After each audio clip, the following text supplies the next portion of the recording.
Oh, 100%. It's all across the board with each, like every event, right?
You are looking live at Kennedy Activity Center in Bloomington, Minnesota, as the Minnesota Fall Classic enters Championship Sunday eventually.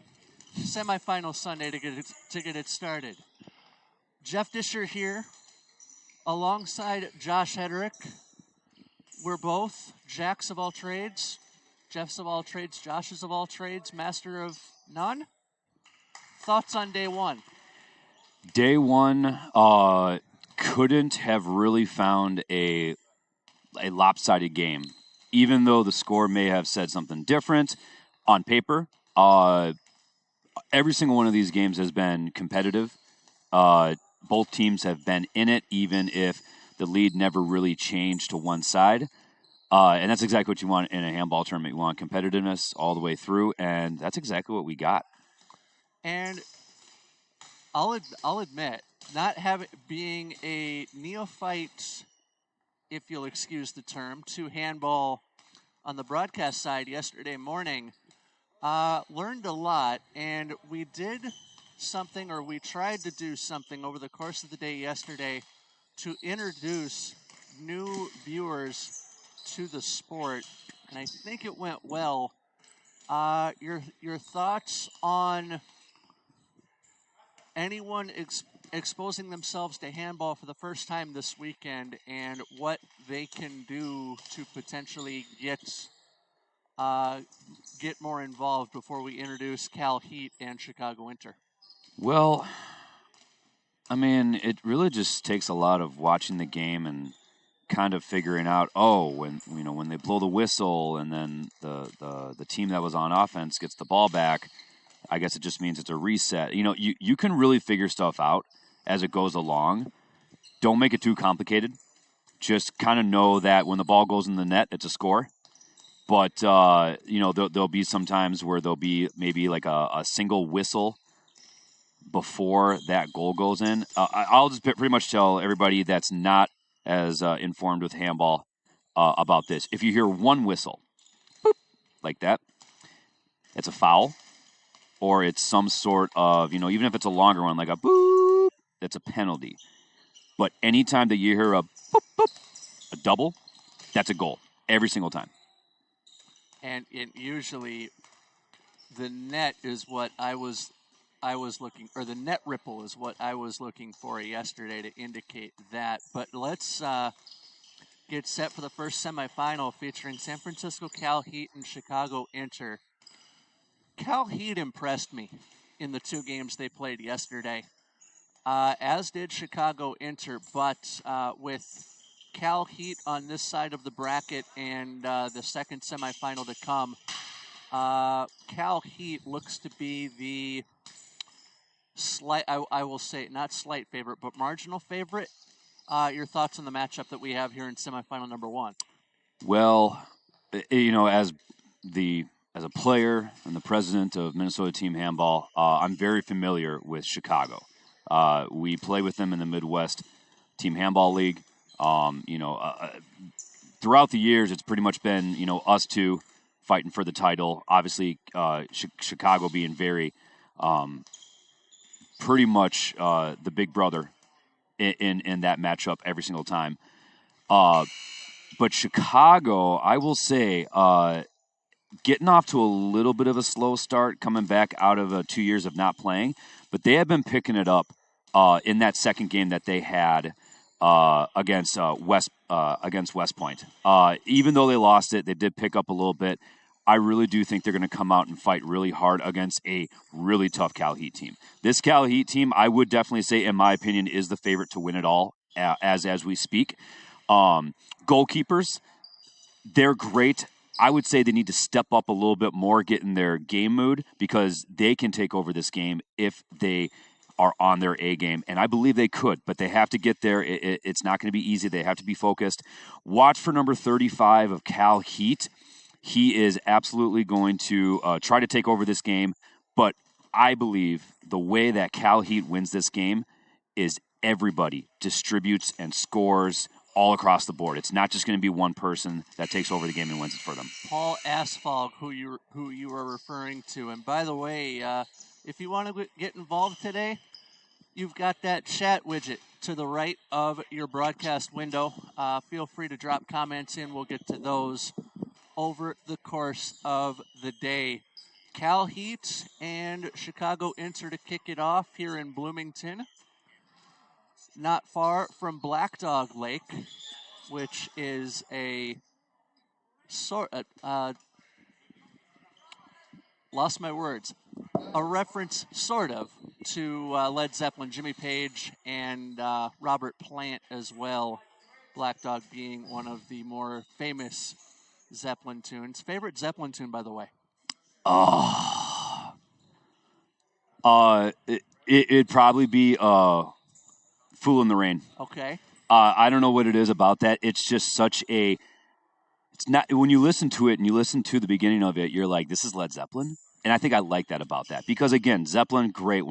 Probably the greatest rock band of all time. But I'm somebody that likes a little bit more of the different stuff. When a band kind of like changes up their sound and is a little different, I'd say Fool in the Rain. There you go. I'm a Kashmir always gets me going. But I'll go one step further. Bloomington is not Swing Town. Steve Miller Band. Oh, man. Steve Miller Band. Jungle Love. There you go. Yeah. Big fan of Jungle Love. Yeah. Excellent. Got a lot of Chicago fans tuning in here in the first game of the day. Again, we'll get to your YouTube comments as we can. Looks like we got a good little chat in the chat box with a lot of people maybe knowing each other or talking about it. I unfortunately I do not read or speak Spanish, so I think there's other languages in there too. But keep the comments up, everybody. We love to see all those comments and the community of handball coming together. It's been a fun weekend, and we are about to start out the action to day 2. Cal Heat and Chicago Inter to kick it off, and it looks as though Cal Heat will begin with the opening throw. Players to watch for Cal Heat. Mikio Tada and Karsten Kanice were two that came to mind for me yesterday, along with Rafael Renault. Their goalkeeper in net looks like Ben Tahar will get the start. Actually, I'll check myself. That's Omid Bazanjani in net for Cal Heat. And the goalkeeper for Chicago Inter, Patrick Jalabert. Jalabert's had a great tournament. Again, first game in 2 years for him. He's had a really great game, a lot of great saves. Again, he's going to have to be really important for Chicago to win as well. Same thing I was talking about with the Cal Heat goalies. Patrick has to be in the same distinction of leading his team to victory by stepping up today. And the way that you step up in net, make the saves that you have to make, but also don't commit mistakes if you don't necessarily have to. As the whistle will go here in a moment. I believe they're checking the nets, and we're underway. Half-hour halves in the sport of team handball. Cal Heat will get possession as Kanice advances into the front court. A 6-flat defense from Chicago Inter in the gray jerseys to start. As Cal Heat works this around, Kanice dropped it off far side, off a knee, loose ball, and bodies flying in the first 30 seconds, whistle goes, and a halt to play. Chicago Inter with possession. Again, first minute of action, scoreless from here in Bloomington. As Chicago goes with the written numbers near side. Little story behind that. So they did. They're having a little bit of wardrobe issues with the jerseys, and long story short, they had to switch their jerseys. Zach Dietz, Dish, I think Zach Dietz, Dish, yeah. Got to give him a shout out. I was talking to him before the games. Had to go to about 8 Walmarts last night to try and find the same color and the amount of jerseys that they need. Oh, wow. So, unfortunately, they had to go through this. Honestly, I believe it wasn't necessary. But, again, we got to follow by the rules. And at least Chicago's here to play. Foul there. Ending the Chicago Inter possession 2 minutes in as Knies handles in the front court. 2 minutes in, scoreless matchup. Jeff Disher, Josh Hedrick, for those just joining us, as Mikio Tada handles this at the pivot. Knies down low in the corner. Knies got it back. He works to Tada. Tada around one. Tada dropped it to Knies. Knies shoots, and the save is made by Chicago Inter as they'll advance and scamper into the front court. 27.5 minutes to play in the opening half. Semifinal number 1 here on a Sunday from Bloomington, as Chicago Inter will handle possession here. Loose ball, and the whistle goes. Chicago Heat, or check that. Cal Heat with the ball. Tada will handle as Cal Heat advances into the front court. And Cal Heat, Josh, slow and steady, apparently winning the race, much like the tortoise did in the hair, or to the hair, as the old proverb goes. Well, defensive game so far. And that's exactly how they're going to. Each team is going to win. So let's see who breaks first.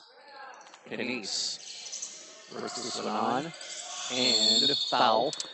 So travel. So you, as you're watching on the screen right now, number 1, Talk. He is stepping up and he is taking out number 35, making it a little tougher on him. The moment that 35 makes a move, he is going to be right there with some defense. Keep watching that defense right there. Talk's doing a really great job right now, but we'll see how much he can keep up with that. That could be a big factor in Chicago, being a little bit more of a pest to Cal Heat. Knies lost possession on the bounce pass that was stolen from him. 4 minutes in. And I think this is the quickest, or the longest we've gone without a goal this weekend in terms of total time. Chicago handles as they go left to right, and a loose ball resulting from a pass that was errant. Yeah, a little miscommunication there. I think Talk wanted him to cross, and he was actually cutting to the outside of his defender, and the ball was thrown away. And you just spoke of a big point with talking. Quick shot and a goal. Paul Asfalg scores the first goal of the game. That might have to be how they try and get him involved, especially with Chicago playing one man up on him. But we'll see. Chicago Inter with possession. They wear the gray jerseys as Chicago advances into the front court. Clinch. Notice how I'm not calling that a bear hug like I was yesterday. Boxing clinch. Halts play. Chicago with possession. They work far side. Quick shot falling to a knee. Save made. Cal Heat ensuing possession. Knies works this one ahead. Knies from the pivot position. His shot, I don't think, got to the net with as much heat as he wanted. No pun intended. As Chicago Inter works on the ricochet. Well, 6 minutes in to semifinal number 1 here in Bloomington, Minnesota, the Kennedy Activity Center on the campus of Kennedy High School near the Minnesota River. As Chicago Inter works this far side. Quick shot from the top of the arc. Scores. 1-all. Scored by the other Zach. The other Zach. Reitz. Knies works this ahead. And Knies now shifting to the pivot position, it looks like.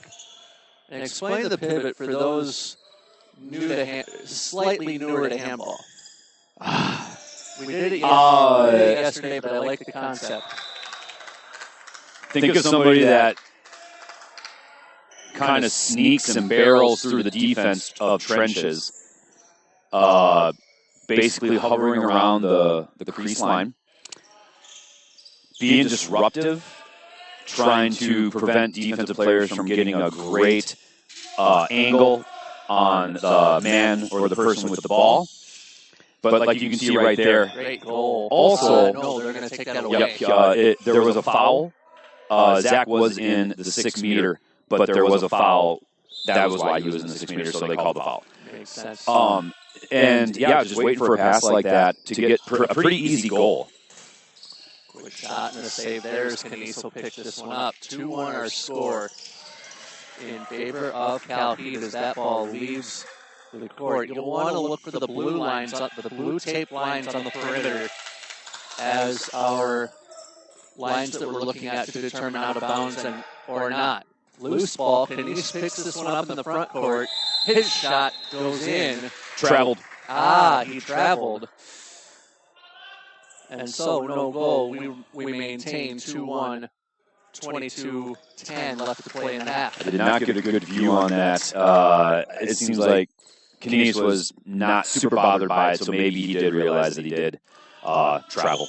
Yeah, I didn't hear him talking to the men in yellow. Cal Heat fans will disagree. Chicago Inter with possession. Quick shot off the iron. And the crossbar unkind. As a former hockey goaltender, that crossbar is your best friend. As Knies will work this one ahead with Tada. Unfortunate miss with Stefan's shot right there. He usually makes those. He's definitely got a gun for an arm. And, that was unfortunate. He usually makes probably 9 out of 10 of those shots, and that was, I guess, that one that he missed. Cal Heat having a little bit of miscommunication there as Tada picks up the trash. Waste management also key here in the early going, apparently, as passive play called against Cal Heat. Tada shoots off a knee, out of bounds, will stay here. Passive play still underway as Cal Heat will maintain possession. So with a passive play, one way that Cal Heat can get that taken away is if they go for a shot, it's blocked by the goalie, and it's rebounded by Cal Heat, everything will reset. So it's either score or hope for a rebound at this point for Cal Heat. Far side, quick shot, They may have 1 or 2 more passes, so it's pretty much jump and shoot, which I'm sure 35 is going to start doing right now. Drop down low, loose ball, Knies, and change of possession. The wing should have shot. Even if you drew a 7, or if you don't make the shot, it's better than not attempting and having a turnover. He should have known that there were 1 or 2 passes left. The fact that 35 passed it to him, and there wasn't a whistle, he should have just been like, I'm going to go and try and score. That mentality of shoot first, not in mind there at the end of that Cal Heat possession. Quick shot for Chicago. Toe save. It looked like for the Cal Heat keeper, that would be Bezanjani. 78 in the dark jersey. Keepers have to have a different color jersey than the outfield players. Much like you'd see in soccer or futsal as well. Futsal being more appropriate, seeing as we're indoors. Knies work it back over far side, quick shot, or actually quick pass to the corner. There's the shot, kick, save, and we'll stay here. Went off of a Chicago defender's feet, so it will stay. It may have been a foul too, but it stayed here. Knies. Pivot player for Cal Heat on this offensive possession. Dropped over. Knies switches positions. Low and into the corner. Tada now switching to that pivot. Quick shot wide. 18:50 to go. 2-1 our score. would have thought that there would be more than 3 goals in it at this point, but defense wins championships, apparently. They do. They do. Chicago Inter working on the attack. Into the front court they go, slow and steady from both teams here in the early stages, about 12 minutes in. And a quick shot from near the top of the arc, blocked. 2-on-1 if Cal Heat wants it. Panisse tipped away. That's exactly what the goalies need to do. I think both goalies have had at least 1 or 2 fantastic saves so far. And this is what I was talking about earlier, everybody. If these goalies can keep these teams in the game, the advantage is going to go for their respective teams that they're on. Chicago Inter enters the front court. 17:45 to go, first half of play. 2-1 our score. Jeff Disher, Josh Hedrick up top here at the Kennedy Activity Center. On what would be the running track, typically. Top of the arc, no shot opportunity, and the passive play, I believe, called. It was actually, I believe, a travel on number 14. I was actually waiting for it because I believe he actually jumped and did not dribble the ball before he landed. I would think as you're rising up in the air, it's a little hard to dribble the ball at the same time. However, quick shot on the ricochet. Will stay here. Cal Heat offensive possession as a player goes to the deck. Back to play we go. 16:53 to play in the half. Tada gets through. Shot attempted, save made. A nice little chat going in the chat widget to the right of your screen. Feel free to get involved. Send us questions. We'll get to those throughout the day. Whistle, holding play, 16.5 left to go in the first half. We'd love to know in the comments if we have any other clubs or members of USA Team Handball Club's members that are watching right now. Obviously, you're on Cal Heat, but you're not here. We'd love to hear from you. If you're from Chicago and you play for Chicago Inter, but you're not here, let's hear you. But even if you're from any team across the USA Team Handball Club landscape, we'd love to hear from you. Chicago Inter with possession and a busted possession at that. They work left to right. Quick shot, save made, and the rebound comes to Cal Heat. You'd like to see, in my opinion, you'd like to see more than one shot being taken each possession. I'm thinking about it like having multiple attempts on a basketball shot clock, where you get 24 seconds in that game. But taking one shot and surrendering possession, I don't think that would be the way to go. Quick shot there, bounces over the net. Wing should have maybe dropped his arm a little bit and gotten that ball underneath the 5-hole. Had it up, maybe not the best angle, got a little bit more, too much of a down trajectory, and it just got a little too high when it bounced back up. 1/4 of the way home, 15 minutes left to play in the first half. Chicago Inter walking the touchline. That ball bounces off a shoe, out of play. Cal Heat ball. So we got a timeout called. 2-1 our score at the quarter mark. Let's get to a YouTube comment if we can. Seeing a nice little Spanish chat between Josh and I.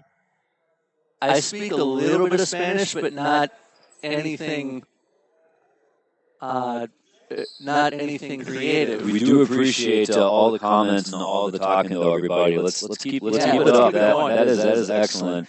It's great when you start the stream right at the beginning and you have more comments than you did yesterday. So thank you all. Yeah, we definitely appreciate that. Your thoughts on the first 15 minutes? I mean, 2-1. I'm there with you. Defensive, great play. Goalies are 100% in the game. With this timeout, let's see if the offense picks up a little bit. First game of the day, it's early, especially early for the West Coasters of Cal Heat. Getting the rust off, maybe? Maybe getting a little bit of the rust off. We'll see. But if this half ends at a 4-2, I would be shocked. Someone else who'd be stunned, and he's right here calling it.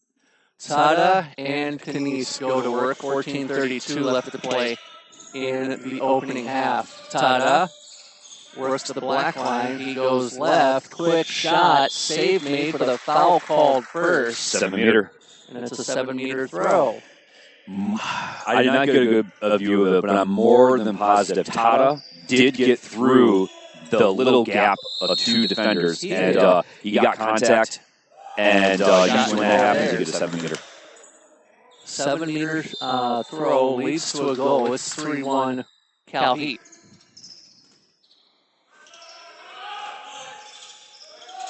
Minnesota and Fargo-Moorhead, by the way, playing in the 5th place game, which you'll be a part of. We'll try and get Michael King up here. That was as advertised last night. Had a lot of fun with him calling 2 games late in the going yesterday as that ball bounds off the bar and stays out. 13:30 to go in the first half of play from here in Bloomington. I think the good thing is, speaking of Michael King, I can go back and watch these games. We have them archived on our YouTube channel.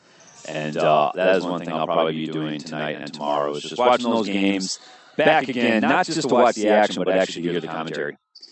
Kanice works this one ahead into the front court for Cal Heat. Tada tried to get through 2, and usually that doesn't work, but he gets a low shot.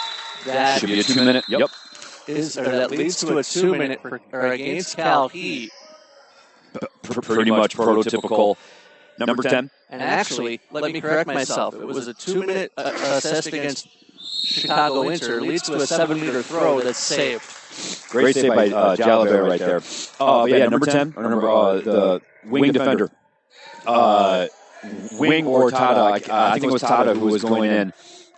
He not only played above the shoulders, kind of grappled him on the neck when he was going in for that grapple, but that'll get you a 2-minute almost every time. But also he was inside the 6. And I believe Tada was on the side of him, got past him, and he played defense. That's going to get you a 7-meter. Whistle goes from the rear official. Chicago Inter will keep possession. 3-1 our score, 12:20 to play in the first half, and now it's 3-2. As Cal Heat with the possession to restart. 3-2 our score. 12 minutes and a nickel left to play in the first half. These 18 minutes have really taken flight in terms of pace of play. Fast game, 100%. Kanice drops that far corner. Quick shot, kick, save, rebound, missed everything.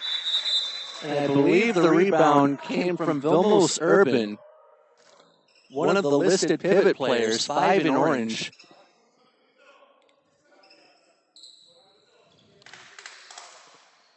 As Chicago Inter will restart play with a goalkeeper throw. 11:44 to go, first half, as Chicago Inter advances into the front court. And Chicago Inter slowing things down. Quick shot, how did that stay out? Off the body, off the post, back out. And Cal Heat with the ensuing possession. Like to potentially see them go up 2 goals here, as Insurance, the name of the game is Kanice, handles this left side. He'll drop it into the far corner. Quick shot and a goal. Rafael Reynaud. Longtime member of San Francisco Cal Heat, and finally gets it in. I know he missed the other one, the other attempt shot that he had, and I was a little surprised. I figured his first one, being fresh, he'd be able to get it in. Didn't. Readjusted on the next shot. buried it. I don't believe that first shot was we'll call it a bunny if you'll use the basketball term, or a short shot that should go in every time. But that second shot that he just scored on would be more, I would describe more as like a bunny. Little bit, yeah. Just didn't put too much, like we said yesterday, cheese in the taco. Sometimes that works. Honestly, you don't have to fire it in every single time that you shoot. And Chicago Inter will, looks like, get a 7-meter throw for a foul. Yeah, I agree with number 3. I don't know. I did not see a 2-minute there. He didn't see a 2-minute there. I really don't. 7-meter, absolutely. Shot, score. Yeah, so 4-3. I can understand number 3's confusion. I don't know what the referee saw. Maybe he played a little high, but I really did not see any action that was, super illegal or anything like that. I felt like he had him pretty much in front of him. As we get a stoppage of play with Tada holding the ball, believe a Chicago Inter player just had to be reminded of something. Maybe he had a bracelet on or something like that. I don't know. Again, the referees are being very strict with attire today.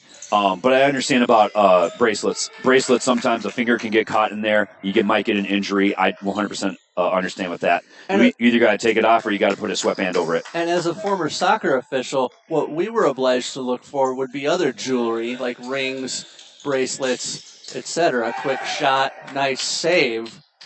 Cal Heat with the ensuing possession. But yeah, jewelry, bracelets, and the like, you're obliged to look for as an official. You may not see it from this camera angle, and sorry for not moving it. I was trying to find the person I wanted to talk about. Number 36 of Cal Heat. He actually does have stud earrings, and he actually has it taped up. So yep. And so that's usually what you'll see. And wow! Another one. How did that stay out? Up court comes Chicago. Quick shot, but the whistle halted play before the shot. 8:35 to play in the first half. Finish your point on Buitron? Yeah, that's usually what you see when you have, if you don't want to take the earrings out, usually you got to tape them up. Rings, I don't know. I've seen players play with their rings on, but I've seen them take them off as well. I don't play with my ring on. I like to have my hands be as free as possible for catching and anything like that. I don't want any disruption. Tada had the original shot there, and the rebound came for Vilmos Urban. Both shots were stopped as Chicago Inter advances into the front court. 8 minutes, and actually just under 8 minutes to play. Quick shot and a goal. 5-3 now, Chicago. Great cut by number 3 right there. Not sure if it's the same number on there. No, yep. So unfortunately, we don't know the name. If I looked, I could probably. Let's see. I believe. Canise working this one ahead as the pivot for Cal Heat. Tada. Jose Alaguera. I believe it is. Yep, Jose Alaguera. Apologies if that's not who it is. If somebody knows, who it is. Help us we do not have the correct numbers, obviously, with the jersey change that Chicago had to go through. Chicago Inter, though, advances near side. Quick shot. What a save from 78 in black, Bezanjani. Now, Kevin, that right wing, he did exactly everything that you need to do. Jump, stay up in the air a little bit, make a couple of arm moves to shake off that goalie. And honestly, he went for the right angle, I feel. But great job by the Cal Heat goaltender. Again, both goaltenders are, for a 4-4 game with only 6:43 left, doing a great job, both of them. Brzezinski there on the offensive rush for Chicago last time. Canise dropped that off. Side to side they go, out of play. Chicago will gain possession. 6:25 to go, first half of play. Man-to-man defense for Cal Heat. Transitioning into I don't know. I want to call that a slip. I don't think Knies made contact with the Chicago Inter player there. I'll call that a slip. I maybe saw a little bit of trying to bring the arms in. May have gotten the jaw a little bit. That would make sense too. But it was very sly. It was very hard to see with the naked eye. So who knows? Kick save there made by Bazanjani as Calheat will advance.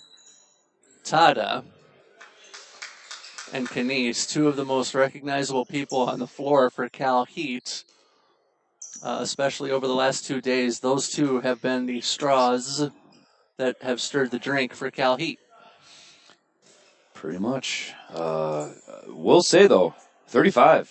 Really quiet today. So, hats off to Chicago's defense for really maybe taking a look at the game against us, Minnesota, yesterday, seeing how many goals he scored, because, I mean, he was great save by Jalabert. 35 was obviously just getting open and shooting. They're finding a way to really compress him into just his right side, not let him go into the middle, not let him get an open shot, and they've been bottling him up pretty well. Chicago Inter with the ensuing possession. Kick save made by Bazanjani. 5 minutes to play in the opening half. 4-4 our score. If you took the under, I would think you would be a winner. Yeah. Bazanjani, he's been doing this for quite some time. I've gone against him many times, and he's a hard goalkeeper to figure out. He just seems to get his hands and his legs in the spot that you thought was going to be a guarantee open.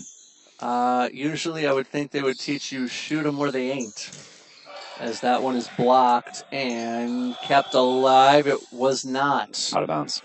Out of bounds on the far side. Calheat with the ball. It was close, but Chicago Inter couldn't keep the ball in play. Knies got it from Tada, and they play catch. Over to the far side now. Tada gets the ball back and return pass, I should say, to the far side. Switching positions are Calheat as this one advanced near the top of the arc. And here comes Chicago Inter on the fast break. Top of the arc, quick shot and a goal. And it is 5-4 Chicago. 3:43 to play, first half. As Calheat looking for an answer. Tada on the near side as it goes down into the corner. Tada to Knies. Knies stumbled with possession there a second, but he gets it back from Tada. Very poised are Calheat in this possession, not taking any unnecessary risks. Player dragged down to the floor, drawing a foul. 3:10 to play in the first half. Again, great defense by Chicago. Both sides are just playing really sound defense, really making it tough for the offenses to score. I'll get to a YouTube question after this possession. Kick save. Question for you, Josh. How are they being very strict with a team with no numbers? From Martin Belelo. Thank you for that question, Martin. Great to hear from you. Good, definitely. Nice shot. Great goal. Yeah, Martin,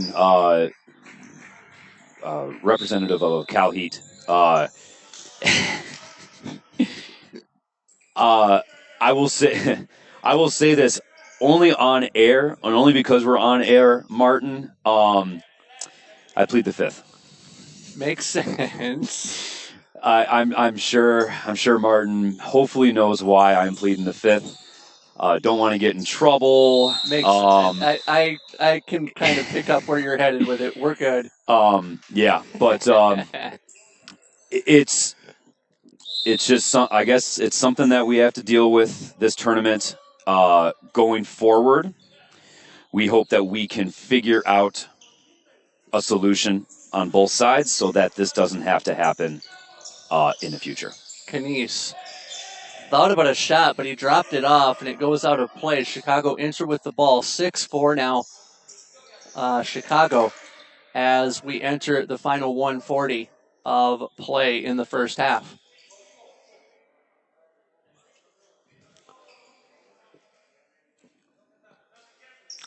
definitely surprised to see Cal Heat with less than 5 goals on the board. Just judging by the way they played yesterday, Chicago must have seen something overnight that they're honing in on. Foul. Kevin stepped on the line. Yep. Wow. Maybe just a little bit, but he stepped on the line. Football. Yep. Turnover on the other side. Chicago Inter will get possession as we are into the last 65 seconds of play in the first half.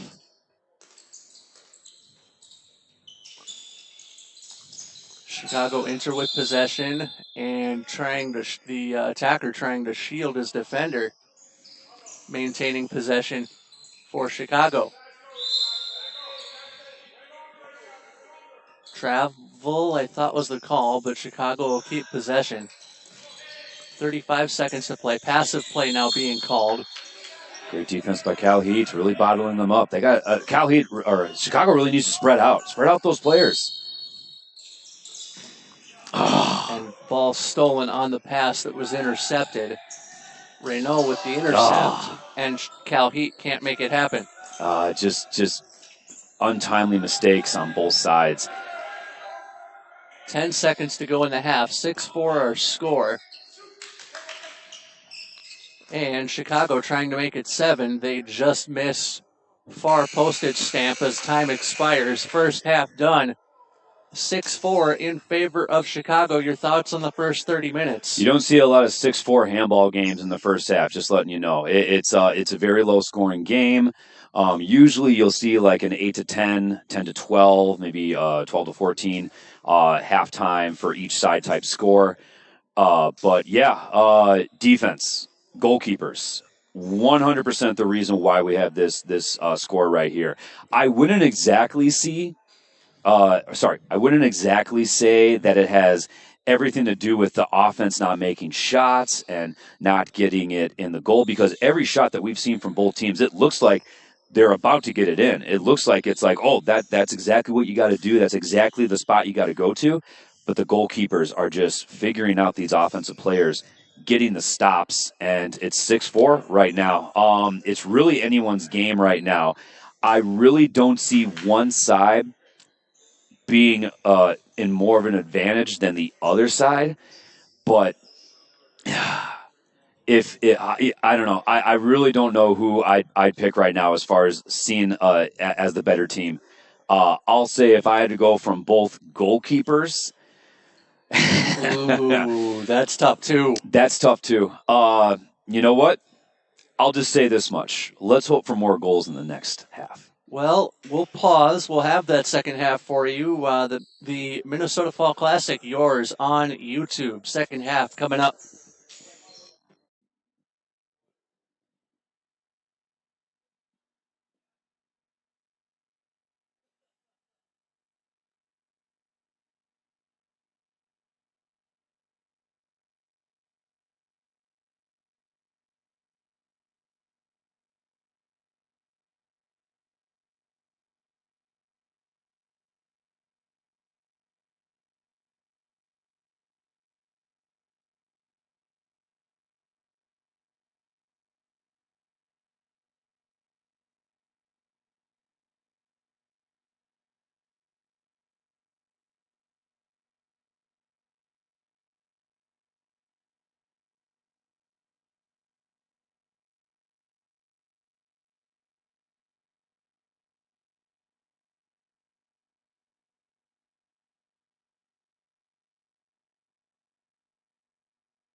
The second half about to resume here. Game one of the semifinals in Bloomington, Minnesota, as it is Chicago Inter with a 6-4 lead through 30 minutes of play. Jeff Disher, Josh Hedrick with you high atop the Kennedy Activity Center near the Minnesota River here in the south portion of the metropolitan area.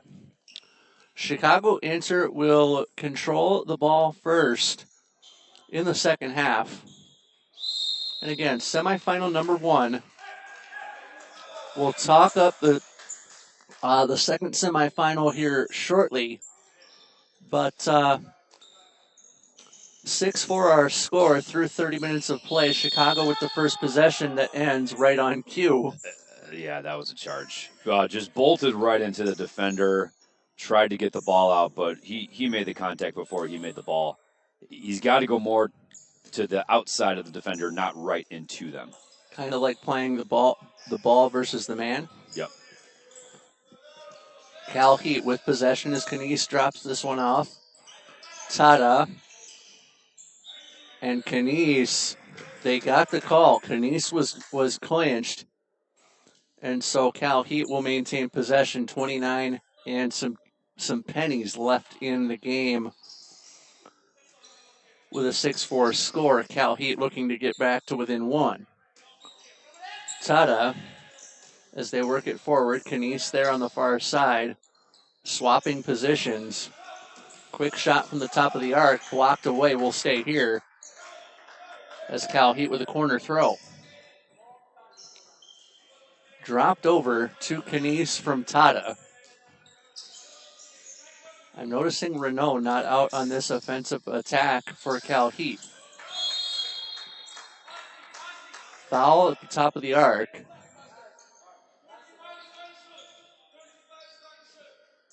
Passive play also on for Cal Heat.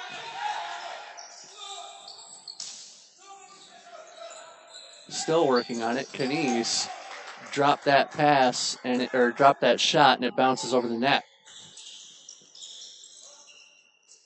Not necessarily what you want if you're Cal Heat here in the early going of the second half. Ball bounces to the deck and the whistle halts play. Yeah, it wasn't the most efficient offensive movement, but they held on the ball for a good amount of time. Having a 2-point lead, if you can't score, at least take some time off the clock. Clock melting, the name of the game, so to speak. Far side, whistle. Foul goes against Chicago. Yeah, Chicago's getting a little feisty. Chippy? Chippy. They want to move the ball around. 10, thought he had an opening. Team's letting them know, hey, let's move the ball around. And it's true. If you get that ball a couple more times, that right side would probably be a lot more open than what he had. Boxing clinch will stop play, and Chicago will maintain possession. Near side here, top of the arc, quick shot and a goal. Oh, Talk has been playing handball for a good amount of time, and he still moves like he's 20 years old. 7-4 our score as Cal Heat advances into the offensive zone. Quick shot blocked. And now 1v1 this way into the front court comes Chicago. Shot off the frame, and it stays out. 26:33 to go in the game. 7-4 our score to Chicago. A pass intended for Taka. He lost the handle and will stay here with the whistle halting play briefly. Kanice works it near side. And Kanice sort of quarterbacking the attack, if you will, for Cal Heat. Passive play for Cal Heat called. And a quick shot leads to a goal. And it's 7-5. That's what they needed, especially with that passive play happening or being raised. Absolutely needed that goal. Let's see what Chicago Inter can do on the return. Ensuing possession for Chicago Heat, ensuing possession for Chicago Inter as Cal Heat scored a goal on the passive play. Quick shot there, top of the arc, score. Yeah, I think that's something that Stefan and Zach need to continue to do. That defense is really going to step up on Stefan because he has such a strong arm. But Zach, great shot. But Zach, being just a veteran pivot player, knows exactly where to be, and he's played enough games with Stefan. I really hope that they keep going back to that connection and trying to make that work. And if none of them even get the ball, it might open some gaps for Tak. It might even open some gaps for Jose on the right side. Chicago Inter with possession. I'll get to a YouTube comment that you're going to like shortly, Josh. I can't wait. As that shot goes into the net. That's what Chicago needs to do. 9-6 Chicago Inter. By the way, live from New York, apparently. It is Sunday morning. Is a shout out to the New York Athletic Club from Dan Steinberg, it looks like. Thank you, Dan. For those of you who don't know, Dan Steinberg is the official, unofficial godfather of Minnesota team handball. Corleone? Let's just say this: there would not be a Minnesota team handball without Dan Steinberg. So Corleone. We'll say Corleone. 24 minutes to go in the second half. Dan, thank you for tuning in. 9-6 our score to Chicago. Disher and Hedrick up top for those just joining us. And keep those YouTube comments coming. We're having a blast and glad you guys are as well. Tada drops this one over. And a push from Chicago Inter allows Cal Heat to maintain possession. One of these teams will move into the championship game later today, and it's close enough right now to where it's too close to call. Yeah, it really is. Defense is still picking up, but I feel like Chicago might be on offense, figuring out exactly what they need to do to get back into this game. Tada. Foul called.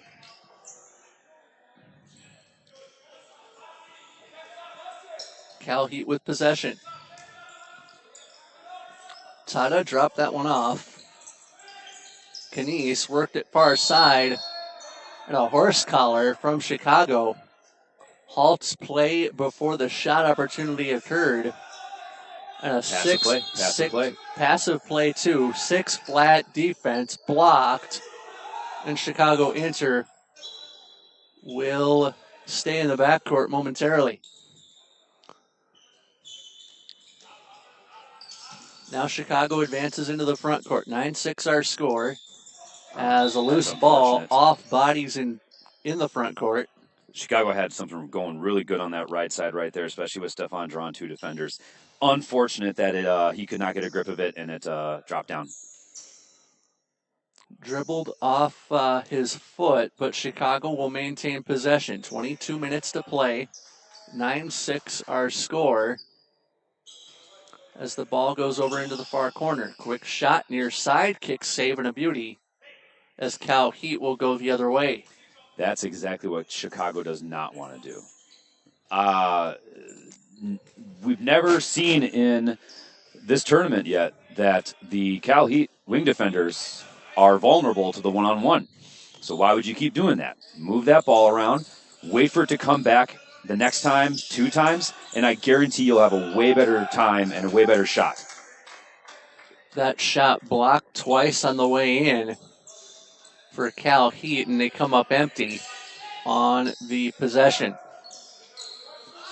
Chicago ensuing possession, kick, save. How did that stay out? Goalie hit it the right way. It slowed down the movement, and he pretty much sat on it, and it prevented it from going past the goal line. Timeout, Cal Heat. Yeah, I'll just say this right now. It's a 3-point game.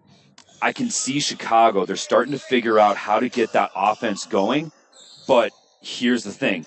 You got to keep that ball moving back and forth to get that opening. I feel like there's too many like times where they're like, we just got the ball 10 seconds ago, and now we're trying to score. That is not going to get you past Cal Heat. Cal Heat will rebound, and they will bury you if you keep doing that. I'll say this also about Cal Heat. They're doing a great job of staying composed, even though it does feel like the momentum's going a little bit in Chicago's way. So great job for the leadership and making sure that Cal Heat's like, hey, we got a 3-point lead. Let's just take our time on offense and let's take control of this game in the next 10 minutes. Because Chicago could theoretically come back from 3 down. You've got plenty of time remaining, 21 minutes and 6 pennies left to go in the second half. And plenty of time for Chicago to come back into this. 3 goals down. Dan Steinberg with another comment. He wants us to give a shout out to Team Handball News' own John Ryan, very well known person in the USA Team Handball world. If you have not read, gone to, or subscribed to Team Handball News, I would do that because it pretty much keeps you in the know of everything USA Team Handball. Tada works this near side. Punch down low. Quick shot and a goal. Cal Heat. Now to within 2. 9-7. So Chicago actually had the lead at 9-6. Yeah, Cal Heat was not having the best luck in the first half with the left wing shots. First shot, I believe, today on the right wing, and they get a goal. Yeah. Maybe continue that. We'll see. So Cal Heat down 2 as we work our way through that and clean up the business end of the scoreboard. And now Chicago Inter working right to left on your screen, going to work. Top of the arc, ball stolen as Tada will control this into the front court. Good call on number 5 of Cal Heat. They wanted to go fast break, but Chicago got back on defense really well. Really good call on number 5 because that could have been a turnover. Need a goal here if you're Cal Heat, you'd think. Down 2, 19:35 to go. Loose ball down low, shot and a goal. 2 for 2 on the right wing. Shout out to number 36, another right-handed right winger. Buitron, who we referenced in the first half. Yep. Boxing clinch will halt play. 19:10 to go. Clock moving. 9-8 to Chicago. Ball work down low, back towards the pivot. And a bounce pass right back to the top of the arc. And travel called. No goal, or wipe the goal off the board. It's a foul. Foul before the... The foul came before the travel. So it's a 9-meter for Chicago. Giving a big standing applause to the towel guy, Finn Peterson. Actually, me and him will be trading off. So next game, I'll be taking care of the towel duties. Bringing Finn up top. Yeah, just trying to have it as safe as possible. Makes sense. Just in case. Nice. Good job by Talk. Great communication here from Chicago on the offensive possession. Quick shot and a kick save as the ball bounds out of play. Cal Heat with possession. I mean, again, great save by the goaltender, but that is exactly what Chicago needs to do. That ball movement, that's what's going to get them back in this game. That type of offensive movement is exactly what Chicago needs to do if they want to get back in this game. One goal game, they can do it. They have to keep doing that. Quick shot and a goal. 18:05 to go. And it's 9-all as Cal Heat ties the game at 9. Yeah, Tada's just slick. He's exactly the center back that you want for a team that looks for gaps to open up. Got to say, the backs for Cal Heat this tournament, they have a good synergy. Loose ball. Cal Heat with possession. Fast break time. Quick shot, bounce shot, 5-hole goal, and it's 10-9 Cal Heat.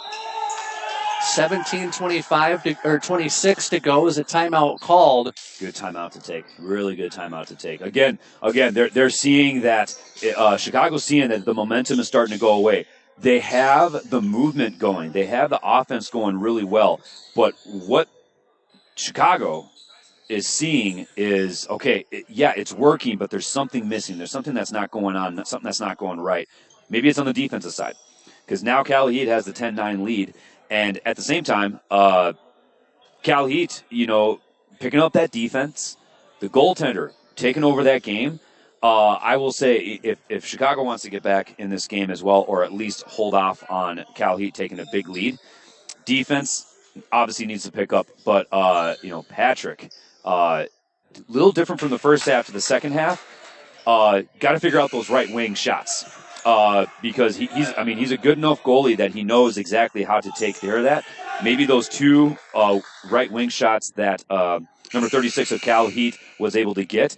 Hopefully, and maybe Patrick will now start to figure that out, and next shot will be a block. We'll see. 10-9 our score to Cal Heat as Chicago Inter resumes play in the front court. 17 1/4 to go. Semifinal number 1. I saw West Point walking around. They'll be in our second semifinal. Quick shot and a goal as we are tied at 10.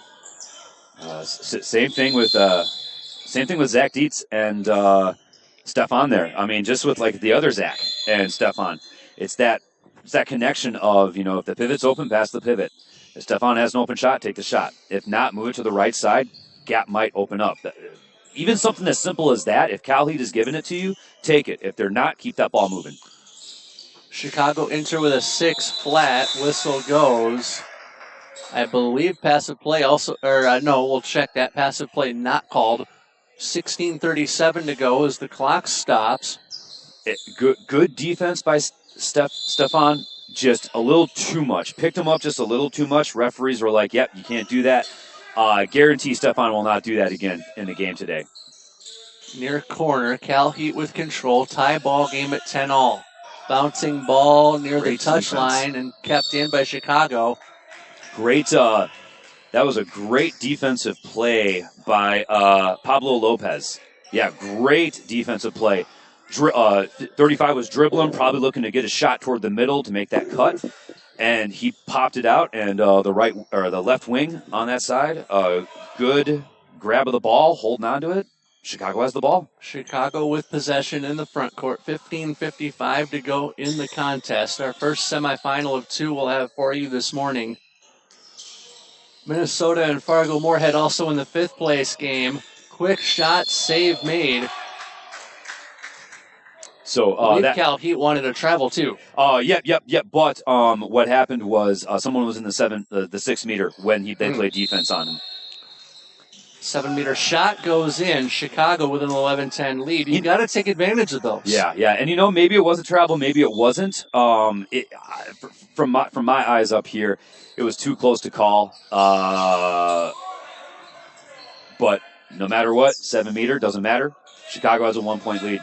11-10 our score. Cal Heat with the ensuing possession. Quick shot off the iron. Okay. So maybe Patrick took away a little bit of an angle. 36 was probably looking to go inside top corner. Didn't get it. I mean, that'll be a save. Yes, absolutely on Patrick. But I guarantee Patrick still wants to get some of his arm or leg or body on that ball next time that right wing takes a shot. Easiest way to cut the angle off as Chicago Inter controls in the front court. 14:39 to go. 11-10 our score. Bounce shot. Yeah, I don't know about that. I don't know about that shot. 2 defenders up on him. Number 3, Jose, had a pretty good angle on that right wing. Should have kept moving that ball. Maybe did a little bit of an overhead over the defender head ball. Jose would have gotten that, taken that right wing shot, and who knows, maybe would have made it. Cal Heat with possession here as that last Chicago Inter sequence reminded me of like a quarterback throwing a ball into double or triple coverage, ill-advised. Quick shot on the bounce, not going to work for Cal Heaton. Here comes Chicago once more. Looks like 35 had a mishandle of the ball. I'm not sure if he's getting sweat on his hands or anything like that. And that can happen sometimes when you get sweat on your hands with that, with that sticky ball. Sometimes you'll want to do something and the ball will not do what you want it to do. Chicago enter with control. 13:35 to go in the game as they work it around. And a zone defense for Cal Heat as the ball is loose. Cal Heat with possession. Quick shot leads to a goal tie game at 11. Sorry about that, folks. I was watching a fast break and didn't get on camera. Sorry about that. Cal Heat fans, I'm so sorry. I missed a pretty sweet goal. That was a stellar breakout for Cal Heat. You've hit the other 21. We're good. Yeah, but that would have been nice to put on a highlight reel for them. All right, maybe I'll get this one. Cal Heat with possession. Chicago back defensively. And now Cal Heat slows the play down. 12:45 to go in the half. And a personnel change on the fly for Cal Heat.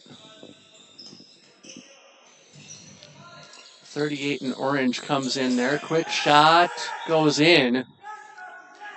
Nice fake. 12-11 Cal Heat. Yeah, nice fake.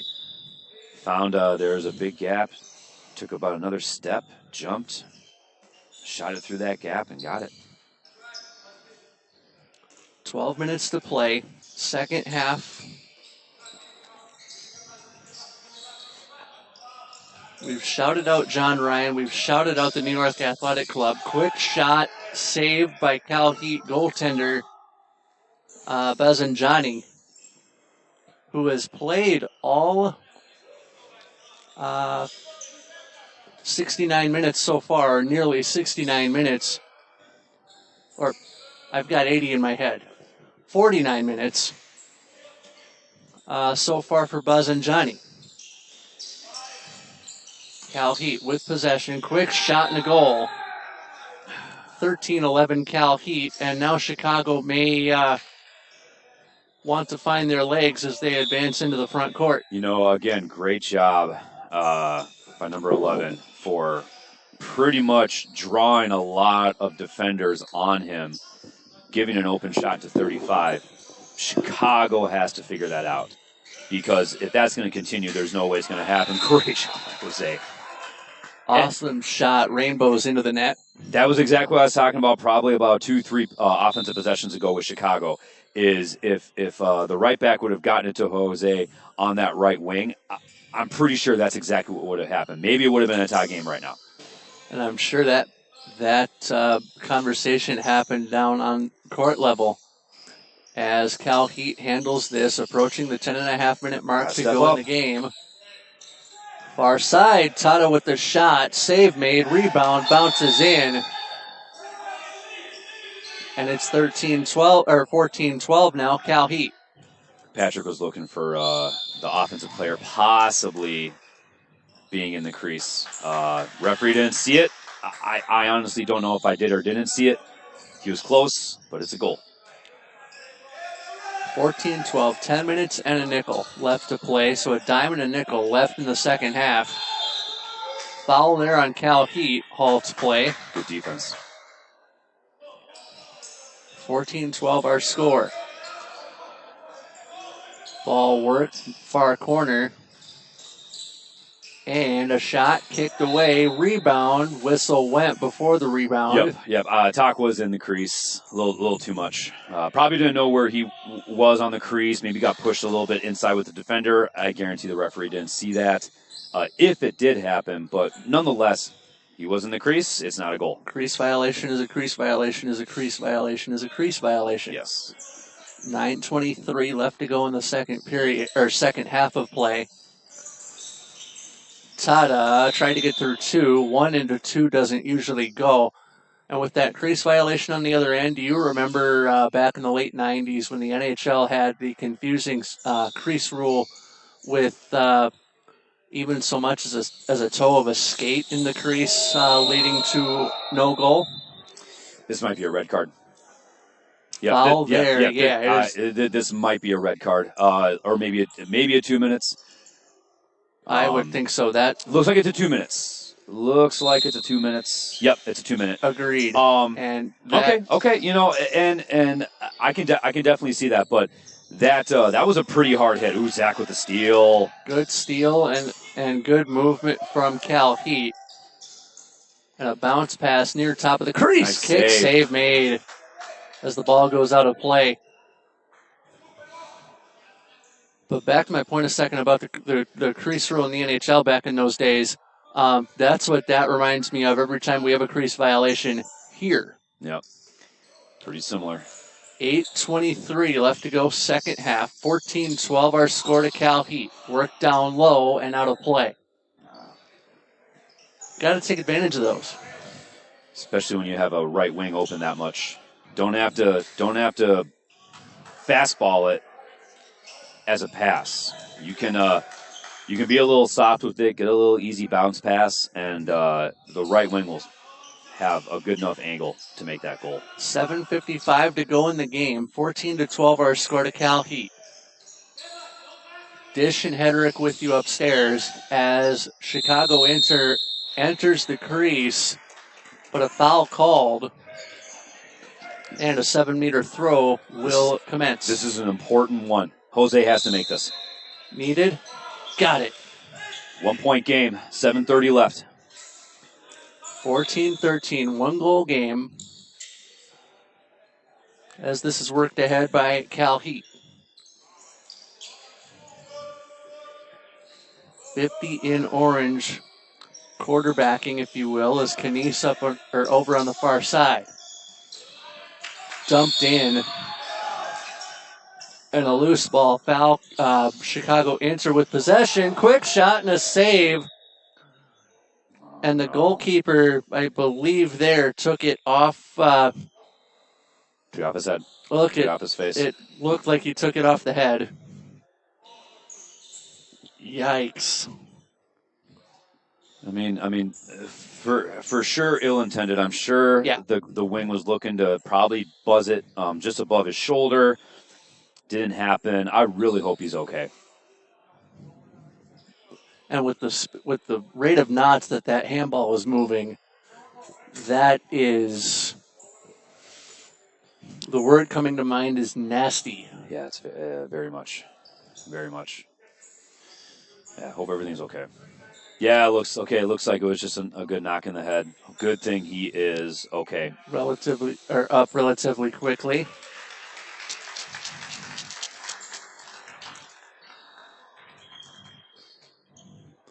Seven minutes to play in the half. And Bazanjani, I liked how Omar Bentahar was ready there for Cal Heat if needed to be called upon. Yeah, I mean, the other Cal Heat goalie, Bentahar, I bet he could come in and do, a great job keeping Cal Heat in this game. But the way that number 78 has been playing in goal today, if he can stay in, you keep him in because he has been really good today. Stalwart, right on cue, makes a good save. Looks like he's doing okay. Good to see. Good to see that he's doing okay. Yep. I'm sure he's happy he got that save in as well.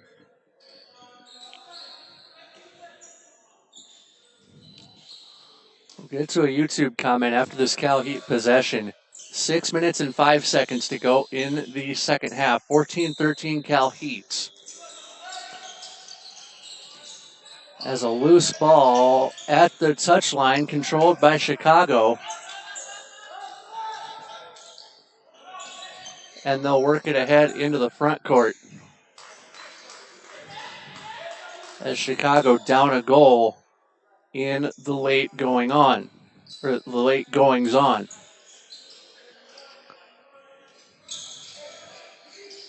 Now Chicago enters top of the crease, out of play. and a timeout called. Or actually, was it? It looks like it's a 7 meter. It was not. It was you're correct. It was a 7 meter throw that was called for Chicago. Need one here. Did not get it off the iron. 1 point game. Chicago could get a stop here, score on the other end, and that's a 2-goal turn. Exactly. It obviously would be nice to have that goal in to be a tie game right now, but Chicago's just got to stay focused on play-by-play. 4:55 to go, second half. Cal Heat with the 1-goal lead as Tada controls this from the pivot. Drop down low, foul called before the shot. Body contact. And Chicago with possession. I like how both teams have saved their timeouts here. Boy, Tada can make this. Great shot and a goal. And he does. Tie game at 14.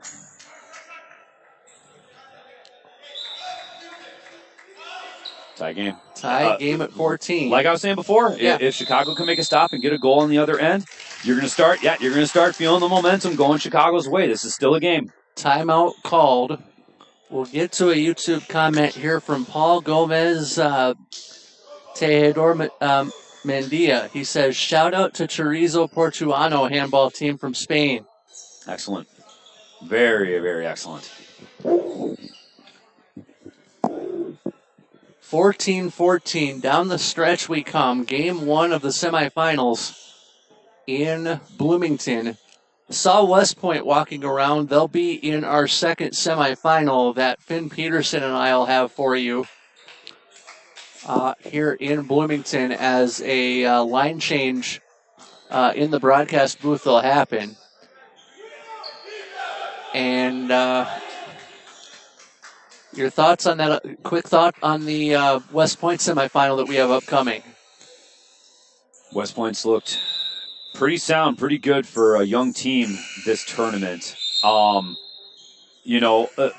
West Point expected to win. I would say so, just because of the way that they've, played, especially the way they played Chicago yesterday.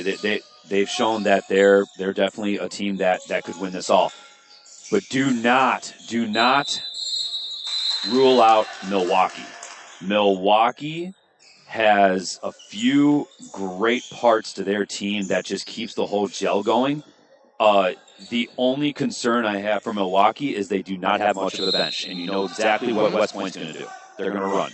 Yep, up and down. We will see how strong and how in shape the legs of Milwaukee are today. That will be a big key factor. And having Michael King up here, hopefully, for that fifth place game, which you'll be involved with Minnesota and Fargo Moorhead, I'll get to pick his brain after he just comes off the floor in that second semifinal, which we have upcoming. So it's West Point, Milwaukee to follow. 3:25 to go in the second half of our first game of 5 on the day. And after the semifinals, we get to the fifth place and then the medal rounds with the third place and championship game to wrap it up. Chicago Inter with a shot score. 15-14 Chicago.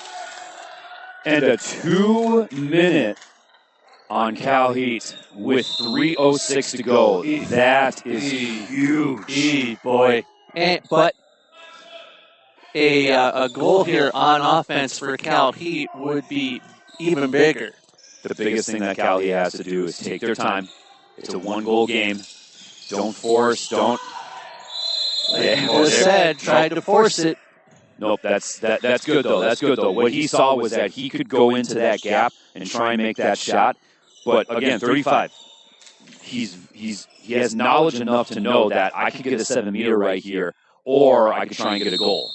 Tada with the 7-meter throw. Kick save made. Big save by Patrick Delaware. Huge.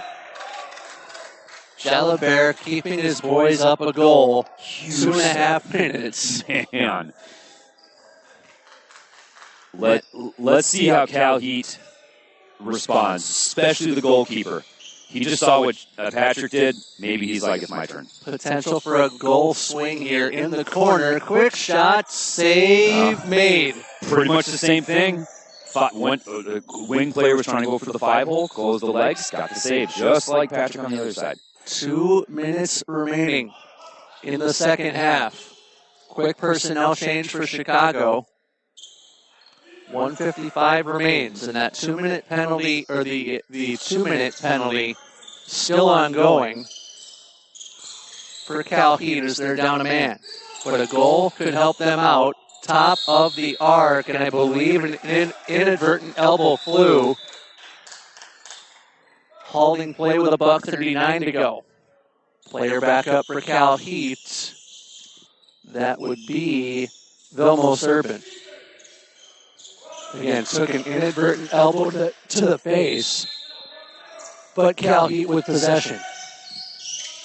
Near corner, quick shot and a goal.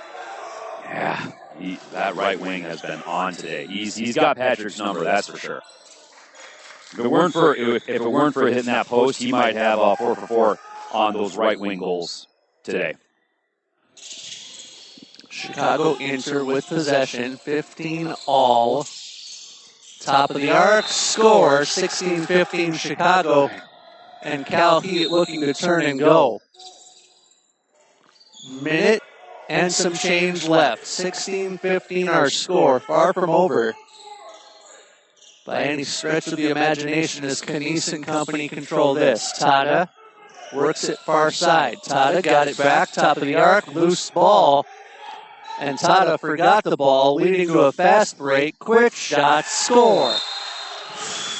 It's unfortunate for Tada. There was a little bit of slippage, maybe a wet spot on the floor, but I mean, I don't know when it happened. I don't know who landed, any time at that point. It's just unfortunate that he slipped. Tada and company for Cal Heat looking to go to work. Tada can't get around 2. That pass inadvertent, and he saved it at the touchline. 20 seconds to go. Tada top of the arc. Tada dropped it off. Canese wide left. That's going to do it. Upsets in Bloomington to start your Sunday. Cal Heat surrenders a 2-goal game as Chicago Inter move into the championship game with a 17-15 result. What a win. What a win for Chicago. Again, yesterday, tough match against Fargo Moorhead Wolves, tough match against West Point, was able to get into the semifinal.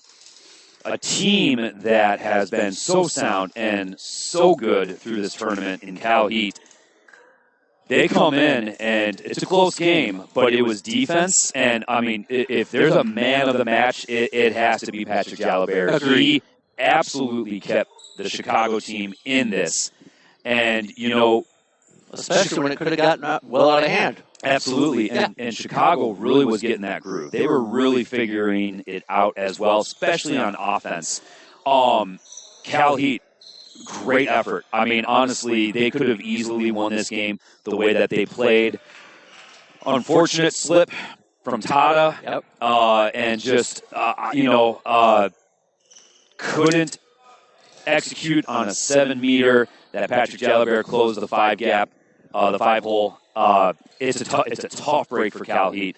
They wanted to come and they wanted to take home the gold. They will now be playing for third place. And we'll see who Chicago will meet in that championship game. It's either going to be Milwaukee or West Point. Finn Peterson, I'll have it for you as a line change made. Want to get to one more YouTube comment before we pause briefly? Think we're pretty much maxed out with there. Alrighty then, as Ace Ventura once said, we will prepare for West Point and Milwaukee, semifinal number 2, coming your way on the other side.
Ready to go, game number 2 of the semifinals that features West Point and Milwaukee. Jeff Disher high atop the Kennedy Activity Center as West Point ready to go. Milwaukee also ready to go. Semifinal number 2 of the morning from the Kennedy Activity Center in Bloomington. The winner will take on Chicago Inter in the championship game later today. Inter pulled off a stunning upset 17-15 over Cal Heat. And Cal Heat will play in the third place game coming up in a little while.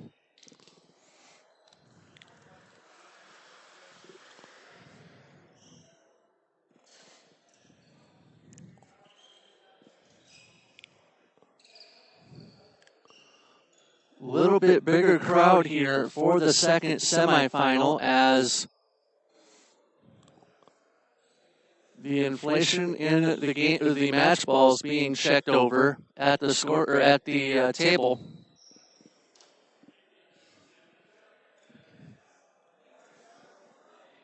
And we're almost ready for play.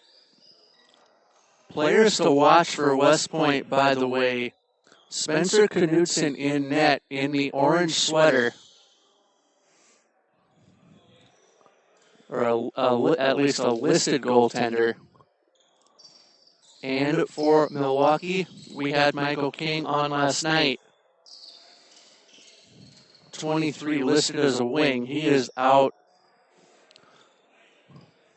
on offense here to start. West Point will get the ball to start play.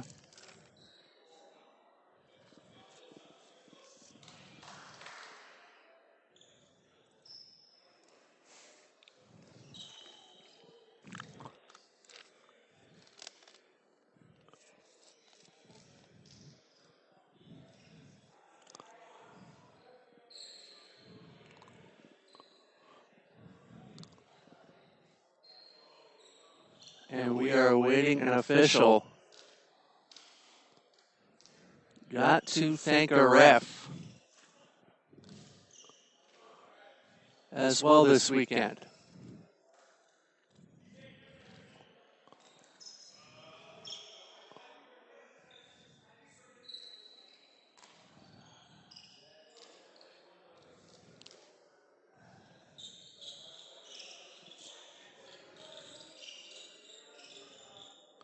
So a little bit of a delay here, as both teams ready to, or all three teams on the floor ready to go, and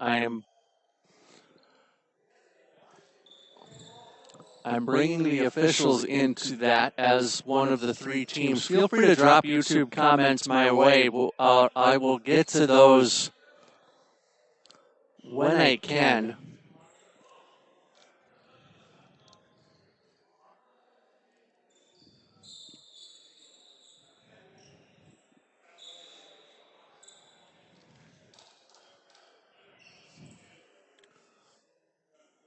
And now West Point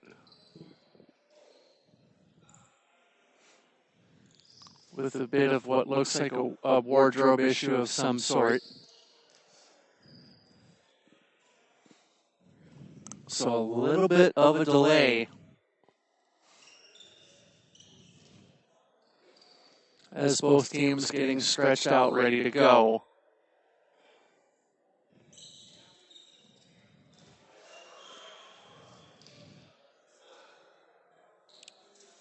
But great games over the course of the weekend so far. Best game of the weekend, that semifinal you just saw with Cal Heat and Chicago Inter. A 2-goal game at the end of it, going 17-15 to Chicago Inter, but it could have easily turned 16-all, and we would have headed to an overtime scenario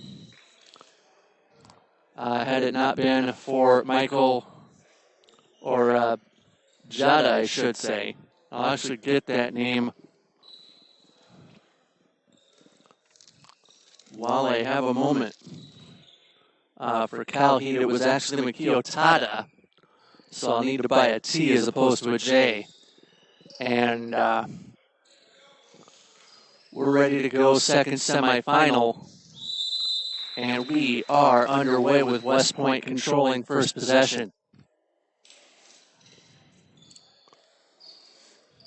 As this one comes ahead to Middlebrooks. Middlebrooks on the near side gets the ball dropped off from the pivot. Middlebrooks controls. He goes back over to Colin Gray. Down low, Middlebrooks to Gray. Gray works it far side. Now Gray got it back towards the pivot. Loose pass. And Milwaukee will control this coming up the near side into the front court.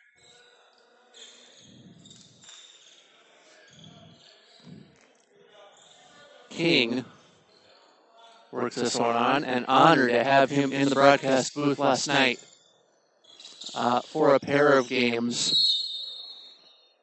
After Milwaukee started the morning playing Minnesota, and then they were done after the 3 p.m. pool play game yesterday. So good to have Michael in the booth with us as King gets this pass back towards the midcourt line. King stutters around one.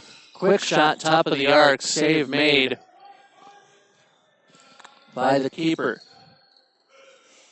As West Point pulls up into the front court. Quick shot and a goal scored by Will Middlebrooks.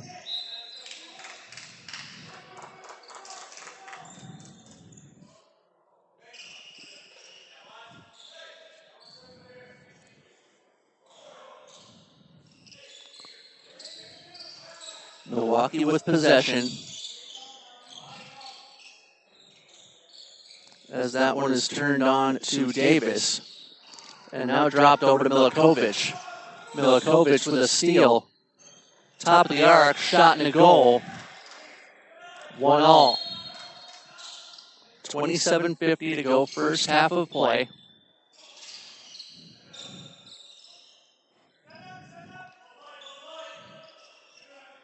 West Point with the ball. That one dropped over from Gray. Gets it to Middlebrooks. Back down low, save made by the Milwaukee keeper.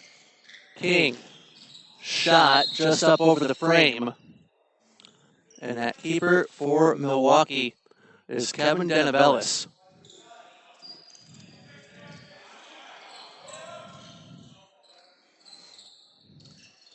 And Milwaukee goes to work. King drops this one near side. Got it back on the far side.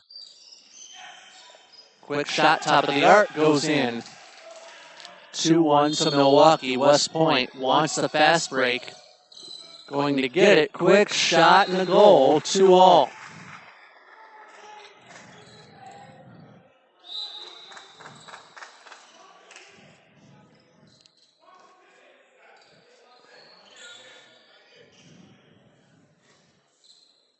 Milwaukee working this one ahead as they work it around the umbrella. King gets it over on the far side. Quick shot, top of the arc, goes in.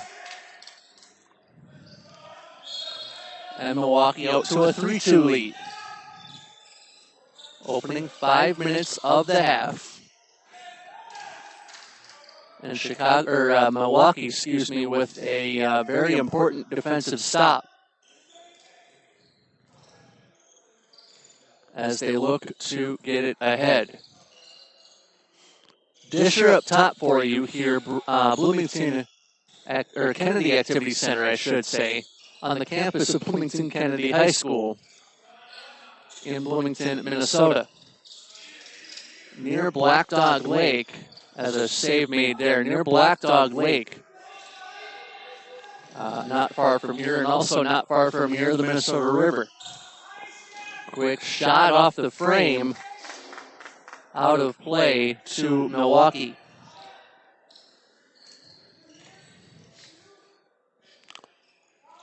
Milwaukee coming ahead. And this is King on the far side. He is playing right back as it is dropped over near Milikovic. Whistle goes, foul called, 25 minutes to go in the game's first half. Whistle goes.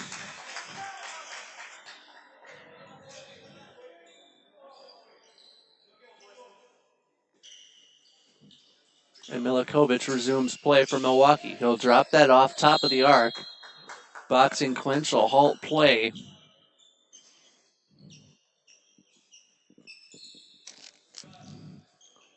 I believe that was Ralph Jagger drawing the foul.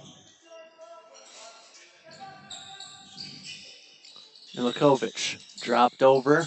Milikovic got it back, top of the arc. Quick shot off the pipe. And West Point running ahead. King with the intercept as he sells out. Quick shot, save made. And here comes West Point right back. Quick pace of play. Save made on this side. 6 minutes in, we have a 3-2 score.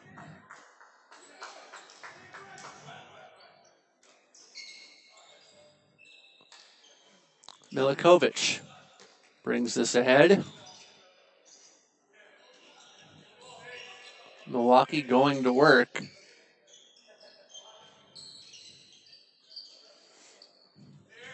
Milikovic. Errant pass, got it over to King, dribbles down, into the corner it goes. And a quick shot, top of the 9-meter arc, save made. Defense, the name of the game here in the first 7 minutes, as West Point will control.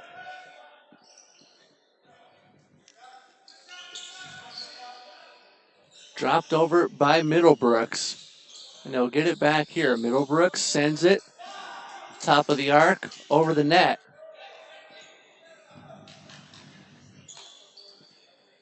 And King will handle into the front court for Milwaukee. Milikovic, bear hug, but he dropped it off to King. King, far side. And a quick shot, short side, won't go. We'll stay here.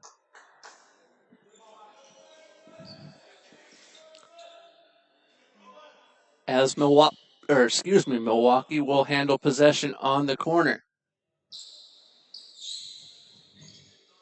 And actually, it's not a corner. They'll go back to midcourt for it. And back underway we go. Milikovic, far side. Pass whipped into the middle. Quick shot and a goal. 4-2 Milwaukee.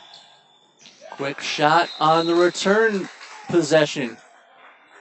And West Point cuts it to 4-3.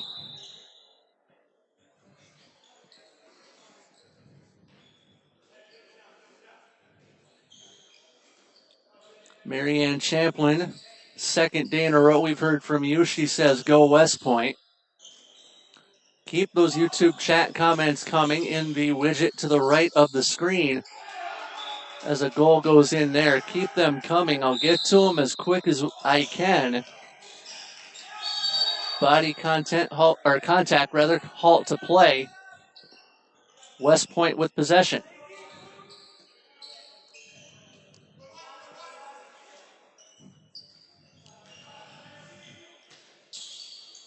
Quick shot that came from Colin Gray doesn't go.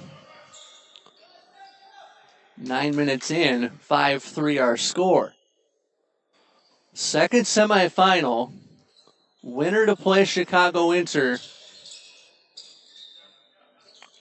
Loser plays after the fifth place game in the third place affair. Cal Heat surrendering a 2-goal loss. They're in the third place game. And we'll face the loser of this one.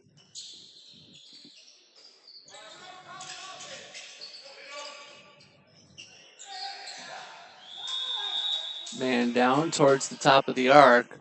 The officials will talk about it. And it looks like a 7-meter throw will be given to Milwaukee.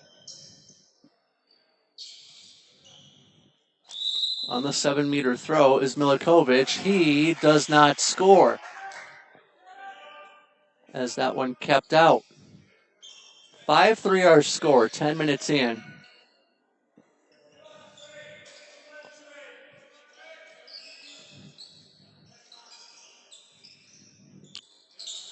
And Middlebrooks controls that for West Point. Dropped it back to him. Quick shot. Looks like it leads to a 7-meter throw for West Point. And it does.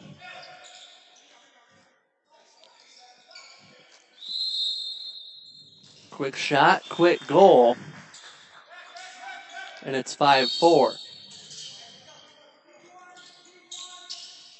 Far side, quick shot from King. He scores 6-4. Milwaukee.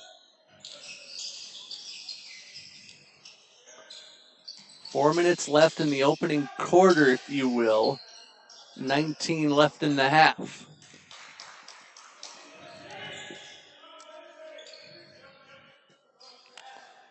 Middlebrooks over to Gray. Gray thought about dropping it off. Shot and a goal after a nifty maneuver that Milwaukee could not handle defensively. Milikovic handles for Milwaukee. King over on the far side, 23 in blue. As he gets it here, right wing. Loose ball, whistle goes. And will stay here as Milikovic handles for Milwaukee. Quick shot, save made. And here comes West Point. Fast break time, quick shot and a goal.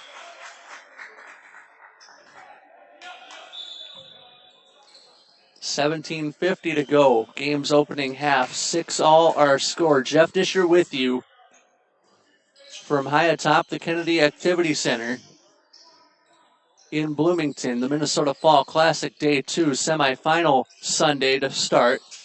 We'll get into the placement rounds shortly as Minnesota will take on Fargo Moorhead in the fifth place game.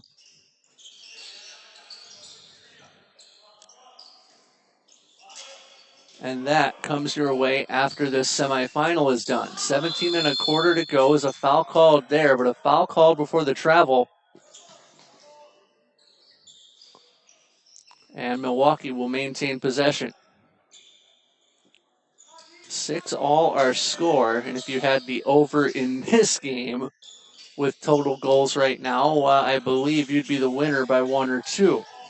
Quick shot, save made, rebound controlled by West Point. They'll look to bring it ahead. Gray down low, quick shot and a goal. Believe the goal scorer there was Sam Killebrew, who we learned last night, thanks to a YouTube comment which you can get in on in the widget to your right. Sam Killebrew related to the Minnesota Twins' Harmon Killebrew. Unfortunately, Harmon no longer with us. Passed away in 2010 in Arizona. And as a Twins production employee for the last 11 seasons, now as a goal scorer there for Milwaukee as a Twins production employee. An honor to know Harmon as well as I did. Was at his remembrance ceremony all those years back. And the signature, Josh Hedrick and I referenced it last night with Josh Walenga. The signature of Harmon's, the most distinguished feature and the most certainly one of the most memorable things about Harmon Killebrew was the cleanliness of his signature. Quick shots, but a foul beforehand. We'll get to a YouTube comment here. Winnipeg, Canada. Colin Harrison, glad you are joining us north of the border. As a whistle halts play, 15-13 to go. And I believe a substitution infraction results in the halt to play. And we'll go the other way with Milwaukee.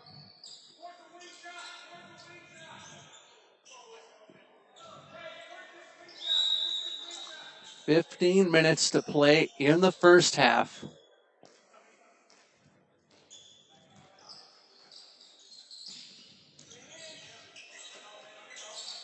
As Milwaukee will work this. It'll come over near Nick Davis as he is wrestled to the floor. Davis, yellow card issued.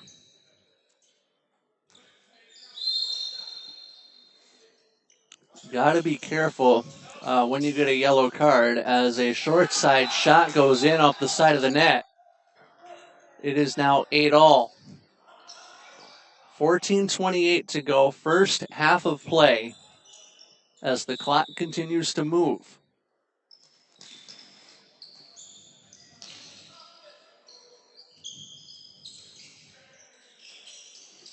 Bounce pass in the middle of the floor, short side, quick shot off the iron, and it stays out. And the ball will go over to Milwaukee. King works this one ahead for Milwaukee. His shot stays out. Believe a foul was called.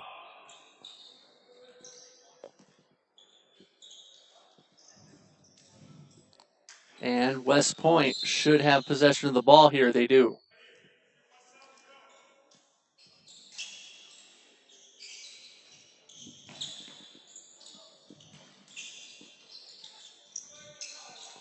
West Point with possession. Whistle goes. We'll stay right here.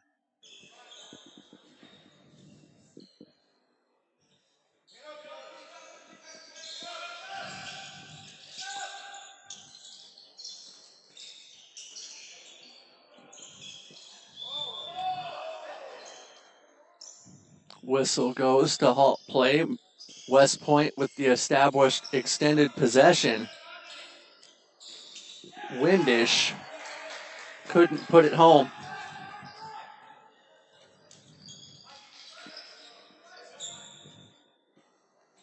Milikovic brings this ahead for Milwaukee. Drops it over to King. Far side, King got it back.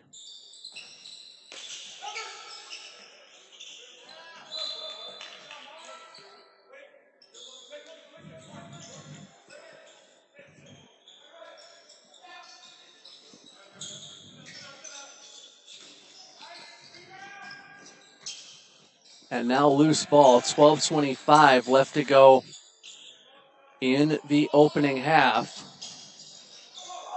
As a foul called against West Point.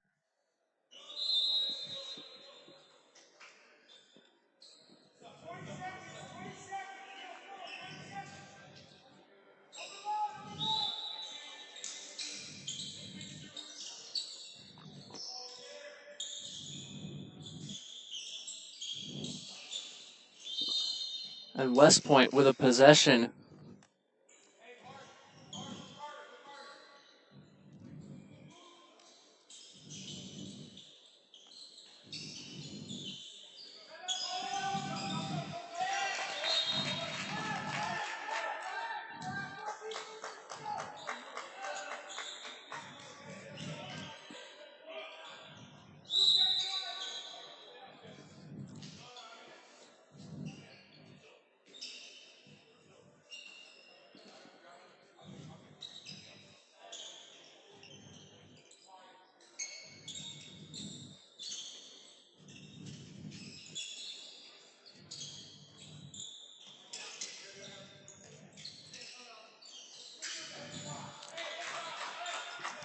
And it's 9-all with 11:15 to go in the opening half.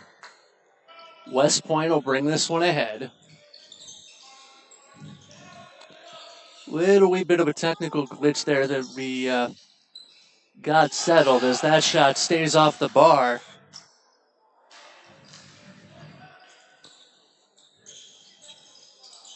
And Milwaukee will bring this one ahead. 10:48 to go in the first half. 9-all our score. As King quarterbacks the offense here for Milwaukee.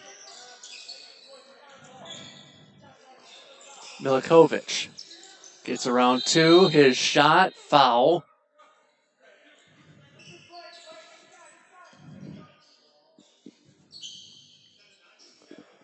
Nine all our score. 10:15 to play.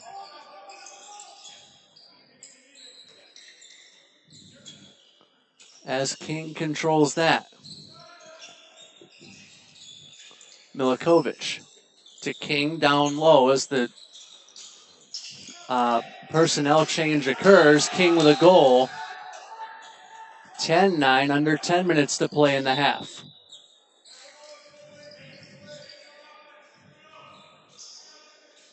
Now can West Point answer?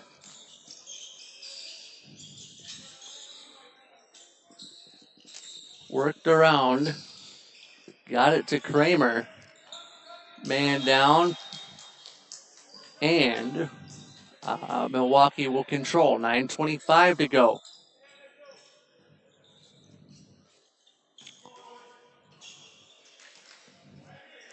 Milikovic and King will handle. Time out called against Milwaukee with just over 9 minutes to play in the opening half.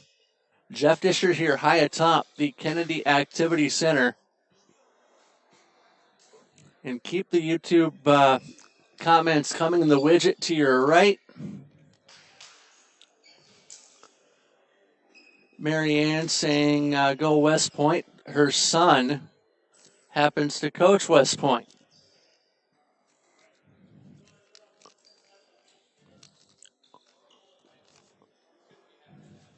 So 10-9 our score.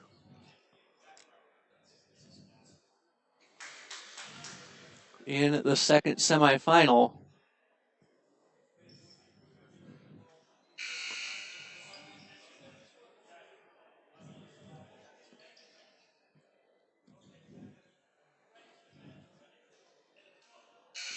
.9:16 to play in the first half. Jeff Disher here high atop the Kennedy Activity Center in Bloomington, Minnesota. Milwaukee will have the ball coming out of the timeout as Milikovic will pick this one up. Back underway.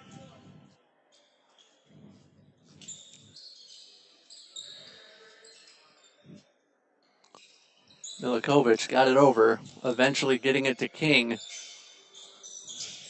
in the back. He will stutter, but he won't shoot as it goes over to Milikovic. Pass intended for King. He'll pick it up at center and sell himself out to do so. Milikovic, nifty backwards pass. King fakes the shot. King dropped it far corner. Quick shot off the bottom of the bar and out of play. West Point will get control. 8:28 to go, first half.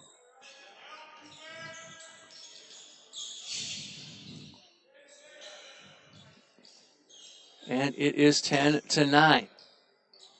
West Point with control. Near side, I believe that's Acock. No, let me check myself. That is actually Mark Miller on the near wing. Miller gets fouled, or actually draws the foul. Does the Milwaukee defender against Miller. And Milwaukee will work it back ahead. King crosses the timeline with it as he'll dribble ahead. Handball's not necessarily designed to be dribbled like you would a basketball. As that nifty move leads to a goal for Milwaukee, and they're up 11-9. 11-9 Milwaukee. 7:20 to go in the first half of play. Quick shot, and West Point will answer. 11-10. Close game throughout the first 23 minutes. King will control this. Up the near side. King shimmies around one. Dropped it over. Far side, Milikovic. Milikovic gets it back. Milikovic drops it off. Top of the arc, bar bottom as it stays out. Fast break. West Point scores. It's 11-11. King tried to sell himself out on the defense there, running up and down the floor. 11-11.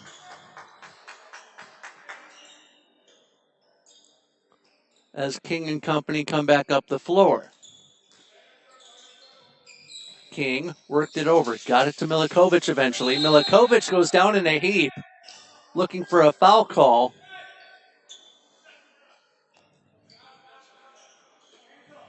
It looks like Milwaukee will maintain possession as this goes over to King. King slowing the play down as he'll drop it off. Nifty right-handed move. And the goal scored. 12-11 Milwaukee. As a quick shot, kick, save will stay here.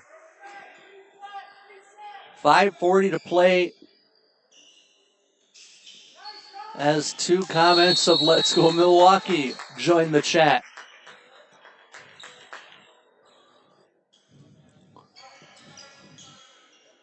Seven-meter throw coming for West Point. Score, 12-all. 5 1/4 remaining to be played in the first half. Minnesota and Fargo-Moorhead to follow in the fifth place game as we get to the medal rounds, if you will.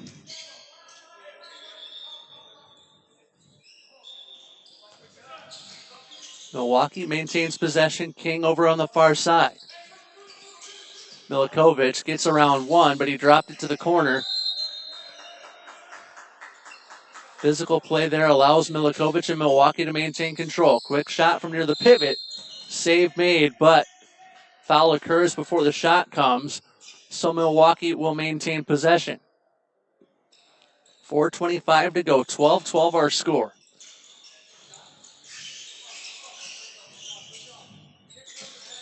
Milikovic got around one, but he lost possession. And I believe passive play called against Milwaukee, indeed. As King with possession here, he'll need to shoot. He did not. Passive play still called against Milwaukee. King shoots and the save made. West Point on the fast break. That leads to a goal, 13-12. With 3:40 to go in the game's opening half.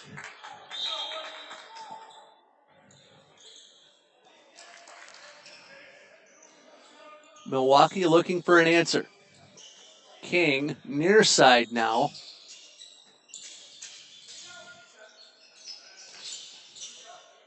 As this one worked up the touch line, save made, or the end line, save made. 3 1/4 left. As a shot there near side goes in. 14-12 now Army, or West Point. The names are interchangeable, you figure. But 14-12 favoring West Point.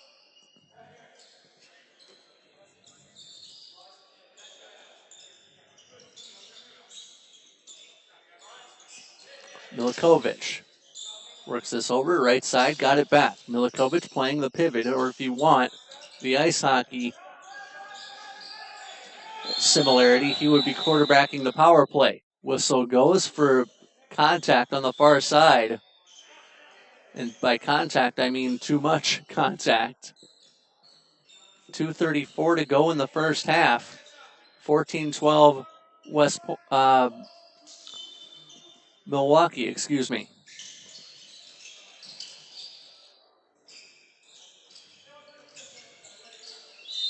Whistle. Milikovic was clinched, like you would see in boxing. King drops it into the corner, looking for an angle, shot and a goal. It's now 14-13 West Point.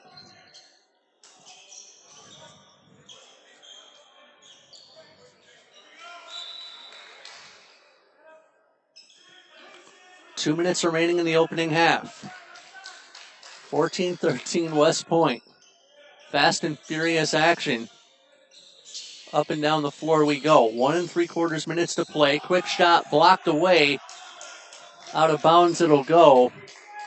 West Point will maintain control.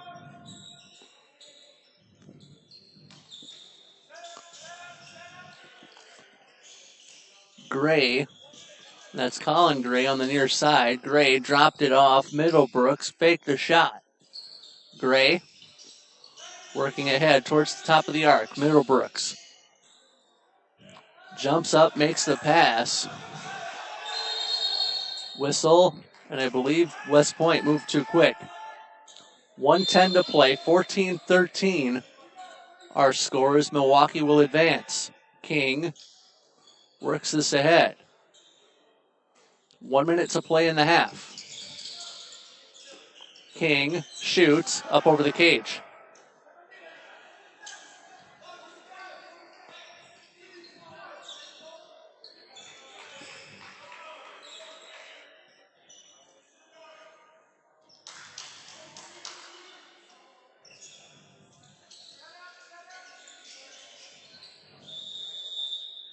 Whistle. Timeouts. West Point. Late in the half. 14-13 Milwaukee. As a much needed breather is given. We'll get to a YouTube comment if we can.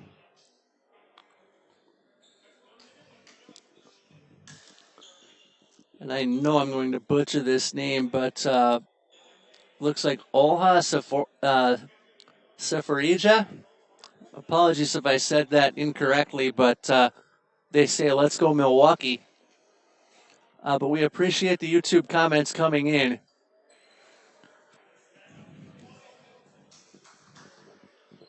Keep them coming in the widget to the right of your broadcast window.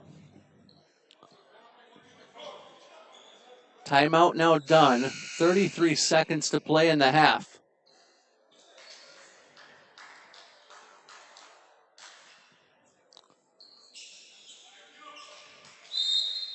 West Point with possession. And if they want to slow it down for the last shot, they theoretically could.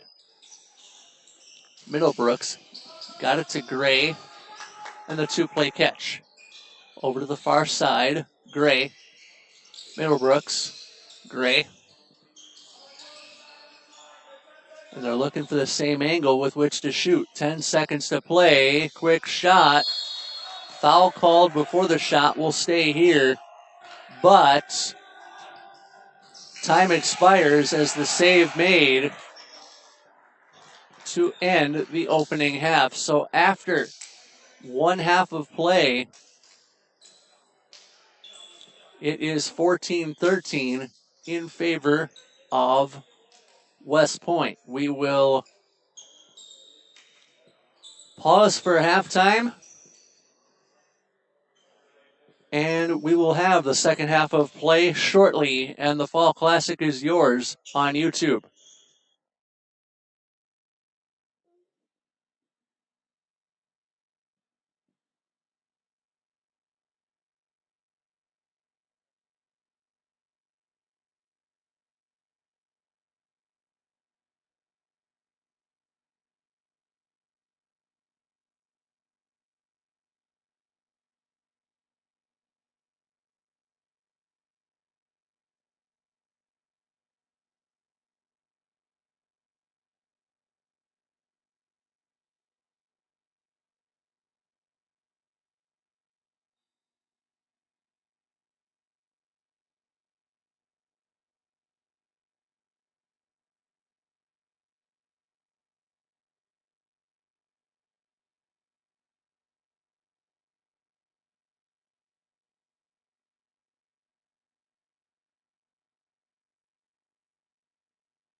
back for half number 2.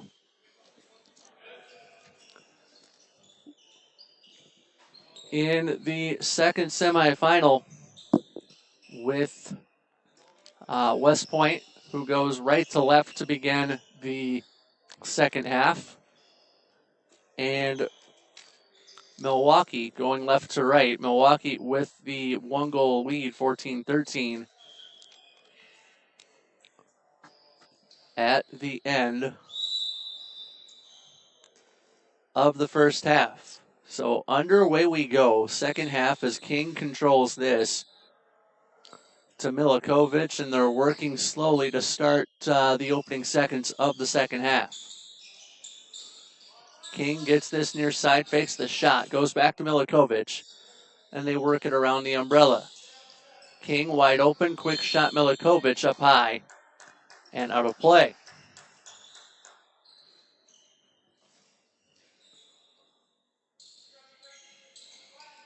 Milwaukee reestablishes possession as that ball was tipped on its way out. King goes to the floor and sells out to maintain possession.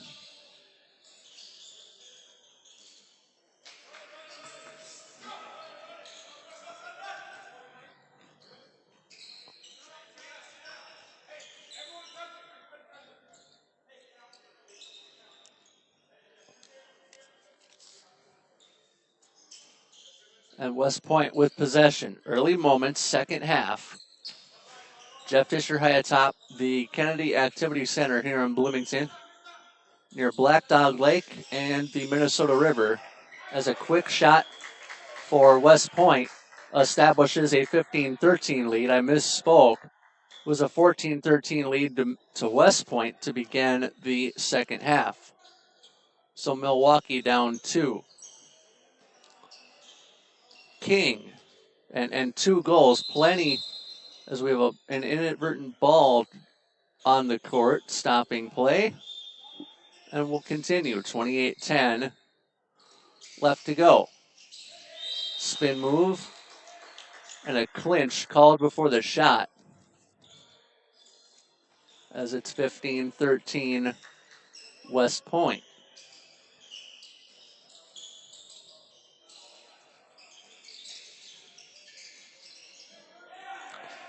Quick shot and a goal, now 15-14. I believe a 2-minute call has been made against West Point, so they're down a man for 2 minutes.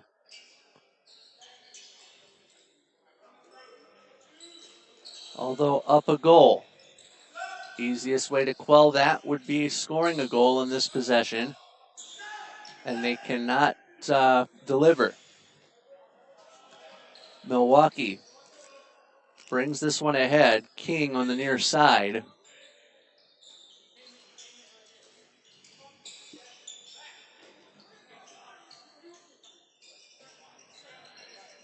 And now West Point looking to continue to go to work. 27 minutes to go in the second semifinal. Winner will take on Chicago Inter, who pulled out a 17-15 victory earlier on against Cal Heat. As this one is advanced by Sheffield into the front court. Sheffield worked it over and gets it back. Sheffield dropped to the pivot, loose ball on the far side.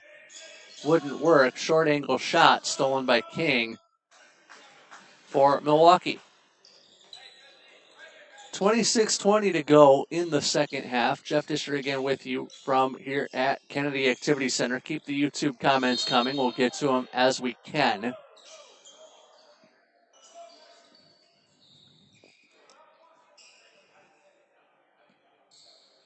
Milwaukee with possession here as we tick under 26 minutes to play. Dropped over to King. King faked the shot, goes back to Milikovic. Milikovic, short side, and he missed the shot. That will allow West Point to regain control of the ball.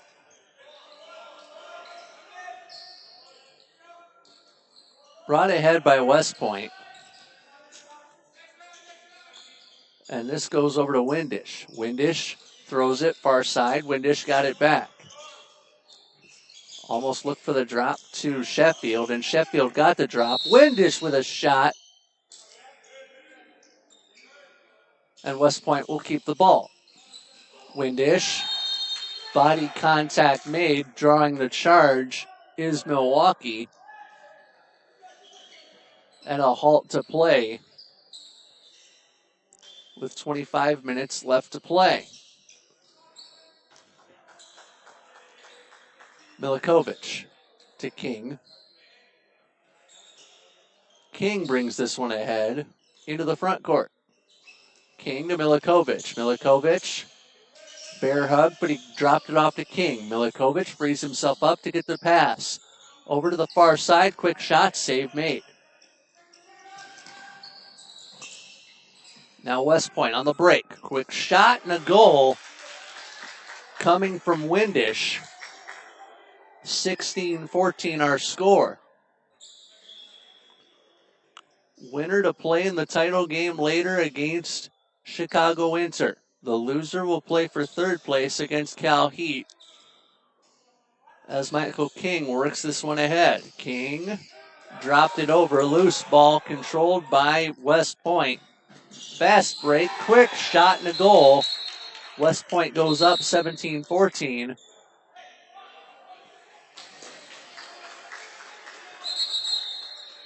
As a red card being issued against Milwaukee.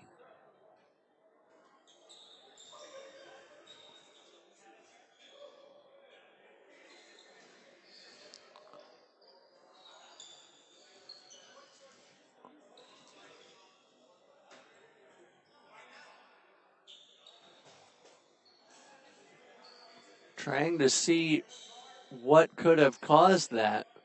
23:57 to go in the match. A blue card also issued.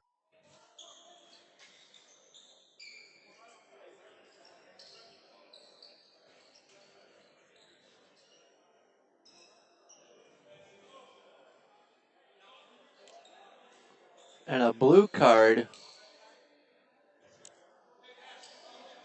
is used to provide a little bit more clarity with regard to disqualifications. Our theme, which would contribute to our theme of those new to the game of handball, learning a little something like we all do every day at various points. Milwaukee with possession, 23.5 minutes to go in the contest. 17-14. West Point, Milikovic, foul before the shot. And West Point will control. 31 total goals on the board as West Point mishandles the offensive possession. And the ball will go back over to Milwaukee. Milwaukee down to 5 players offensively, so they lose a man for the rest of the match as a result of that red card, with the blue seeking a little bit more clarity in terms of that disqualification. Milikovic tried to swim around one, got around two, but his shot does not count as the foul occurs. 22 minutes to play.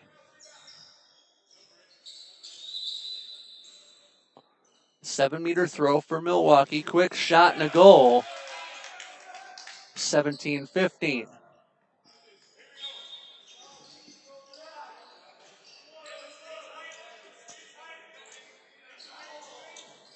Now West Point looking to add to their lead. 2-goal lead on the far side as a quick shot, short angle, does not go. And Milwaukee still alive as this ball bounces across the timeline.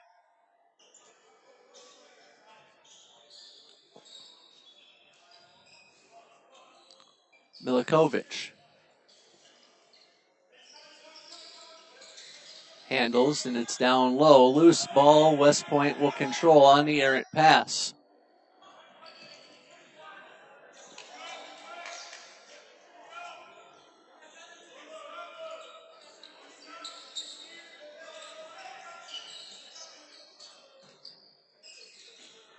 Drop down low. Quick shot and a goal.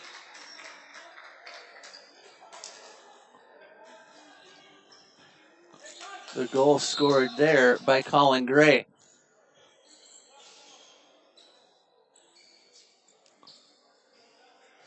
"20 minutes and some change. 18-15 West Point.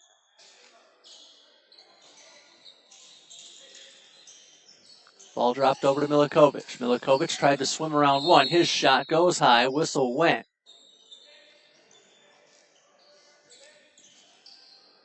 And Milwaukee will maintain possession. Milikovic. Milikovic tried to get around two. Dropped it off. Right wing side. Shot and a goal. 18-16. West Point. A little too quick for a fast break. As West Point comes forward. Gray quarterbacking as he got it from Sheffield. Gray, bouncer, high and wide. 20 minutes left to go. 18-16 to West Point.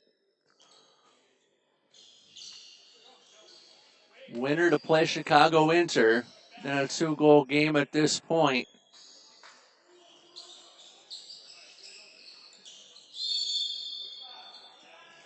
Whistle goes, halt to play.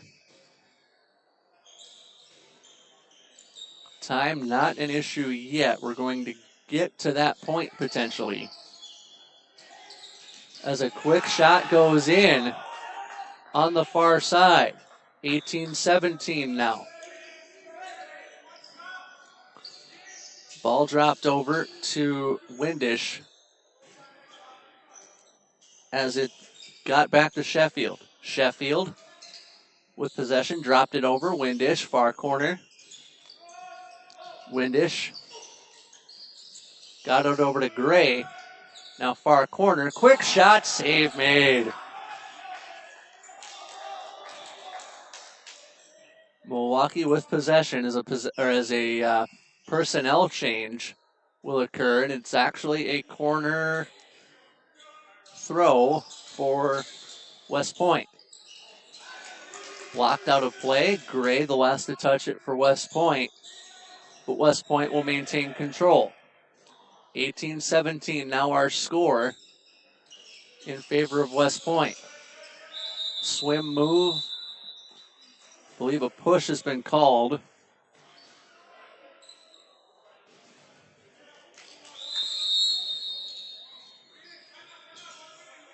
Timeout called with 18-17 the score so far. Fifth place game upcoming. Minnesota and Fargo-Moorhead will take to the court as we would begin the, I guess we'll call it medal rounds, and that comes your way next. We appreciate you staying with us, and a very lively chat going earlier in the broadcast day. So we appreciate those of you, we'll call you lifers, sticking with us through the day yesterday, Gremlins aside. Been a fun tournament to do here at Kennedy Activity Center. But Minnesota team handball practices in this facility, and it is a very good relationship that Team Minnesota has with Bloomington Kennedy. 18-28 left to go in the contest. West Point will handle the ball. Back to play we go. Ball dropped over to Sheffield, or towards Sheffield. Right wing, shot up high. 18-10 to go as Milwaukee will dribble this ahead across the timeline. Zika.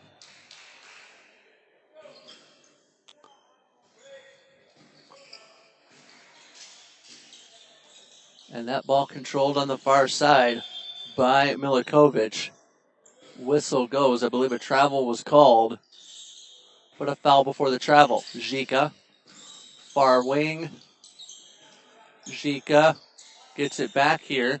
Milikovic. And Milikovic taken down to the floor. 17:25 to go as Milwaukee maintains possession. Quick shot up over the cage. And West Point will control.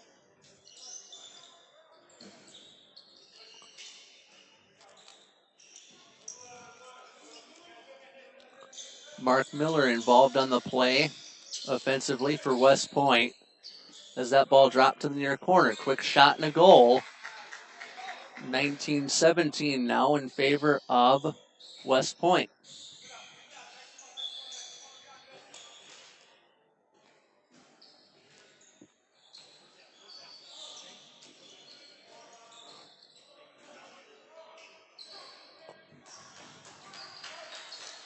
Milikovic and Ika playing catch, or Zika playing catch, I should say. Milikovic with a shot, and a long shot goes in. 19-18. West Point looking for an answer. Loose ball will stay here as possession goes to West Point. A little bit of a push, not called. Rebound. Doesn't lead to a goal. The shot won't count.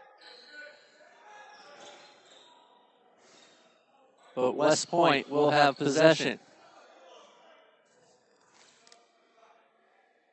And a 2-minute looks to have been called as West Point with possession.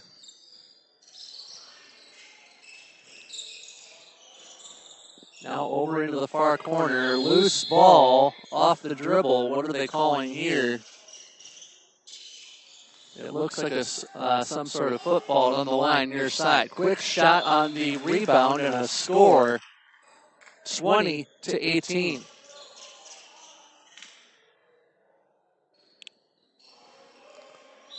Spencer Knudsen definitely an All-American. Knudsen, the goalkeeper for Army, and as a former keeper myself in ice hockey, or hockey, we'll say, I can appreciate a good goalkeeper when I find one. And so, want to thank Will Considine for that comment. I agree with you entirely. Glad you've joined us. Quick shot there for Milwaukee goes high and wide. A football quarter remaining in duration as Milwaukee will get the corner throw. Milwaukee now going to work. Loose ball foul. Halt to play. And we'll play on. Zika dropped it off. And now Milwaukee needs a goal in this offensive possession. They do not find said goal that they needed. 20-18 our score. As a quick shot goes in, and West Point extends their lead to 3. Not out of the woods by any stretch. Don't know.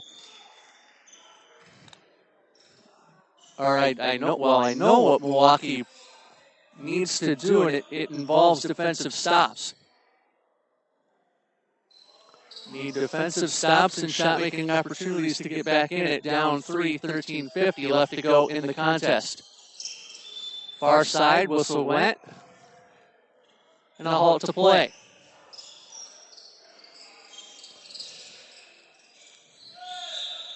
A shot opportunity there for Milwaukee does not materialize. but they maintain possession. Quick shot near the top of the arc. Whistle goes. And we liken that to a boxing clinch. Quick shot, top of the arc, goes in. 21-19 now in favor of Milwaukee, or in favor of West Point, excuse me.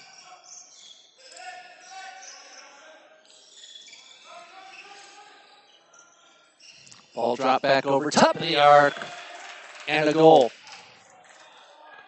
22-19, 40 goals on the board with 12 minutes to play, or 12:50 to play, I should say, in the contest. Semifinal number 2, the winner will take on Chicago Inter, who pulled a 17-15 semifinal victory about 90 minutes ago.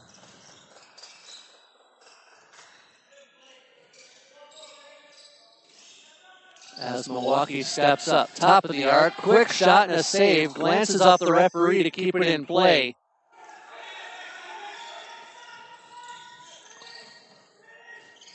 And West Point can't finish with their fast break.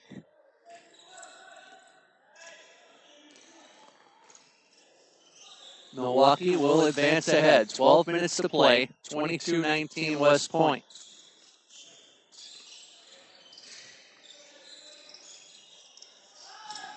Quick shot, kick to the roof of the building, and a great save there.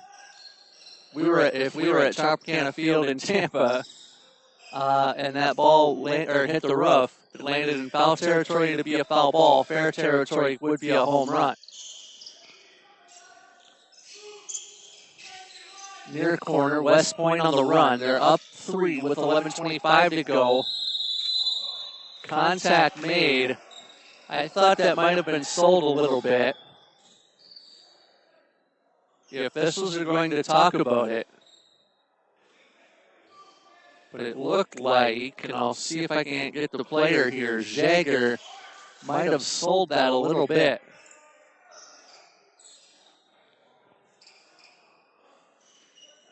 So a 7-meter throw called for West Point, as the officials felt the same way I did. Jagger might have sold it just a little wee bit too much. Shot, goal, 23-19 West Point. Quick shot on the return possession wouldn't work for Milwaukee, and that's something you don't want to do either, is a one and done. One shot on a possession, as I move the camera into the front court. One shot on a possession, not the way to go, especially in the late going here. 10:45 left to go. Quick shot, save made.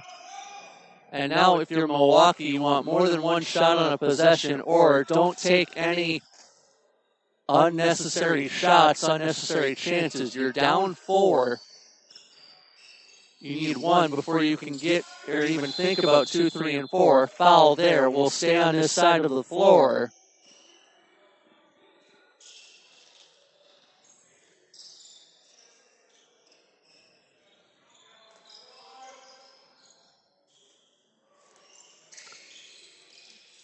Dropped off by Milikovic. Quick shot off the iron and it stayed out.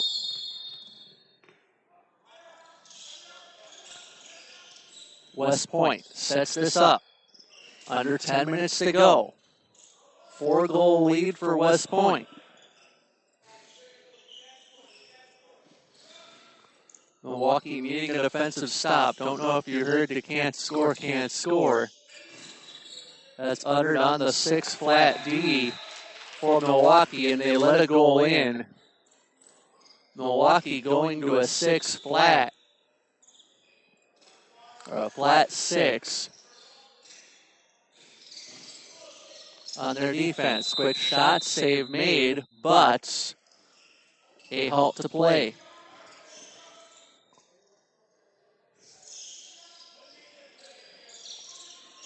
$9:10 to go in the second half. 24-19 West Point.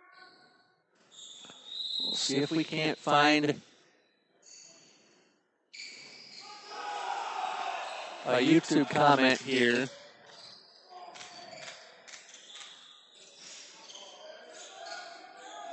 As West Point will advance. Some Go Army. I'm sensing a Go Army beat Navy theme, especially in December on the football gridiron. Quick shot, save made here. I know a couple people will definitely agree with me in the YouTube chat. Want to join in? You got that widget to the right. Drop a comment in, and I'll get to that as I can. 24-19, our West Point on the breakout. Quick shot.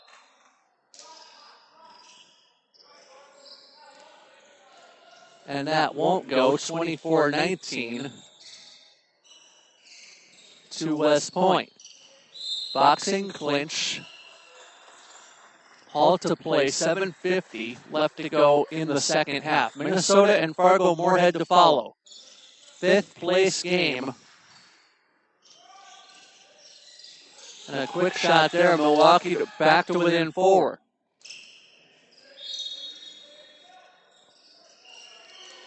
West Point playing very disciplined, especially in this second half. Worked over to the far side, delivered down low. Killebrew shoots and scores 25-20 with 7:16, 15, and 14 to play as Milwaukee will advance into the front court.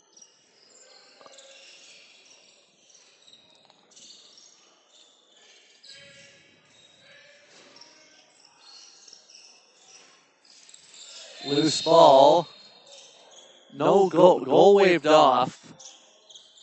I believe Milwaukee will handle it from the 9-meter hash marks. Back to play we go. Dropped off to Milikovic. Milikovic harassed, and he still scores. 25-21.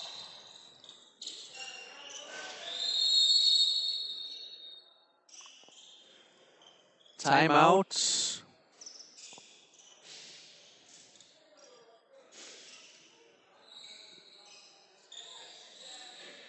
The fourth official saw something. Or the third official saw something. Same concept as a soccer fourth official.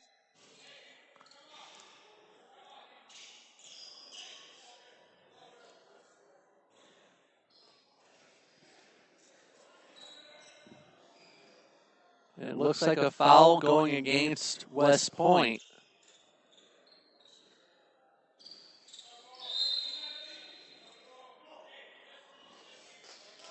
Milwaukee with possession after the housekeeping is complete.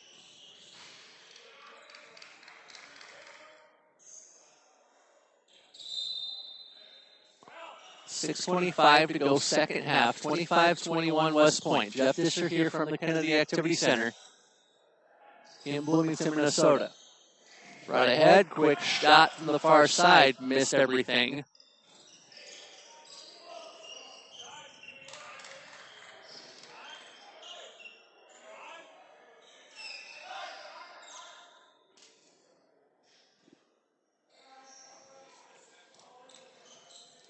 Personnel change for West Point as they'll advance this forward. 5:50 left to go. Gets this one over to Sheffield. Loose ball. Sheffield picks it up. Sheffield advances that. Whistle went before the shot.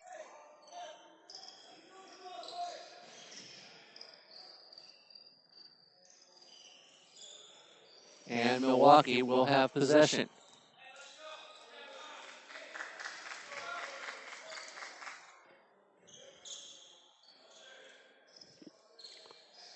.5:15 to go, second half, dropped off. And a quick shot, barred down. Great goal from Milwaukee there, staying alive within 3. 5 minutes to go. You'd hate to give up a defensive goal here if you're Milwaukee, in the 1-5. 1-5 zone for Milwaukee. Quick shot, travel, and so take the goal off the board. 4:35. That's a defensive stop that Milwaukee needed with a little help from the foul call. Milikovic dropped it off. Bear hug, dropped. Foul at the top of the arc. 4:15 remaining. And a 9-meter throw for Milwaukee here as we resume play.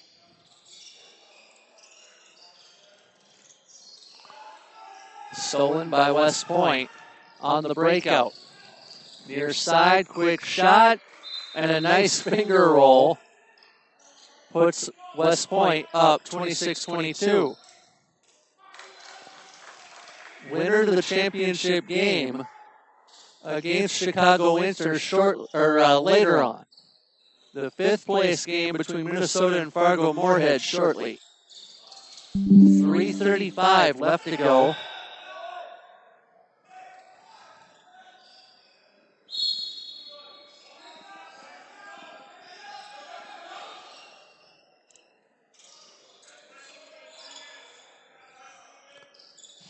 As West Point advancing.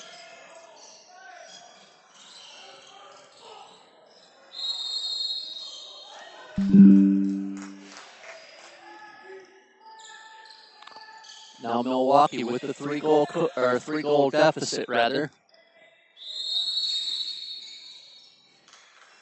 Whistle goes, timeout. Milwaukee. So 26-23, let's reset it for you. 26-23 West Point. Milwaukee has been down 3 goals consistently here in the last 5 minutes or so.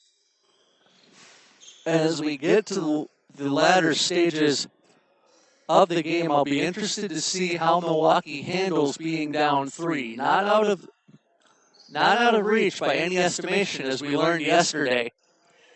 A 6-goal, 7-goal, 8-goal cushion, as our friend Josh Walenga and myself established, is more of a cushion than, say, 2 or 3.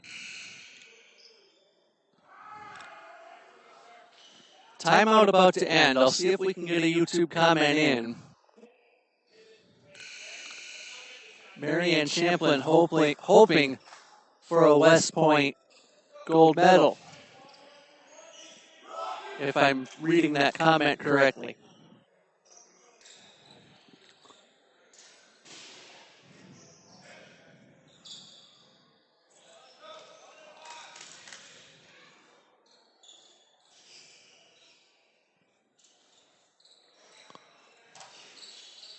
Three minutes and 2 pennies left to play.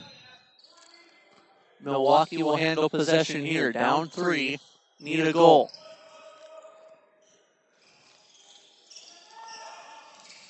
Quickly brought back towards the top of the arc. Bodies fly. And the goal does not count. Milwaukee keeps possession. Now the clock, the enemy of Milwaukee, down 3. Need a goal here. Milikovic.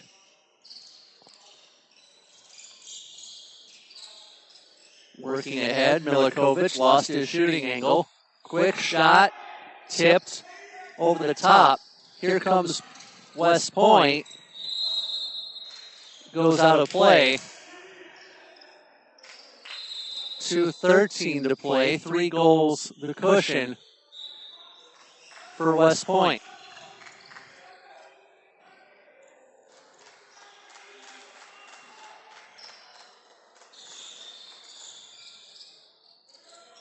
Quick shot and a quick goal. Milwaukee says dish.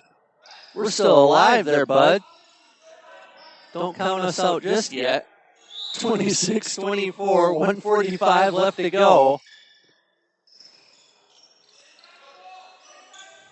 Winner will play for 3rd place, or winner will play for the championship game later, and the loser for 3rd.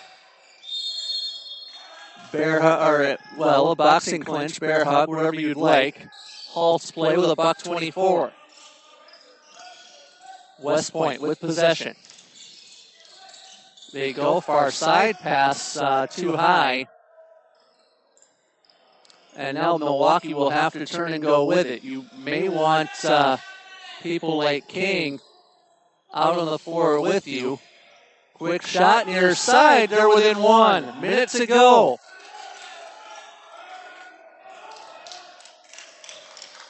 Got to get a defensive stop here if you're Milwaukee. 50 seconds to go. West Point content to hold the ball. Whistle. Timeout. West Point. 26-25, late in the game. We're not in a basketball type situation where we'll get time or where we will get timeout upon timeout. That won't occur. But if you are Milwaukee, you'll want to draw up a defensive alignment that will allow you to potentially tie the game with a defensive stop. Very important here in the late going. Let's get to a YouTube comment from the widget, if we can. I did read Ms. Champlin's comment correctly. And the West Point coach played 4 years at West Point.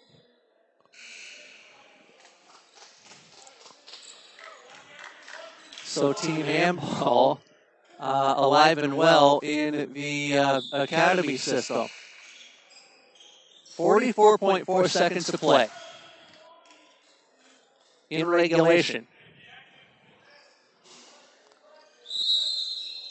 Won't be using an 8-letter word just yet. As a quick shot there, did Milwaukee get the defensive stop? They did. But a quick steal. And Milwaukee going to go into man-to-man, or actually a 1-5 zone. Not man-to-man. Almost got the defensive stop there.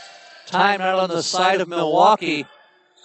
15 seconds to go. West Point holding the ball. Passive play called.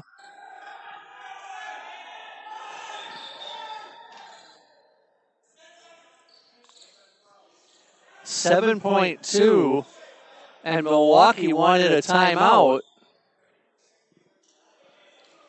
to draw up a play, and it wasn't given. Red card being a red card was issued.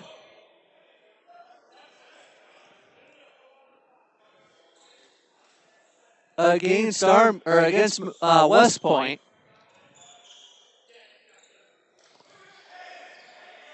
It'll be interesting to see where this ball is thrown in from. And they reset the clock to 11.1 and a 7-meter throw to tie the game.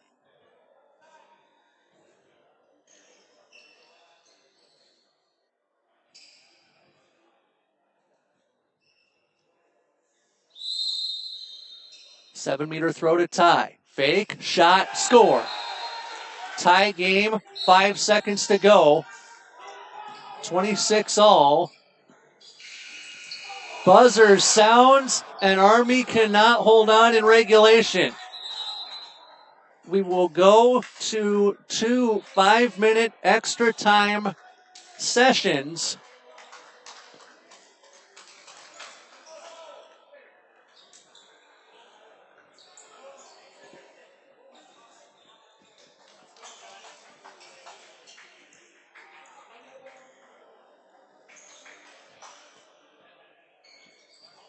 To settle this one. We are learning on the fly like you are. First overtime game of or extra time game of the tournament. And this one in a semifinal.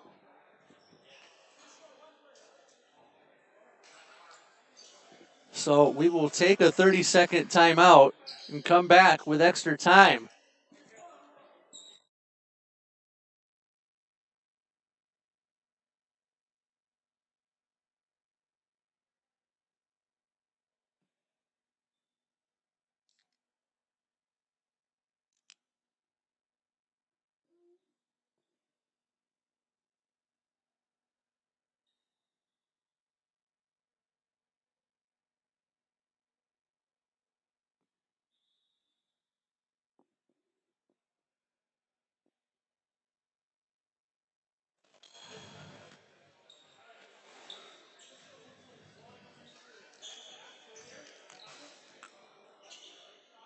Extra time coming. As we rejoin you from the Kennedy Activity Center, Jeff Disher here.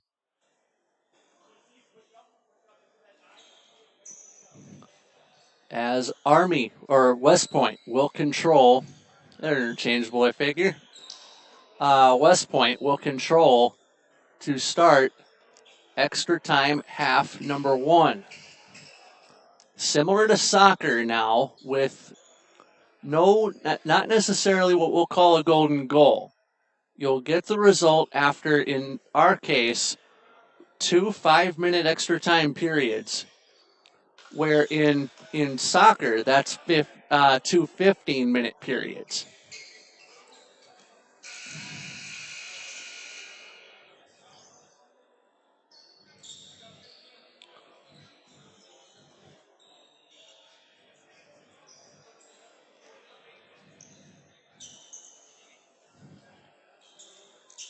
Army West Point rather wanting to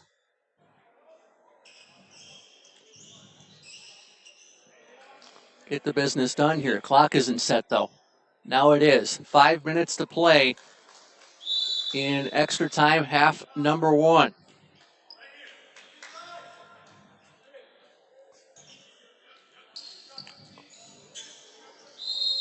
Whistle, turnover.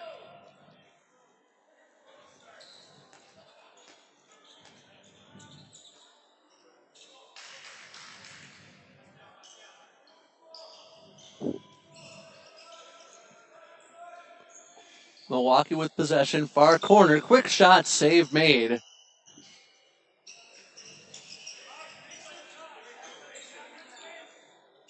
And West Point will control.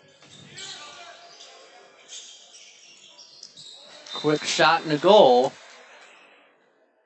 And West Point up a goal, 27-26, with 4 minutes left in the first of 2 extra time sessions.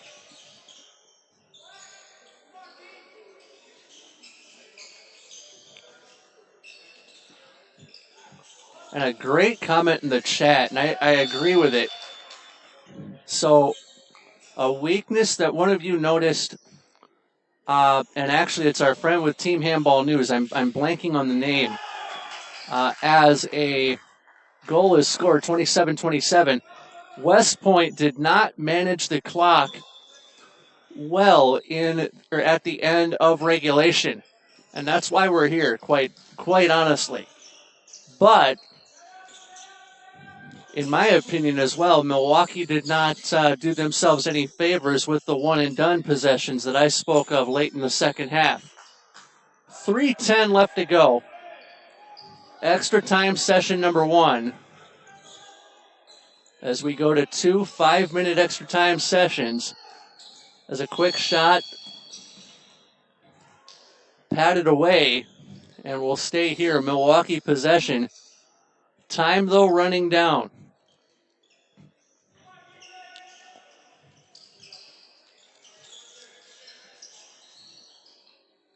Quick shot, save from the West Point goalkeeper. And that would be Spencer Knudsen. Here comes West Point on the return possession. 2:25 to go, extra time session number 1. Winner to move on to the championship game here in a little while. Quick shot and a goal. 28-27, West Point.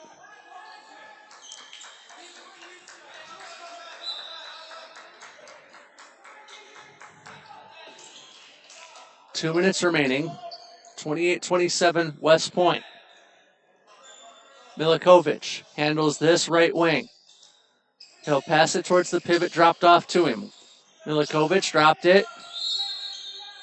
Whistle, too much contact. We'll stay here. Back into play we go. 1:40 and ticking. Left in the game, or in the game's first extra time half. There I got out of potential danger as far as how to characterize where we are. Less than 90 seconds to go now. Bear hug can't even really call that a boxing clinch. That is legitimately a bear hug. Six flat defense for West Point. Snuck through, foul called.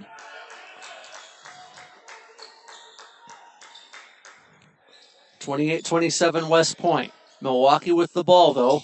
Quick shot up over the cage. And we will stay here as a 9-meter given to Milwaukee. 45 seconds left in extra time's opening half. Advantage played. And a quick shot. Rear official noticed it. 32.2 seconds to play, and a 7-meter throw upcoming for West Point to go up 2 with 32 seconds left in the game's opening extra time half. Opening half of extra time. Quick shot off the bottom of the iron. And the iron unkind, as Milwaukee may have one possession left in the first half of extra time. You want to slow it down and maybe tie the game. I don't know. That's how I'd handle it. Milikovic, right wing, backwards pass, and a nice shot as 27 in blue was being mishandled. Buzzer sounds at the end of one half of extra time. West Point with a 1-goal lead. Second half of extra time coming up in a moment.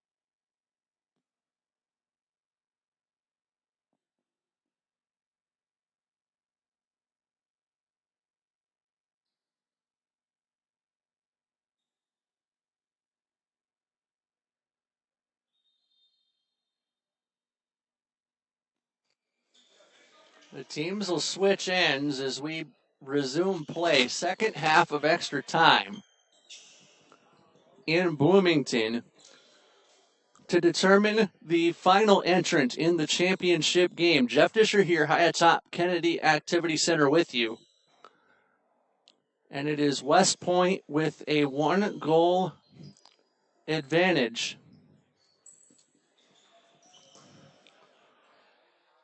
As the teams flip ends.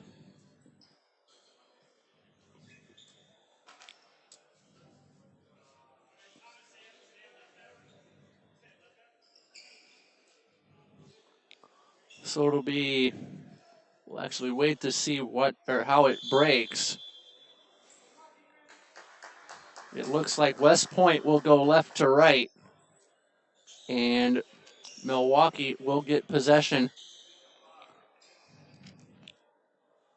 to start the second half of extra time, as they're looking for 5 minutes on the clock to get it.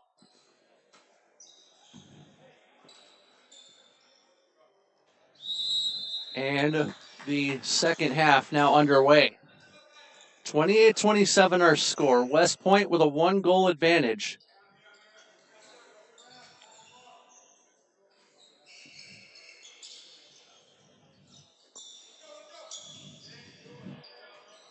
Marianne Champlin probably deleted a message that said, go Army, beat Navy. I joke. And I kid because I care. 4.5 minutes to play. Quick shot. Milwaukee ties the game at 28 apiece.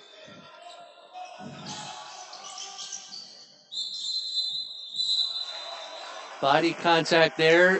Foul given against Milwaukee, and a 2-minute penalty also given.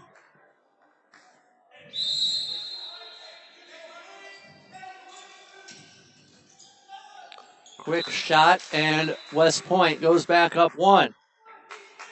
29-28, 4:10 to go. That 2-minute penalty that was given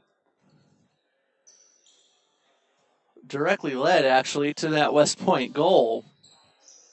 29-28, 3:55 to go in extra time. We would go to a shootout from the 7-meter spot if necessary. 9-meter throw here for Milwaukee, but the clock is starting to become an issue. Quick shot, long range, and the save made.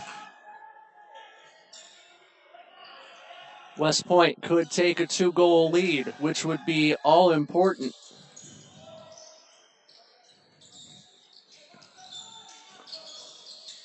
Loose ball, controlled by Milwaukee. 3 minutes and a dime left to go in extra time period number 2. Overall period number 4, as the scoreboard indicates. You'll see that when we pan on a West Point possession. Whistle and a halt to play. Milwaukee with what looks like a 9-meter. Quick shot, save made, will stay here. 2.5 minutes now. Milwaukee down a goal. And a shot from the 9-meter arc will stay here. Extended possession for Milwaukee.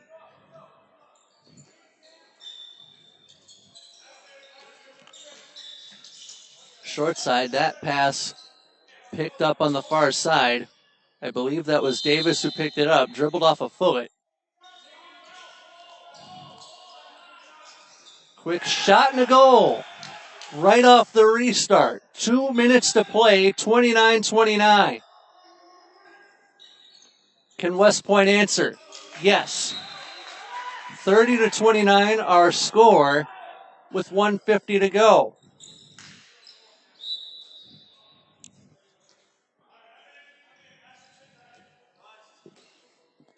(30-29), extra time period number 2.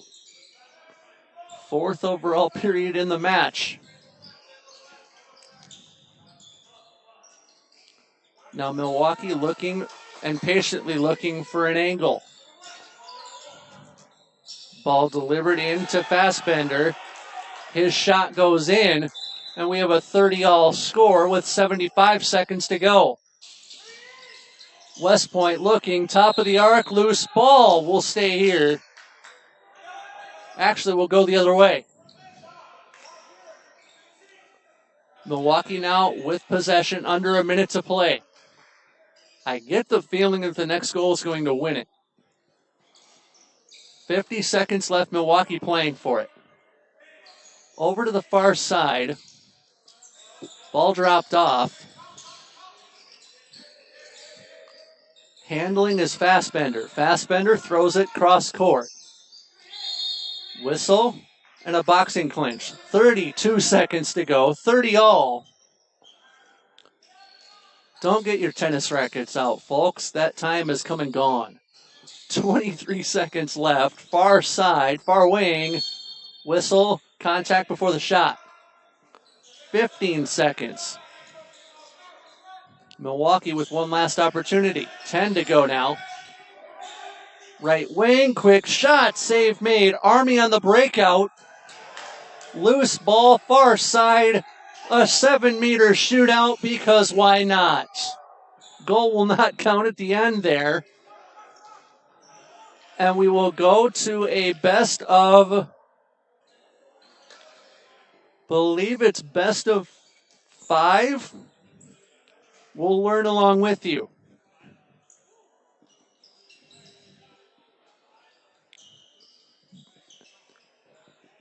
Looks like it's a best of 5 7-meter shootout to decide the second championship game entrant.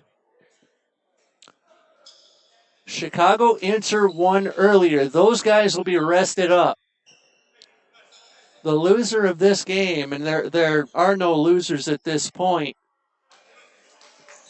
necessarily, or the loser of this game per se will draw Cal Heat in the third place game coming up after the Fargo-Moorhead Minnesota matchup that we have coming next. They're deciding which goal to defend, and they'll play each side. It looks like West Point won the toss, and they will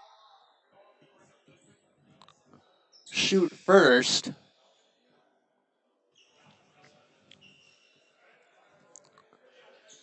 In a best-of-5 situation.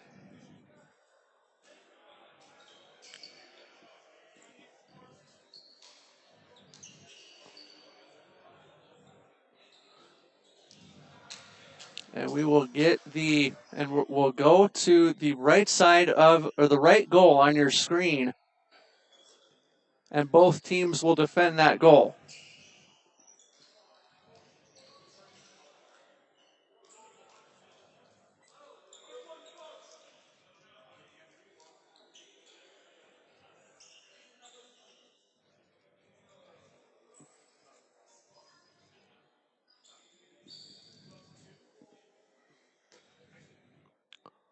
A little bit of housekeeping still going on.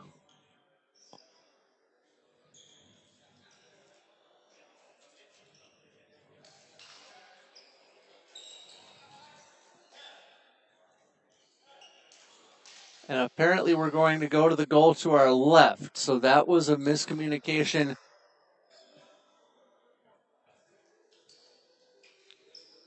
from the conversation we had overheard. We're going to go with the 7-meter shootout.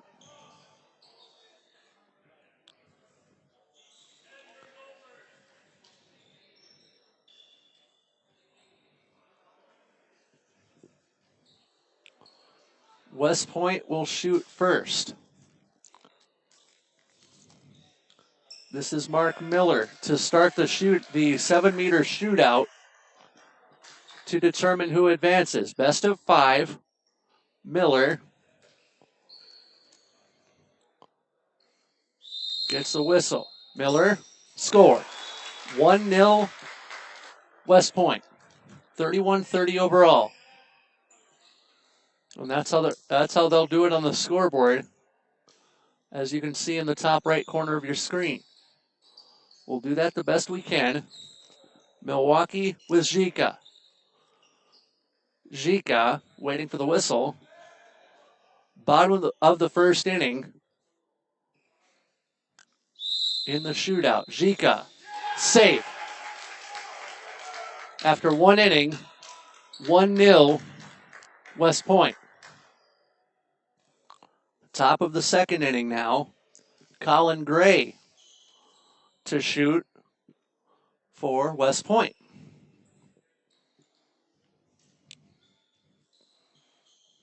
Gray waiting for the whistle. Gray scores 5-hole. 2-0 West Point, and a goal needed desperately here for Milwaukee to cling to hope. The shooter for Milwaukee, Momin El-Sharawi. Whistle, fake, shot, upper 90, score, 32-31, 2-1 in the shootout through 2 innings. Top of the third in Bloomington. I don't think we're far from Metropolitan what was Metropolitan Stadium either. Christopher Frazier to shoot in the top of the third for West Point. His shot, kick, save, and a beauty. Bottom of the third for Milwaukee, who need a goal here to tie.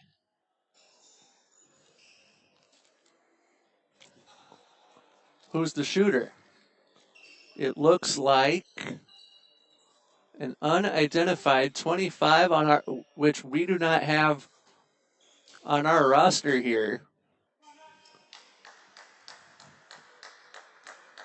But he will take a shot at the 7-meter spot. 2-1, this to tie. Bottom 3 Shot. No. Save made and through 3.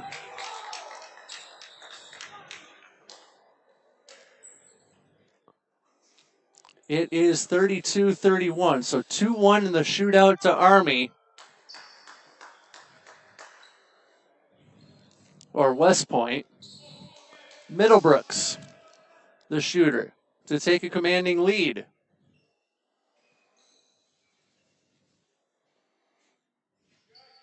Waiting for the official to get into position.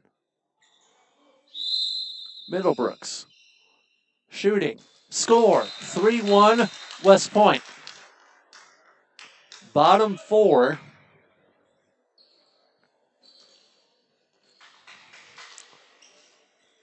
And the shooter, Ralph Jagger. His shot saved. And that'll do it. West Point with a 33-31 overall victory, a 3-1 win in the 7-meter shootout. So we get set to see the 5th place game with Minnesota taking on Fargo-Moorhead. We'll have that one for you on the other side of a quick timeout.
fifth place game between Fargo-Moorhead and Minnesota. The final score, by the way, with West Point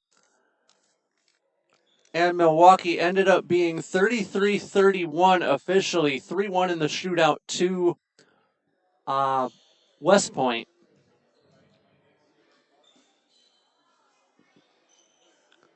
And so West Point will enter the championship game against Chicago Inter coming up later on. Jeff Disher here from Kennedy Activity Center as the medal rounds get underway, with Minnesota facing off against Fargo-Moorhead for fifth.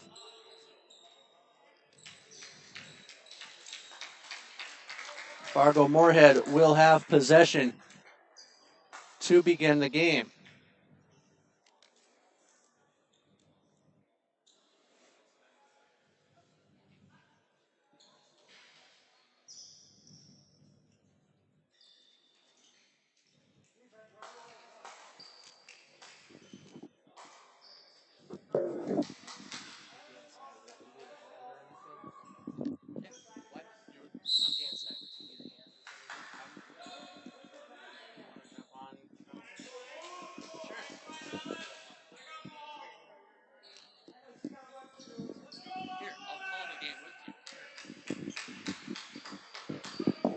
Early moments of the fifth place game with Fargo-Moorhead and Minnesota.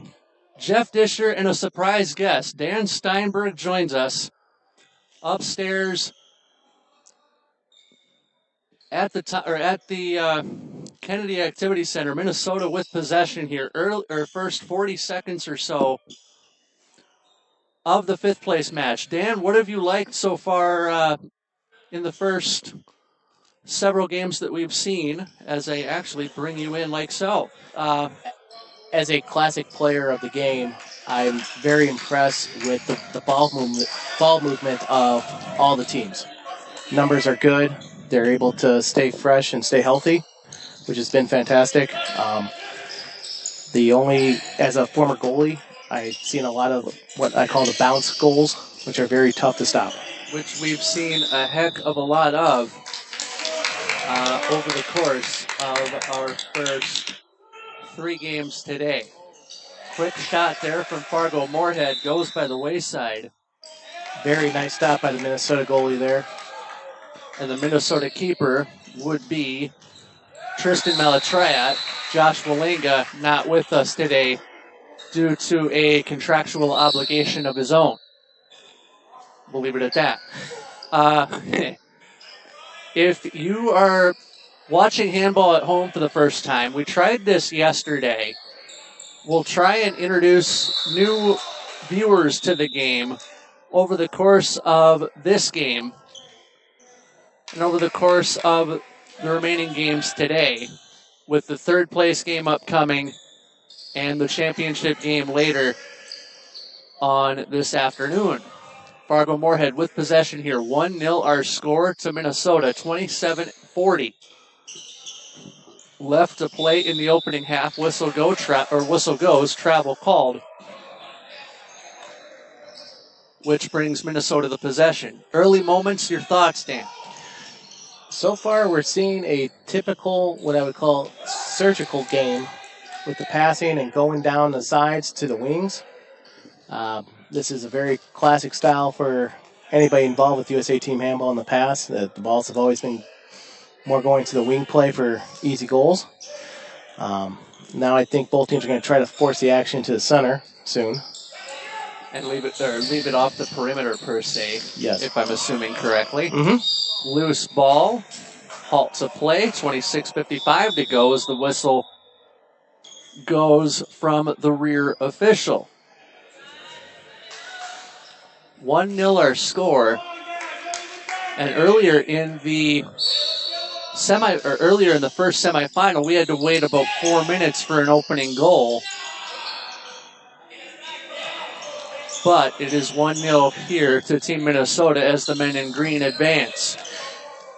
And that's very typical in semifinal plays. Both teams usually play tight in tournaments. In the ones I participated in, and that was many years ago, teams always come out a little bit tight in the beginning and then loosen up as the game goes on with the free flow. I prefer to call you a wily veteran. Thank you. Fargo Moorhead with possession. Quick shot, bounces in. Chris McCormick, the straw that is stirring the drink for Fargo Moorhead throughout the weekend thus far. And that's right there for a keeper. You saw the slow bounce pass, that slow bounce goal shot, and that usually, as a keeper, it just throws you off because in practice you're used to seeing like a lot of straight shots at you, and not so much the bounce passes from your teammates in practice. And right there, nice shot. Quick shot puts Minnesota up 2-1. I believe the goal credited to a deuce that I don't have on my roster. However, it is 2-1 Minnesota. Fargo Moorhead will advance this. It'll come over to Chris McCormick. McCormick right on cue, gets the ball back. Gets past one, drops it to the pivot, top of the arc, whistle goes. And a halt to play. 25 minutes and a dime left to go in the opening half. Great defense there by Minnesota, knowing that the offense was going to come with just a great block right there. Minnesota with possession and the 1-goal lead. 1 goal, not much in the sport of team handball. I agree with you there. It's all about the turnovers and controlling them. And defense as well. In some cases, whistle goes. Feel free to contribute to the YouTube chat using the widget to the right of your screen. We'll get to those comments as we can.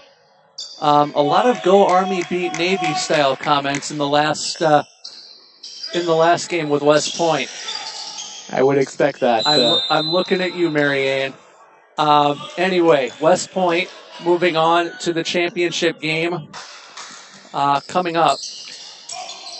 And it's my understanding they'll be playing against Chicago. Chicago Inter, who upset San Francisco Cal Heat. It was a 2-goal affair. It ended 17-15 as Cal Heat couldn't get the business done in the late stages. Outlet time for Minnesota leads to a goal. 3-1 our score. Good fast break there. Good fast break.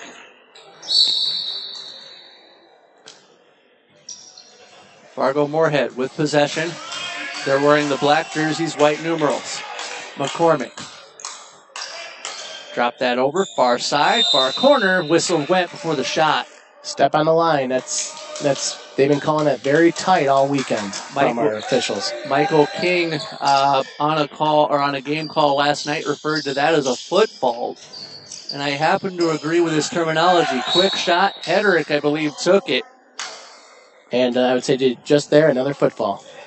Foot fault leading to Minnesota coming up empty.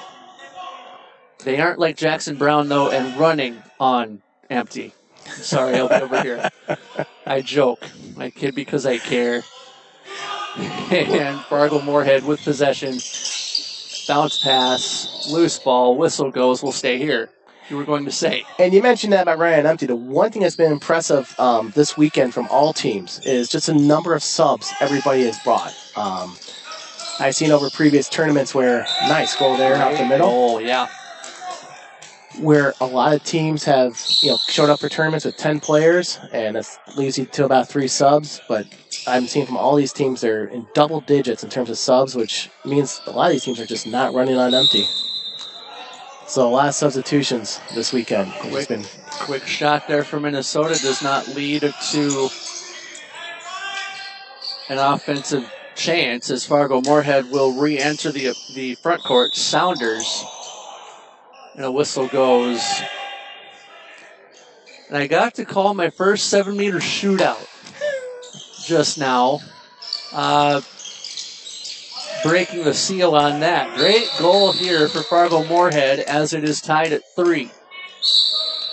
But that was interesting. Best of 5, so it wasn't really all that different. But It was interesting to see the skill that late in the game for both West Point and Milwaukee. Number 9 there for Fargo-Moorhead with the yellow card. And a yellow card similar to that, like in soccer, where you get that yellow card and you know to be careful right away. That's correct. Quick shot. Minnesota goes up 4-3. We saw a blue card in the West Point matchup. And that, from doing a little bit of research into that during the game, that leads to the official needing more information on a disqualification, correct? That is correct. That is something a few years ago that the International Handball Federation entered in for officials to look at. I don't know more details than that. I know it was something that was tried new years ago, and it seemed to work. So yellow, red, blue. No need for additional colors of the rainbow. Fargo-Moorhead with possession here, 4-3. 20 minutes and a half left to play in the opening half. Fargo-Moorhead with possession, as I said. It'll go to Nails, whose shot gets blocked. Fargo-Moorhead picks it up top of the arc. Whistle goes. And I believe Fargo-Moorhead had Neymar McCory land on his head. It looks like the elbow more. But he is in some pain. Yes.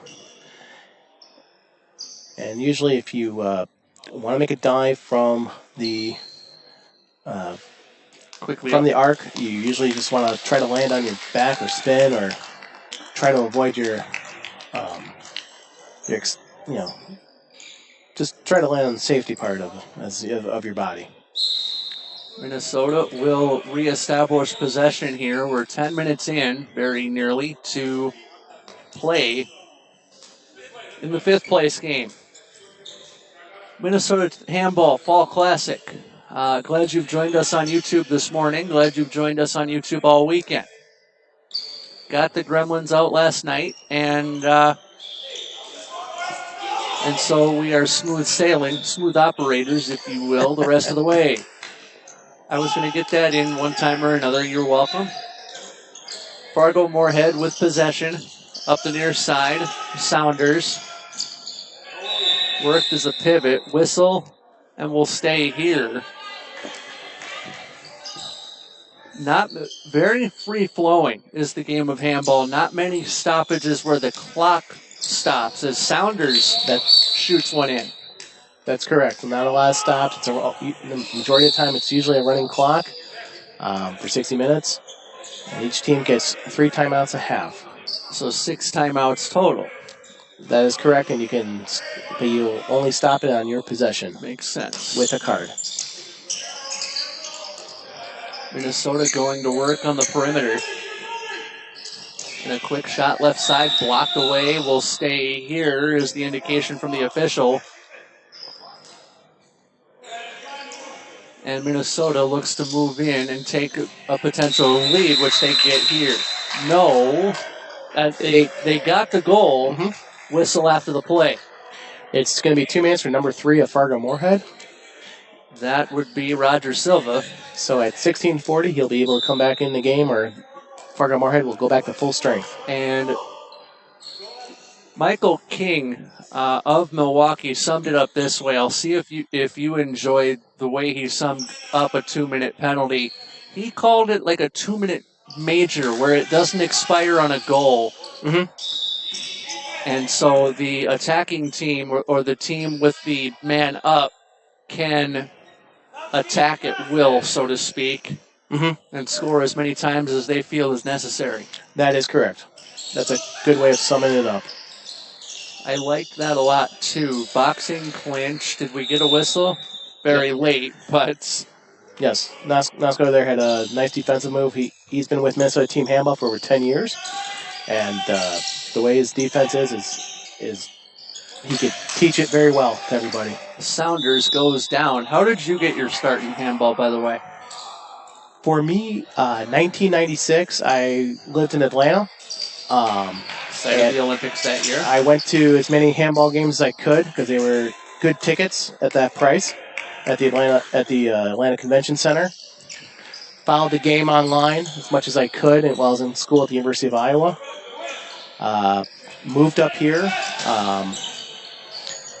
Then I was trying to get a business started, which failed, and one of them involved sports, and found Steve Pastorino, who became the head of USA Team Handball for 4 years, and they were looking for, I guess, younger players to develop teams at the time for USA National, and formed a team up here in November of 2008 after the Chicago tournament. I went down to talk to him.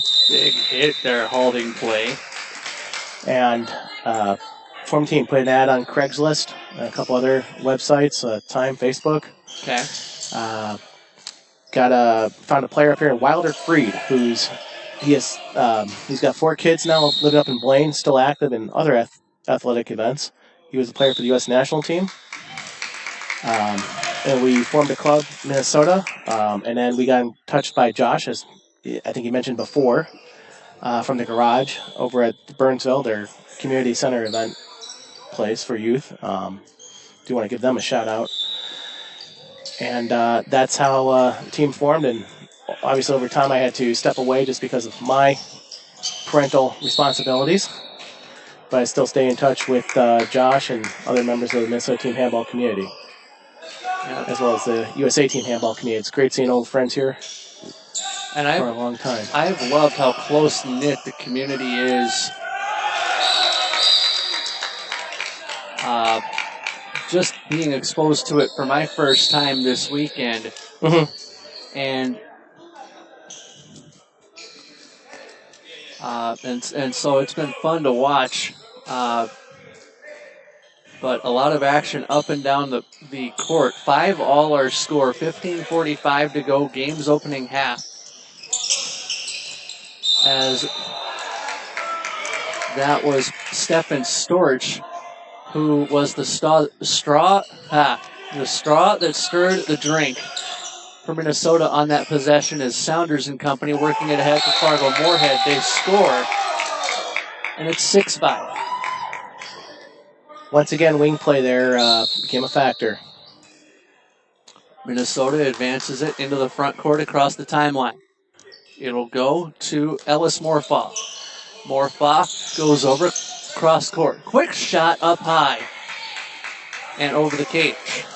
15 minutes left to play. Game's opening half. And Minnesota right now looks like they're on a 2-minute penalty, or probably less than a minute to go. Fargo Moorhead looking to take advantage of that. Top of the arc. Quick shot. Bouncer. Score. Chris McCormick. 7-5 to Fargo Moorhead.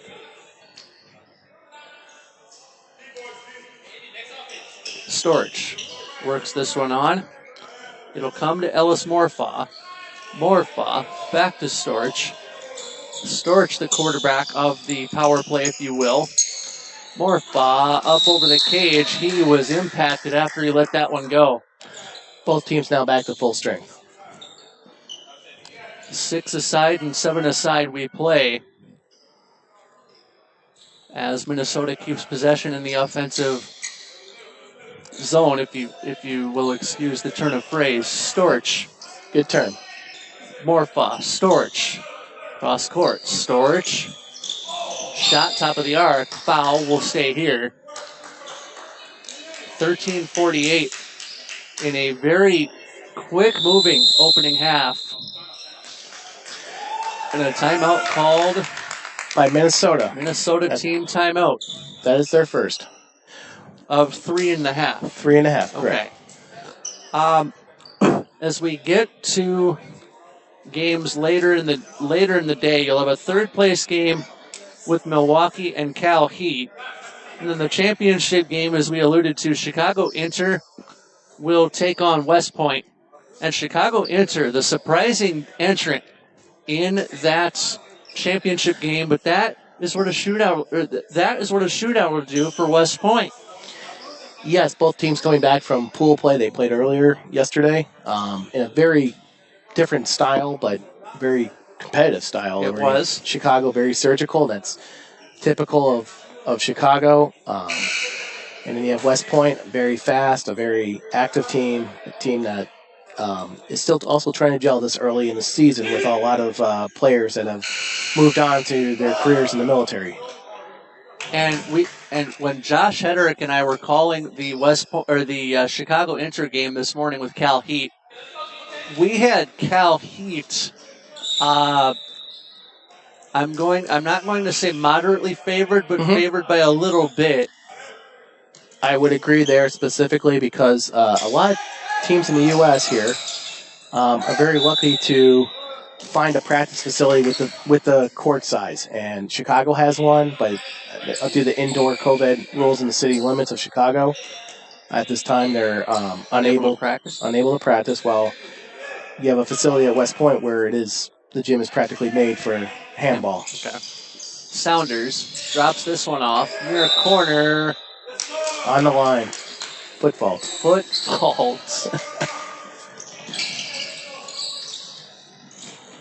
Michael King potentially tuning in and getting trademark credit with that line. I liked it, but a foul here against Storch.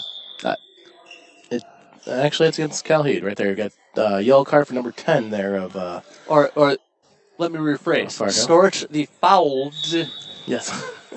And it was McCormick who was the fouler.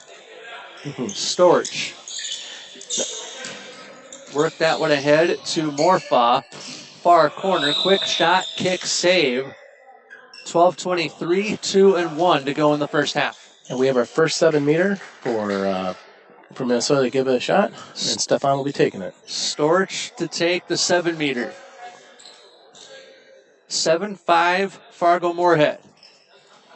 Waiting for the whistle. Gets it. Shot. Kick save. Gets it back. And another kick save. Ball still loose, though. Great series of saves in that sequence. That was impressive. Closing up that 5-hole. Saunders dropped it off to a teammate. Saunders got it back. Took a hand to the upper back, it looked like. Fargo Moorhead will maintain possession. Saunders drops it over right wing. Saunders got it back, kind of quarterbacking the power play, if you will. Quick pass inside. Looked to come from Chris McCormick. He couldn't find his intended recipient. But Fargo Moorhead with possession. Want to get to a YouTube comment right quick from Anna Catherine Schlon, it looks like. She says, go Finn and go Minnesota. Finn Peterson is who she is referencing. Fantastic. Glad you've joined us. Glad all of you have joined us here on YouTube as Minnesota handles. Stefan Storch dropped it off to a teammate. Quick shot, save made, rebound, shot off the iron. And that's one thing that always surprised me when I first was seeing the game back in Chicago, and a lot of shots off the irons. And to use a very famous college basketball term from an announcer that I happen to know real well, the iron is unkind. That is true in handball, especially when you have a square post compared to in soccer. You sometimes have round ones or square ones, just depending on where you're playing. Fargo Moorhead controls this. McCormick tried to get offensive position. He was unsuccessful. And here comes Minnesota. Back towards center and across. Storch across the timeline. Storch dropped it over. And he got it over to Morfa. Whistle goes. And Storch and Morfa will play catch as play resumes. 9:45 to go, game's first half. Boxing clinch, but the ball freed up. Storch with possession. Center of the court. Quick shot, but the foul goes before the shot. Foot fault. He came into the crease to cross over to his position. Jackson Hampton unable to score. 7-5, our score in favor of Fargo Moorhead for 5th place at the Fall Classic. Let's also give a shout out to these USA Team handball officials. I know a lot of them are not local, and they've flown in off of USA Team Handball expenses. And they're also being trained. So just let's give a shout out to them as well, please. Great, well officiated event, I would think. And yes. Definitely thank an official, thank a ref. Because without refs, we wouldn't have games, and without games, we wouldn't have broadcast days like this. Quick shot there for Fargo-Moorhead as we'll keep it right here. And I do want to mention, we do have the head of USA Team Handball officials down below us. As the third official. As our table official. Okay. And just let's give him a shout. He's run a great ref program. He's trying to make this fantastic, respectable. And a fantastic shot, but an even better save. Very nice block. And the ball went out.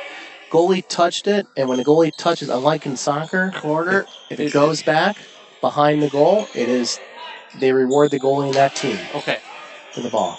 Thus, not necessarily a corner throw in that instance. Correct.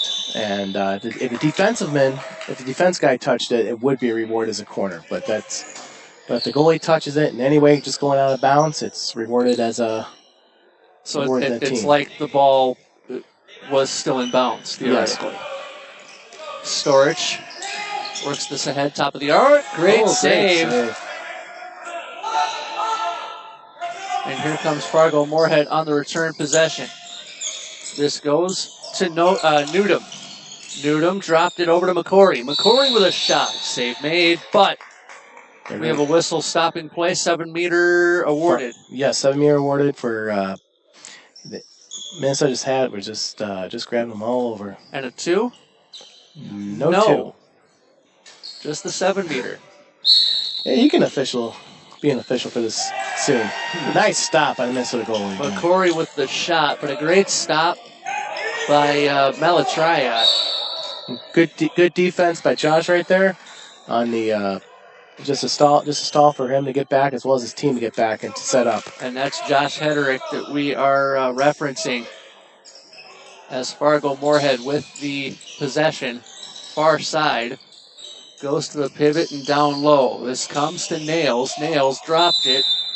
Top of the arc. No shot opportunity in Minnesota on the fast break. Pass intended for Hederick. And he'll bear hug his matchup.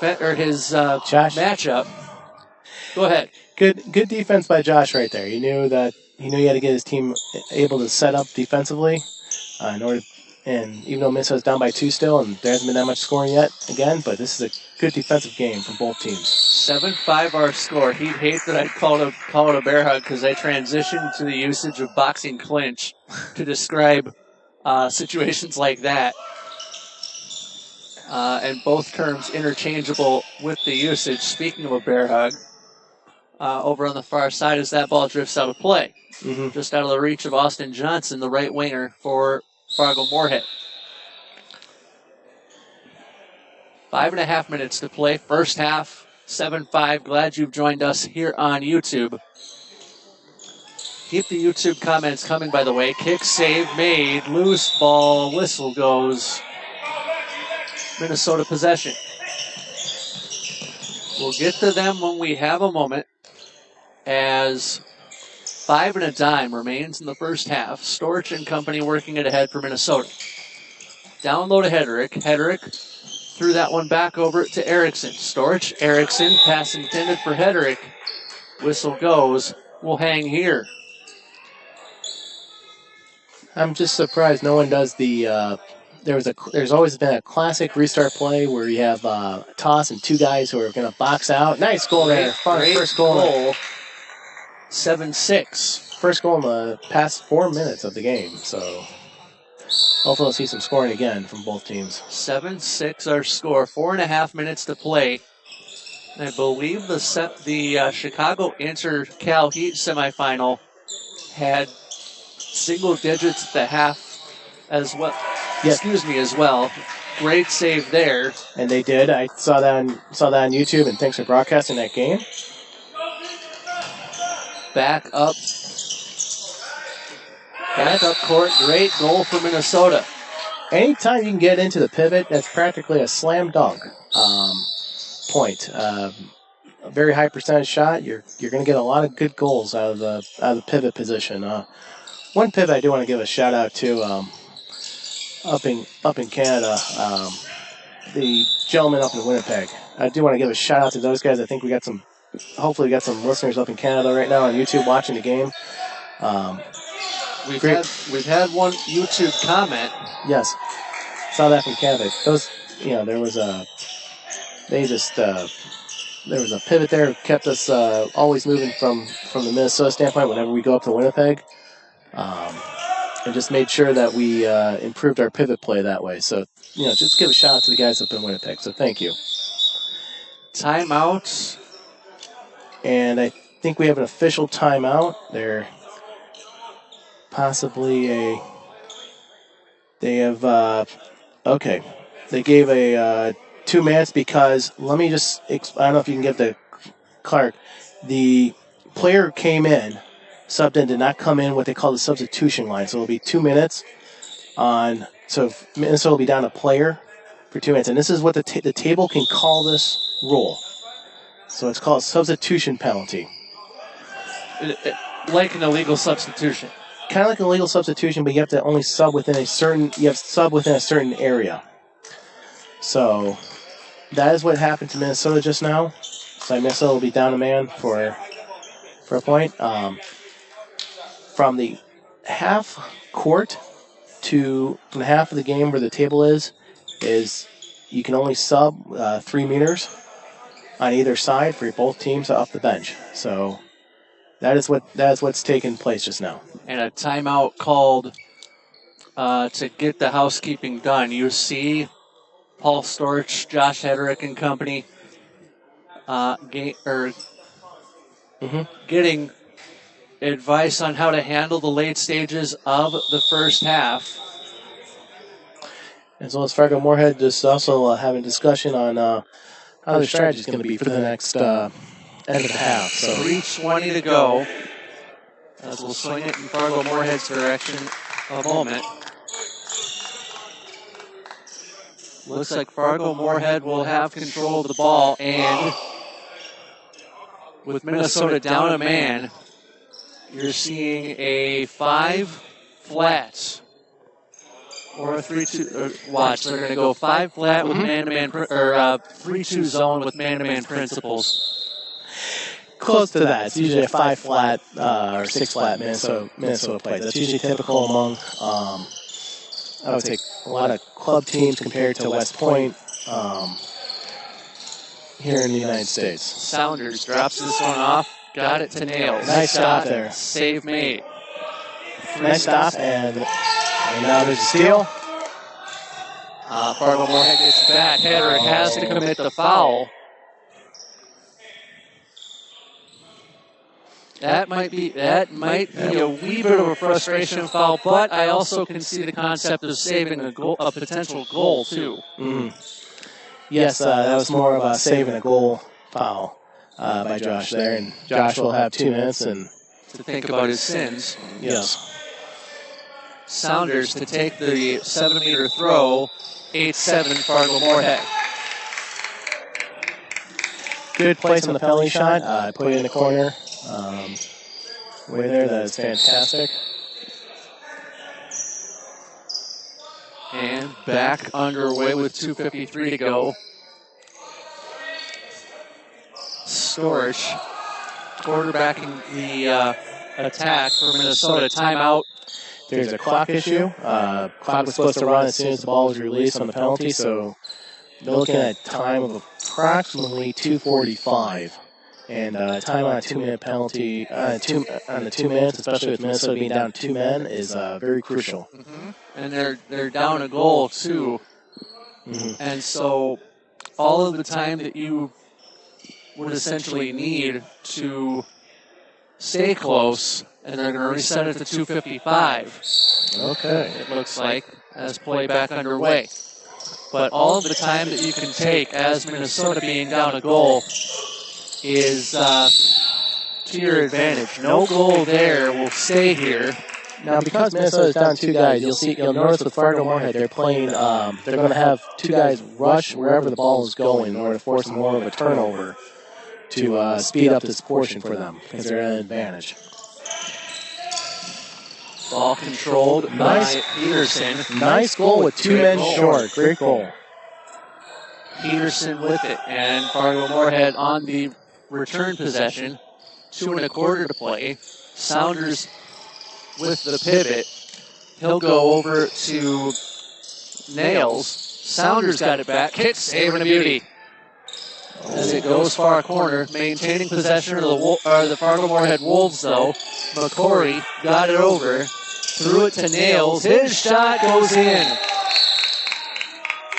Nice corner shot. Upper 90, yeah. Yep. 143 and ticking. 9-8 Fargo Moorhead. You'll notice right now they're shouting Stefan, Fargo Moorhead. They realize he's one of their better ball handlers. And nice goal right there, short-handed. Quick shot and an even quicker goal. Peterson. So that would be the aforementioned Finn Peterson that a YouTube commenter jumped on a little earlier. And Minnesota's now back up to, it's now 6-on-5. So they're 1 man short for what looks to be the rest of the half. Actually, 10 more seconds. Ah, I'm looking down at the table, and the table has it posted with when the player can come back in. final minute of play. Quick shot foul before the shot goes. 52. There we go. And we're back to full strength right about now. Yes. Storch works it ahead. Whistle went. Back to play we go. Minnesota crosses the timeline with Storch and company doing the business. Peterson and Storch play catch. Over far side, Peterson gets this near side. Wants Hedrick to come back from his right wing corner. Peterson, top of the arc, bouncer, no goal. They got fouled, so it'll still be Minnesota's ball. 9 all with 15 seconds to play. Quick restart, and too quick was Storch. Peterson, 9 seconds to play. Storch now got the restart officially. Peterson off the iron.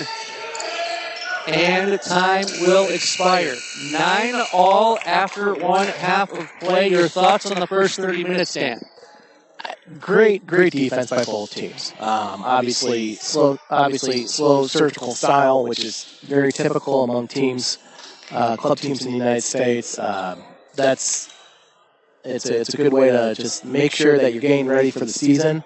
Obviously, they have a long way to go before the U.S. Nationals, which are in May, and that's what each team is trying to qualify for. Well, they'll be qualified for it, but they're each trying to get a good pool setting. So that's one advantage. That's the reason why we play the fifth place games. These games to increase your pool setting in the USA Nationals. We'll pause, bring you the second half after a short timeout.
back for half number 2 at Kennedy Activity Center in Bloomington. And Dish and Dan with you.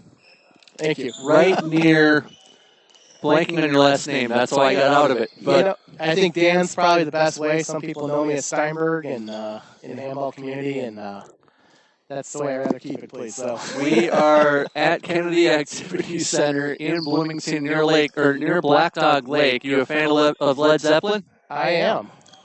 I figured you'd appreciate that reference then. Yes, I will say this about the Bloomington Activity Center. Give a shout to the Bloomington Convention Center, Convention and Visitors Bureau. They're the ones who are, they're trying to work with a lot of sports teams and host a lot of teams in the area, a lot of sporting events, even at the Bloomington Ice Arena, which was the home of the practice facility for the U.S. hockey team in 1980, so the Miracle group. The Miracle on Ice, iconic sporting event.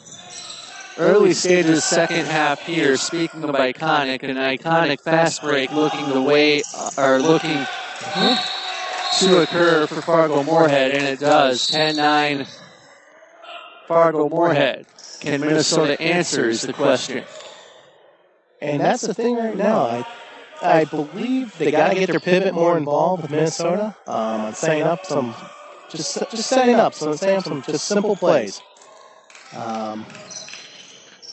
One good example is with Minnesota is usually the wing plays is usually what they've been focusing on. Storch and company working on an offensive opportunity, but before Header could get the shot off, the whistle goes. 28:46 left in the fifth place game. With the third place game that features Milwaukee and Cal Heat to follow. Great goal there by Josh, coming off the wing. Once again, the wing play for Minnesota has always been their strength. Hedrick playing the far side as you see it.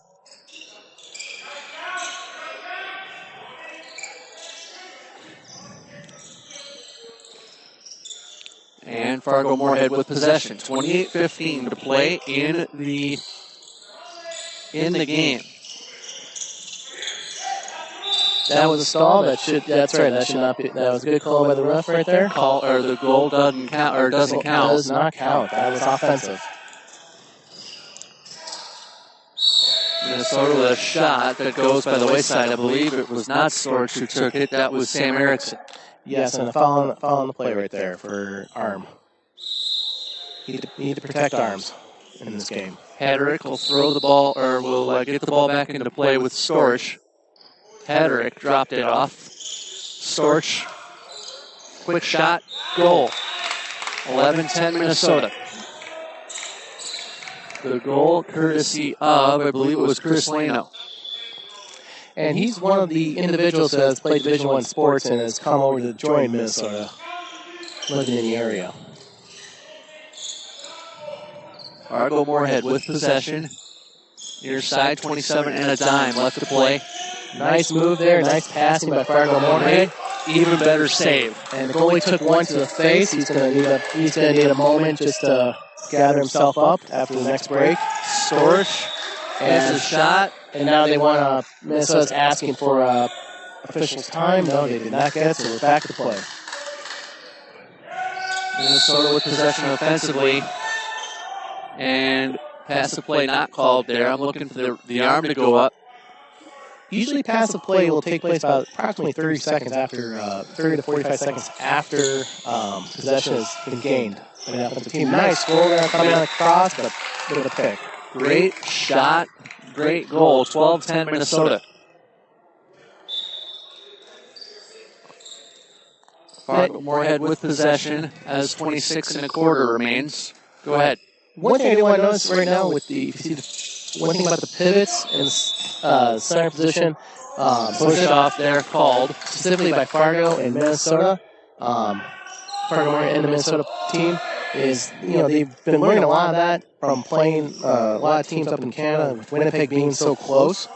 And a shout out, as I mentioned before, Ward Haribi from the Canadian Team Handball Federation, their past president, as well as he's now the vice president and a great referee, international certified from Winnipeg. So I just want to make sure I give a shout out to good old Ward over there. Almost there on the fast break. So Saunders kept it alive for Fargo Moorhead. Quick shot near side, no goal. A 2-minute penalty called. It's against Hedrick. It's actually a goal. They gave the 2 minutes. So the goal scored and the 2 minutes called. Yes, 2 minutes was actually called on number 24 there from Minnesota. And it would have been Hampton instead of Hedrick. Hedrick 23, Hampton 24. And once again, 6-on-5 for Fargo and Minnesota penalty. Minnesota still up 1. They could take Salt away from the wound with a goal here. Hedrick in the far corner. Hedrick looking for a teammate. Called it. Goal. Very nice goal. Very nice goal. Went back to the center. We have defensive now from Minnesota. 25 minutes to play. 13-11 our score. Quick shot. Nice save. Up and down we play as Storch with possession. He is almost bear hugged to the floor. Beloff controls this for Minnesota. Over far side, pass intended for Hedrick. Whistle goes. Clock continues to roll.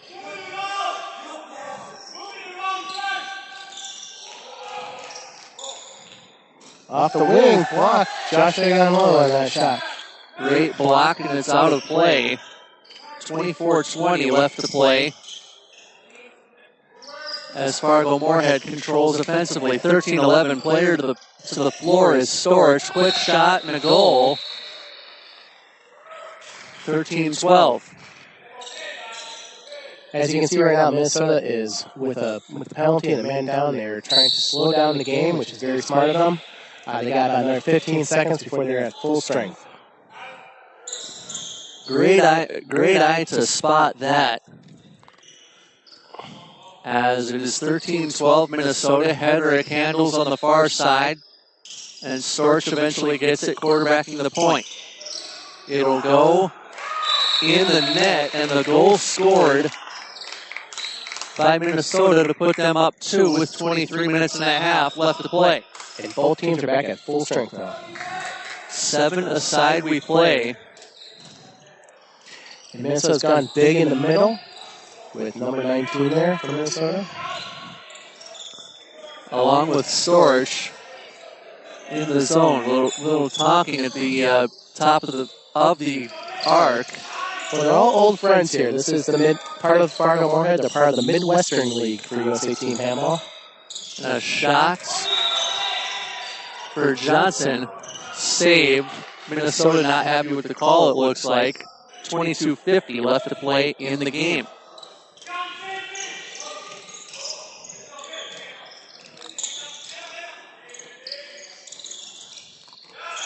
Side possession off of Storch. Fargo Moorhead will keep possession. It's a very smart defensive play. One thing about Storch, he's been playing over in Germany as well, and then came to the States many years ago. And that learning the game at a very young age is just muscle memory for him. Quick shot there from Saunders. Goes by the wayside as the save made. Minnesota on the fast break to Hedrick. Oh, off the iron. Josh Hedrick robbed on the shot where he lifted himself up in the air. Couldn't get it to go. He got great height, but he didn't get as good height as I'm going to give a shout out to Gary Hines over in Germany, one of our USA Team national players in the past. Still playing, I believe. Still very athletic according to all his YouTube clips. So shout out to Gary Hines there in Germany. Hedrick, right side, and he pays it back, and he also, I think, saves the goalies just to make sure that they both do not get injured. So very smart play by Josh there. Safe. I believe the correct turn of phrase would be safety first. Yes, especially in this game, it is compared even with basketball, you do get a lot of injuries. And I can also attest this for even being a goalie, you'll get a lot of bruises showing up later. As a former hockey goaltender, I'm right there with you. I'm right there with you. 21 and a half minutes left to play in the ball game. Nice save there by the Minnesota goalie. Great save Who's And that the- number 99? The keeper would be Melitrea. Melitrea. Wow, I am impressed, especially given his size and width. I can tell you in Minnesota we've had some great goalies. Shout out to Chad. I know he moved out of the area as a school teacher, and then one person from our past, I don't know if he's listening right now, in Iceland. We had the Iceland national goalie who was getting his PhD in nursing, Geasley. He's now teaching nursing in Iceland. Well, shout out to Geasley. Sam Erickson with that last shot for Minnesota, who are up 15-12 with 20-43, 2-1 left to go in the second half. Ball over to the far side. Hedrick camped out in that far corner. And I'm sorry, I also got to mention this other German goalkeeper. Sorry, it's just been so. I know Ben, we all call him, but I know he also had his real name from Germany. I know he's in his 50s now, but just give him a shout out too. He was also a good goalie for us in the U.S. Nationals back in 2009. So Great shot there a nice try there for Minnesota. Whistle went and bodies flew. exactly. 20 minutes and 6 seconds left to go. Is a 2-minute penalty called? No, they're just making sure that everybody's just staying safe. That's all, and we're having a good conversation down there, and things are fine. Actually, a 2-minute penalty has been called. Yeah, 2-minute penalty had been called. Minnesota down to 4 men. 5, I should say, so they're down a man. And Fargo Moorhead has called a timeout. Timeout, Fargo Moorhead, 20:06. And they're using their second timeout Left. according to the clock there. 20:06 left to play. Any more YouTube comments or anything? No, not that Not that you're seeing. Not that we are seeing. I'd like to give just a small shout for the next 40 seconds over to John Ryan at Team Handball News. I over the past 12, 13 years, John Ryan has been one site that I go to quite often to get my Team Handball News around the world. He's actually contributed and is watching. That's fantastic. John, just a shout out to you and all the U.S. Air Force alumni handball players in the area we're listening to, especially Drew Dolan over in Spain playing professionally from Wayzata, Minnesota.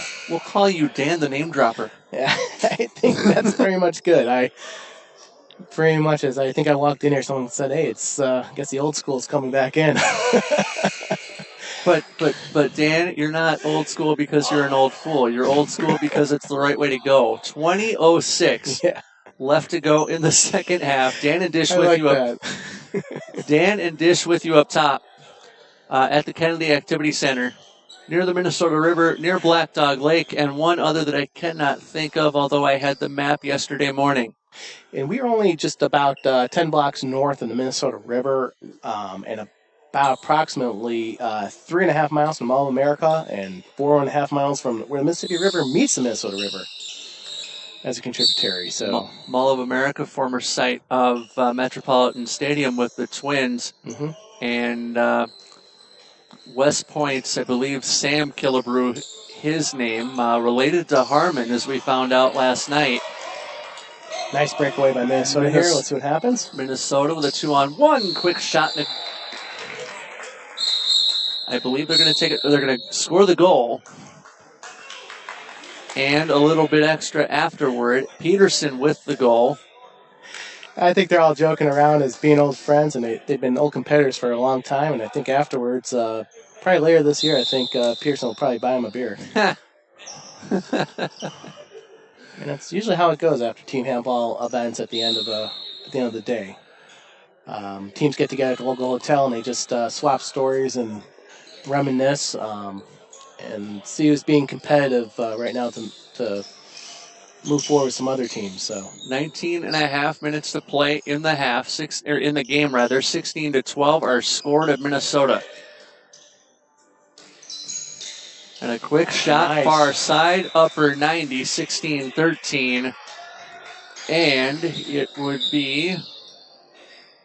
turn the wrong direction. number 10 for Fargo Moorhead, but McCormick. Nice shot going high corner on the goalie. Didn't expect that. Right down the middle. Minnesota on the return. And that'll go to Peterson, who scored the last 2 goals for Minnesota. 18:50 to go in the game. 17-13 Minnesota. Although Fargo-Moorhead not out of it by any stretch of the imagination. Goes back to the pivot. McCory up the middle. Quick shot, bar down, and it goes in. Last 2 for Fargo-Moorhead have been high shots on the goalie for Minnesota, and then for Minnesota and Fargo, the last 2 shots that have gone in have gone low and bounce. So very different styles in terms of shooting from both teams. Peterson controls this for Minnesota. Gets a trailing teammate held ball. Minnesota will maintain possession. And you see the block right there from the pivot, but wasn't ready for the ball, and still a held ball. But a quick foul there by Fargo-Moorhead. And now Minnesota looking to slow things down as Peterson quarterbacking as it goes to Hedrick far side. Quick shot, knee save it looked like for Fargo-Moorhead as 17:40 remains in the half. 17-14 Minnesota. And both teams back to full strength. So after a couple of penalties, we're back to full strength with 17 left. 7 on 7. 17-14, 17 minutes left. As that shot goes in, now 17-15 rather. As Fargo-Moorhead lights the lamp. Now Minnesota on the return possession. Hedrick controls up the right side. He'll drop it off, and they go far side. Quick shot and a goal. Bounce, chink in, because that ball was on the line until it crosses over the line. It's not considered a goal. So, and I am of the impression that all of the ball has to cross the line for it to be considered a goal. Correct? That is correct. Much like soccer. And the one. Here we go for a fast break, possibly. 2-on-1, Hedrick, right side. Hedrick score. 19-15. Very impressive, and that's what Josh has always been known for: is quick, fast break and a quick outlet right there. Your point on all of the ball. Yes, I wanted to just mention, especially with the way a court is, which is 40 meters by 20 meters. You need to make sure you line up your goal correctly, and then you have to keep it in place, as you can see with the sandbags. Yep. And here we use sandbags. You go to some places, they'll actually have it built in, so that's actually moorings. Moorings and good bolts. One place I can specifically mention is Winnipeg at their place at Red River College. They had that, and it was a much different experience than using sandbags. Sandbags, you had to keep moving the goal back into place on the line. With the moorings, it was fantastic. Quick shot off of the side of the cage. And a whistle goes here. Halting play with 15:41 to go. And a 2-minute penalty on number 14 again for Fargo-Moorhead. I believe that's his second.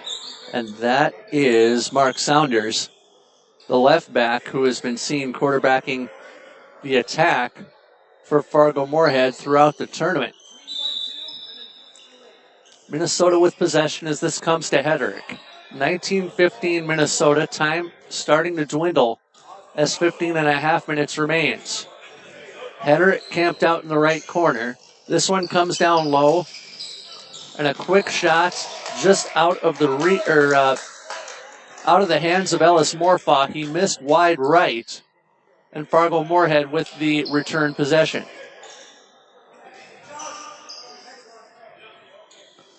$15 and a dime left to go in the second half. Dish and Dan with you. There we go, a steal. As a tip gives Minnesota a breakout. Nice kick save as the ball out of play.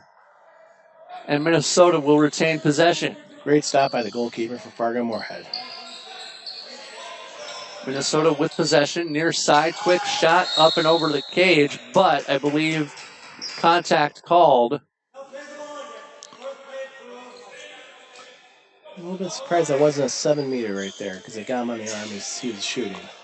Minnesota with possession, 4-goal lead, 14.5 to go. Quick shot, short side, and the finger roll goes in. And there's Nosko with his typical short off the wing play goal. In handball, I believe I would say in USA team handball, there's two gentlemen I would say have patented wing shots coming off the wing. Nosko is definitely one after 10 years of playing for Minnesota, and the other one is the Nyack left winger. I cannot think of his name. Nice goal by there by 24, where he comes in and he does a dive in the middle as he comes across. Goal scored there for Fargo Moorhead. I believe Austin Johnson had the goal. 13:45 left to play in the game, 20-16. Excuse me. And both teams are back at full strength now again. 7-on-7 as this one goes short side. Whistle, contact, halting play. Fargo Moorhead with possession in the... And it's going to be Minnesota's ball. Minnesota ball. Oh, well, they're calling the out now. They had to confer with both referees. One thing compared to these refs from the earlier refs were using headsets to communicate from cross court, which was fantastic to see here at USA Team Handball. It is. And here they decided to use on hand signals, which is a little bit different style and unique in its own way. Fargo Moorhead with possession and a 2-point takedown that a high school or college wrestler would be proud of there at the 9-meter hash marks. Yes. Would also be 2 points. Quick shot and a quick goal for Fargo Moorhead, 20-17 with 12:40 left to play. Very nice goal, low and away. A baseball pitch that would be very difficult to hit would be low and away. That's correct, but there you got compared to a plate, which is 1 foot across. Here you have 4 meters to hit the strike zone. So I like that. I like that expression a lot. Peterson looked to shoot, and a 7-meter throw called. Yes. So no goal there, and 7 meters. On YouTube. Okay. 7-meter throw called. Taking it for Minnesota is the Deuce that is not on our team rosters. Shot and a goal. 22-17, or check that, 21-17 now. Minnesota with a 4-goal lead. And nice baseball pitch there. That was a good windup. He got the goalie to go one way and he went the other. And that's usually what you see in penalties on 7-meter shots. So plenty of those in the 7-meter shootout in the second semifinal. Yes. Plenty of those. I was watching as well. It was a good bounce. A lot of those were bouncers, especially from West Point. Right side, quick shot. Goaltender took it off his shoulder. And there was a shot, and it was a called foul right before the shot, but he had to follow through, so that was a little bit tough. Might have been the follow. So you're thinking the follow through got him. Follow through got him, and they're just making sure that goalie Fargo Moorhead is just taken care of. And let's get a shot at both these goalies. This has just been really wonderful. Nice. Yes, wonderful goalie play. It's just been. It's obviously in handball, your strength has to be the goalie for a good half of it.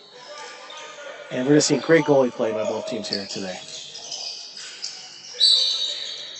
We'll get to your YouTube comments when we can. You can drop them in the chat widget to your right.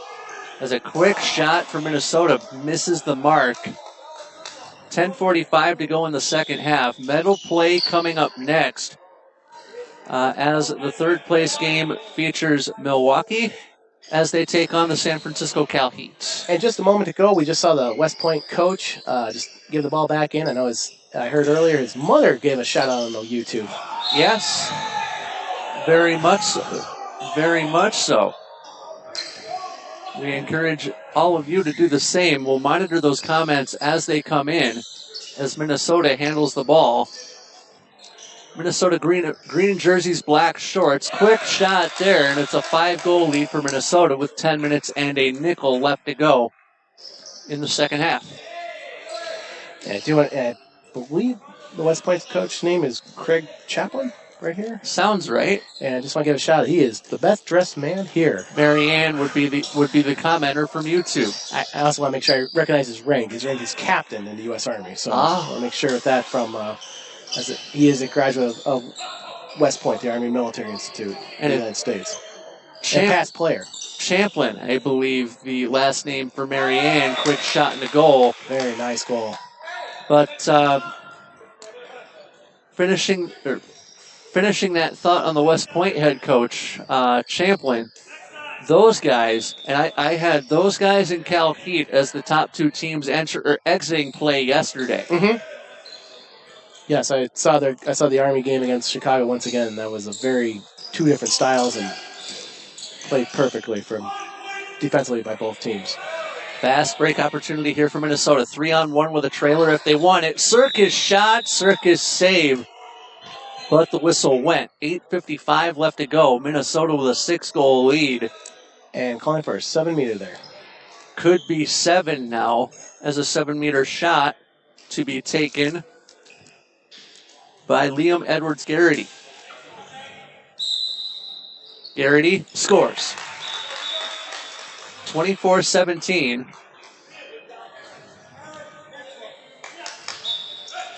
Eight and a half minutes to play. Fargo-Moorhead advancing past the timeline and into the front court. Dropped off to Johnson, but before he could get a shot away, contact made. Mm-hmm. And so Fargo-Moorhead will keep possession with a corner throw. With a 9-meter throw.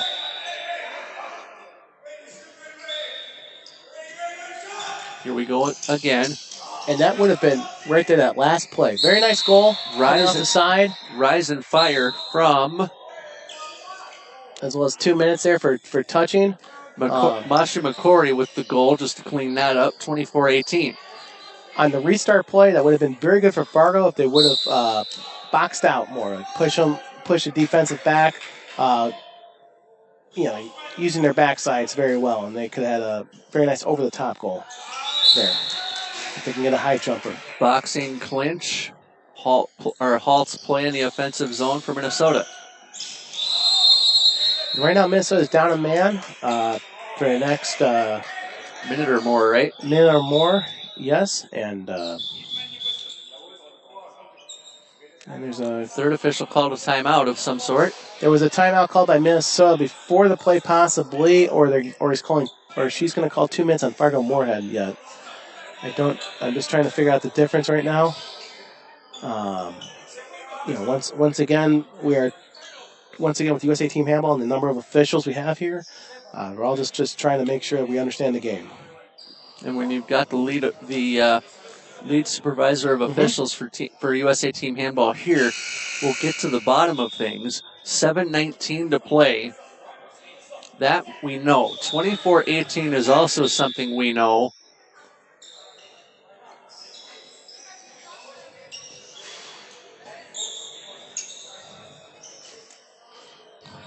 Still trying to figure out the housekeeping.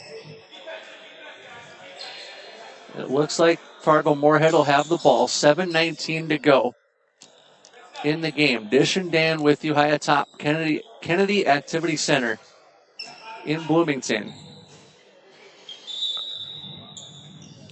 And if anybody can get me the third lake that Kennedy Activity Center is near, that would be amazing. Just drop that in the YouTube comments. We'll get there. Google also works. Quick shot and goal. Very nice shot there coming off the wing there for Fargo-Moorhead. 24-19, 7 minutes and a penny left to go in the half. Timeout, Minnesota. That's correct. And so we're going to go right now to the Google machine and just check to see if we can name that third lake. We have, we have Oxborough Lake right near the Bloomington Fire Station there.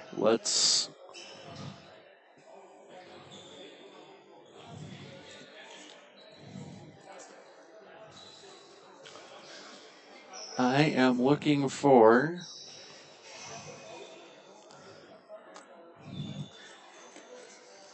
One thing I just want to mention with Bloomington is... Long Meadow is the name. Long Meadow. Long Meadow. Yes. They have Yes, that's also named one of the parks here in Bloomington. One thing you wanted to mention.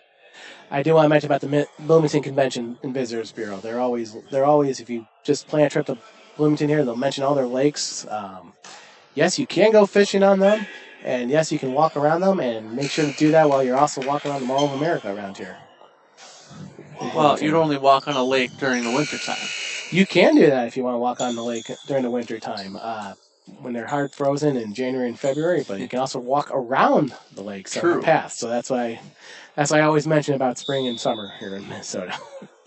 Minnesota handles the ball as we get back to the ranch. Stephen Storch quarterbacking the attack for Minnesota.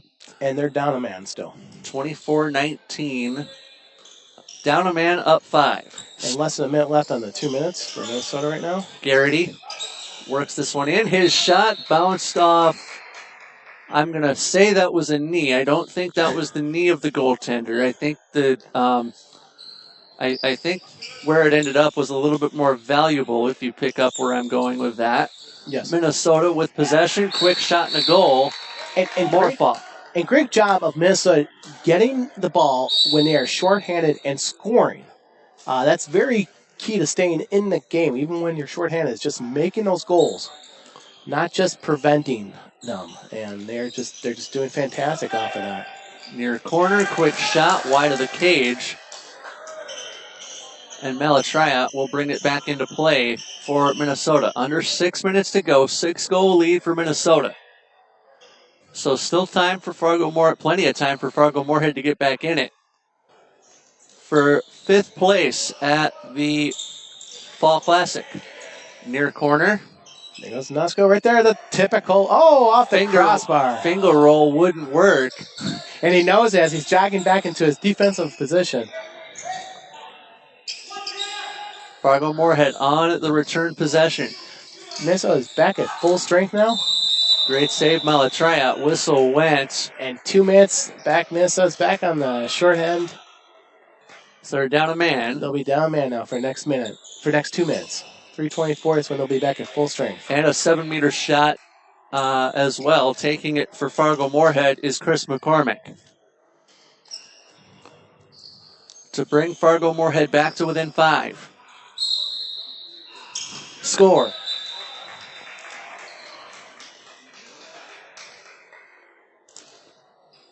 So how does Minnesota respond knowing that they gave up a goal and are down a man? Right now they're going to try to slow the game to the point of, at this late in stage, of stalling. Or close to stalling when, obviously, the refs get in. Loose ball picked up by Minnesota as a foul occurred on the edge of the arc.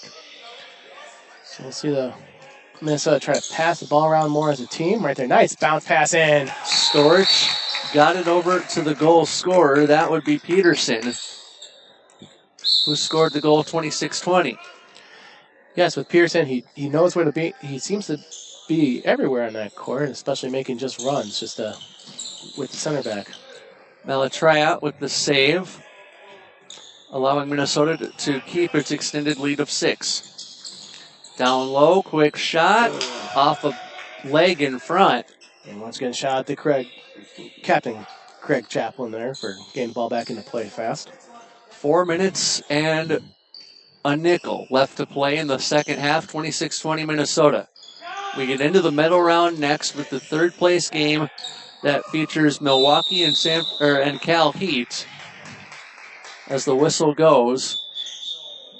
And we're going to have stoppage of play. Stoppage of play. Now, I do want to mention about that next game between Milwaukee and Cal Heat. With the way USA Team Handball is set up, tentative divisions to qualify, to add to pool play and even to the advance, what they call the top 8 field for the handball, for the U.S. Open National Championships. Yep. Cal Heat, strong team from the West. Obviously, their main competitor is Los Angeles. And then you have... you're going to have the other team against them is Milwaukee, a Midwestern team, playing in the Midwestern Division with Chicago, Fargo-Moorhead, and Minnesota. So I just want to make clarification on that with the divisions. 3:40 left to play Minnesota handles 26-21 the score. Storch quarterbacking the attack. Up the middle he goes. He ran into a wall of three. Position switch on. And Minnesota's back to full strength now. 7 aside. We play as Storch with possession. Drop that one down to Garrity. His shot goes in, 27-21. Good goal by Garrity there. Bounced it in. One of the tougher shots for a goalkeeper to stop. Slow ones. 3 minutes left to play. Fargo Moorhead down 6. Near side. And a quick shot. Save Malatriot. Nice stop there before the ball almost crossed in. Very acrobatic for him as Storch works this one ahead. Far wing. Whistle went. 2.5 minutes left to go. As we'll talk, or at the end of the game here, we'll talk up the third place game with Cal Heat and Milwaukee upcoming. Whistle goes. Thoughts on the Cal Heat Milwaukee game? Once again, I think it's going to be a very surgical handball game with both teams. A lot of play. It's going to go into the pivot position from both teams from what I've seen so far, and hopefully see some great goalie play from both teams again. Looks like Josh Hederick and I will call that one. And you're more than welcome to join us on that game call. Wide left is the shot for Fargo Moorhead. As we tick down to the last 145. 6 goals. Mighty mountain to climb, I think, for Fargo Moorhead. Most definitely, yes. I've seen it before where teams are down by 7 at this point. But right now, Fargo Moorhead it's been a long weekend for everybody, and I think they just want to make sure that they work on some skill set here. Whistle. For a lot of these teams, when they come to practice, they might not have a full set of 14-on-14 players, so this is a time to work on plays, moves for multiple teams and purposes. Goal waved off, by the way. 1 minute and 5 seconds, clock ticking. Fargo Moorhead with the ball. But Minnesota en route to 5th place in the Fall Classic. Great save made by Malatriot. Great Fast break. Great outlet. And shot, finger roll, score. Freebie. Yes, great outlet pass. Very good knowledge of the goalie coming out right there. Instead of forcing it low, he forced it up high. You don't need to throw it at 70 miles an hour. You get a goal every time. 30 seconds to go in the 5th place game. Foul there called by the trailing official. Fargo Moorhead with possession.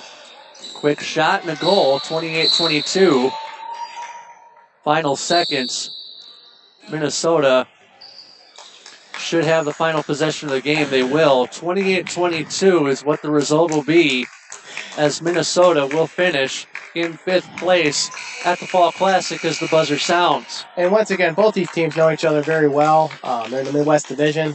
I don't know how this game will count in terms of place standings for the Midwest Division, but this game will help both teams in terms of pool play, in terms of pool position for the U.S. Nationals in May. We will pause. 3rd place game, Milwaukee and Cal Heat upcoming.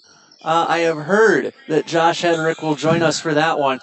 And so we will pause. 3rd place game upcoming. And it's yours on YouTube coming up.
start of the third place game featuring Cal Heat and Milwaukee. Jeff Disher here. We will have special guests join us.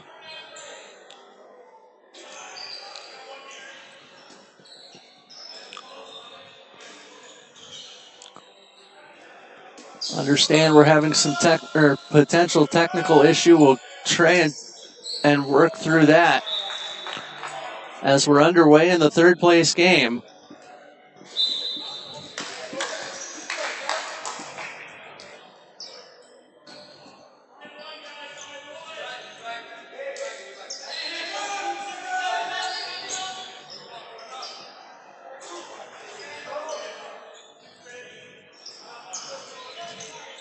And Milwaukee with the first possession with their first possession is a goal scored in the early stages. As Dish and Dan now with you from high atop Kennedy Activity Center. Third place game, quick and fast. Yeah, they want to start out fast for this game, and here they come. As well as running back from the bathroom for me. 1-0 Cal Heat. I appreciate your sprinting legs. Thank you. 28-25 to go, first half of play, as the fifth place game that featured Minnesota just a second ago just wrapped up. Minnesota taking fifth place in the Fall Classic after defeating Fargo Moorhead. Short side shot from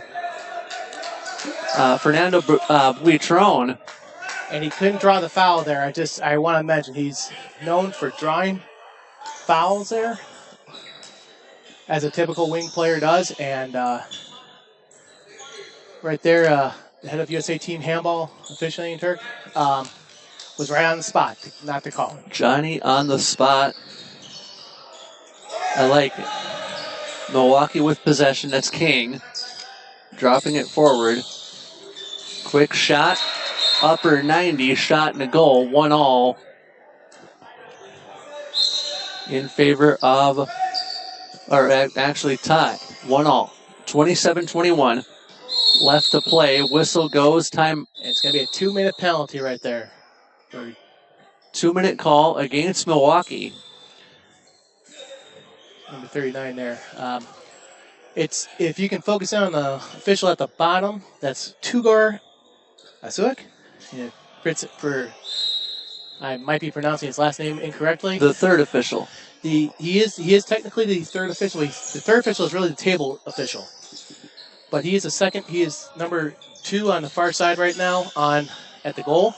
Top of your screen. Top of your screen. Yes, he is the head of USA Team Handball officiating. He's been head of USA Team Handball officiating for going on, I want to say, over 10 years now. So you have the best in the game doing what they do. Right now in the United States, yes. And I would actually say almost close to the Northwestern Hemisphere. So even with the Canadian Federation, too. Milwaukee with possession as King dropped it over to Fassbender. Fassbender was upended. 26-25, tie game at 1. Jeff Disher and Dan Silverberg, I believe, if I got the last name correctly. Oh, Steinberg. Steinberg. I got close. You're fine. Dish. Dish and Dan. I'm calling you Dish. That sounds Dish good. and Dan with you up top. Steinberg and Disher. There it is. And less than a minute right now for Milwaukee being a man down. Milwaukee on the man disadvantage as nice. Entering is Davis and a shot and a goal. 2-1 Milwaukee. Nice cut there by Davis. Very nice cut.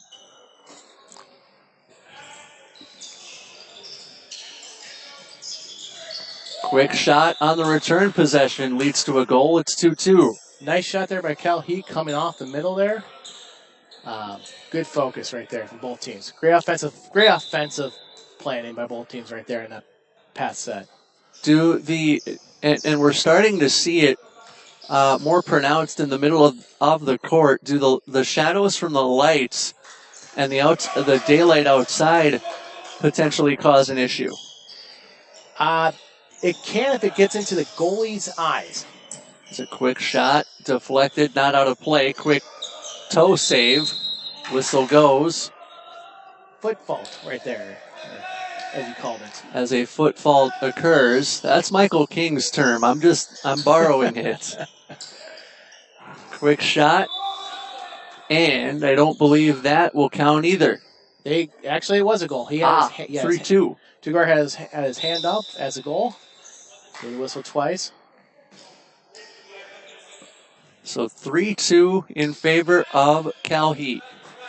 Milwaukee on the return possession. King dropped it over. Near side it goes to Fassbender. Quick shot. And a whistle goes. Man down for Milwaukee. Fassbender looks like his elbow is hurting. I think they're going to call injury time, which he did. 24:07 to play in the game's first half. The third place game from Bloomington. Milwaukee controlling on the offensive possession. Looks as though we've worked the buffering out on the YouTube stream. Glad you've stayed with us. As a quick steal for Cal Heat. Leads to a 2-on-1 the other way with numbers. Whistle goes before the shot. Too many feet. He took more than 3 steps with the ball in hand while making a drive. Give me 3 steps. Give me 3 steps, mister. That is correct. In Skinnerd. Before you have to bounce the ball or take a shot or pass. Okay. Dribbling, easiest way to get around that as Milwaukee works in the front court. Quick shot wide of the mark. One thing about Milwaukee's play, it's very one-on-one compared to more of a team movement game you'll see from Cal. Cal likes to play a very team movement game, free flow, close to it, while the Milwaukee team is very one-on-one to insect focusing on players.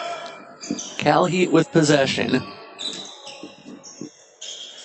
as they work a 3-man backcourt.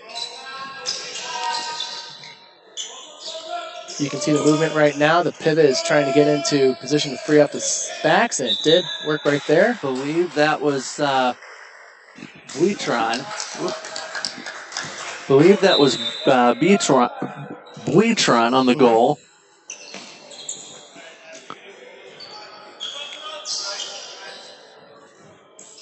And Milwaukee with the possession on the far side. 22-11 to play as that shot gets deflected. And here comes Cal Heat. They'll bring it back ahead across the timeline with Canese. Canese and Mikio Tada, the players to watch for Cal Heat. So Mikio Tada, okay. 11 in orange as he gets it right here, right on cue. That was a very free shot. You saw the team movement. That's basketball term. That's practically a layup right there. I do also want to mention that Cal Heat in the past has hosted a tournament where they were able to get some teams from Asia, from Japan, China. They come join them here in the United States. I don't know if that's going to be happening this year. Whereabouts in San Francisco is Cal Heat based? Would you know that? Yes, Cal Heat is based on the San Francisco side of the Bay, but they do get players from the Oakland area, up and down the Bay Area. Nice. Around, obviously, the Palo Alto, San Jose area, but they're out of the gym, I believe, and obviously San Francisco is 7 by 7 miles. It's more on the south side of San Francisco from what I've heard from the place.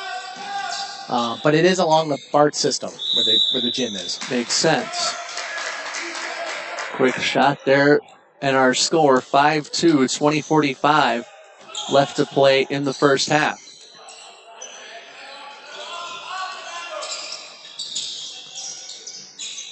Lackadaisical play from Milwaukee. Finger roll won't work.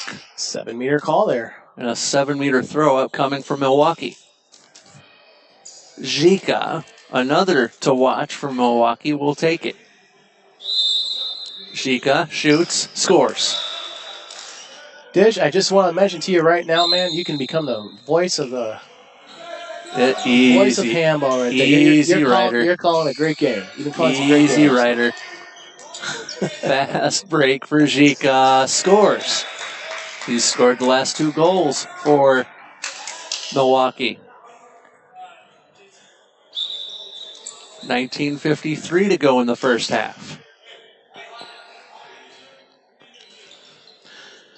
Wouldn't be surprised right here from Cal Heat if we see a wing come to the middle right now to try to score.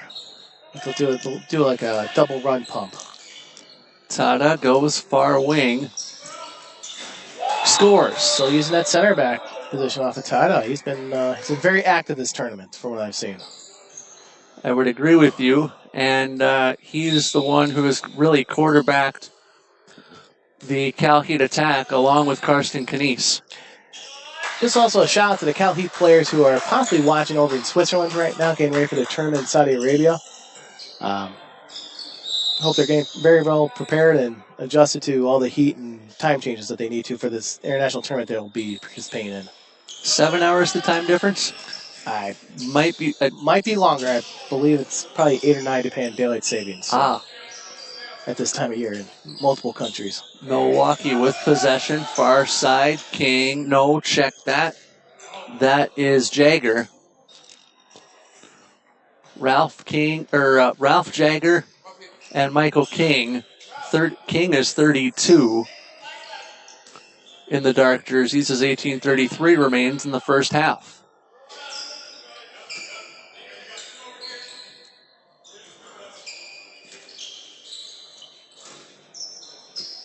One thing from both teams I am seeing that they do have very small benches right now. Tada with the goal. Very nice goal.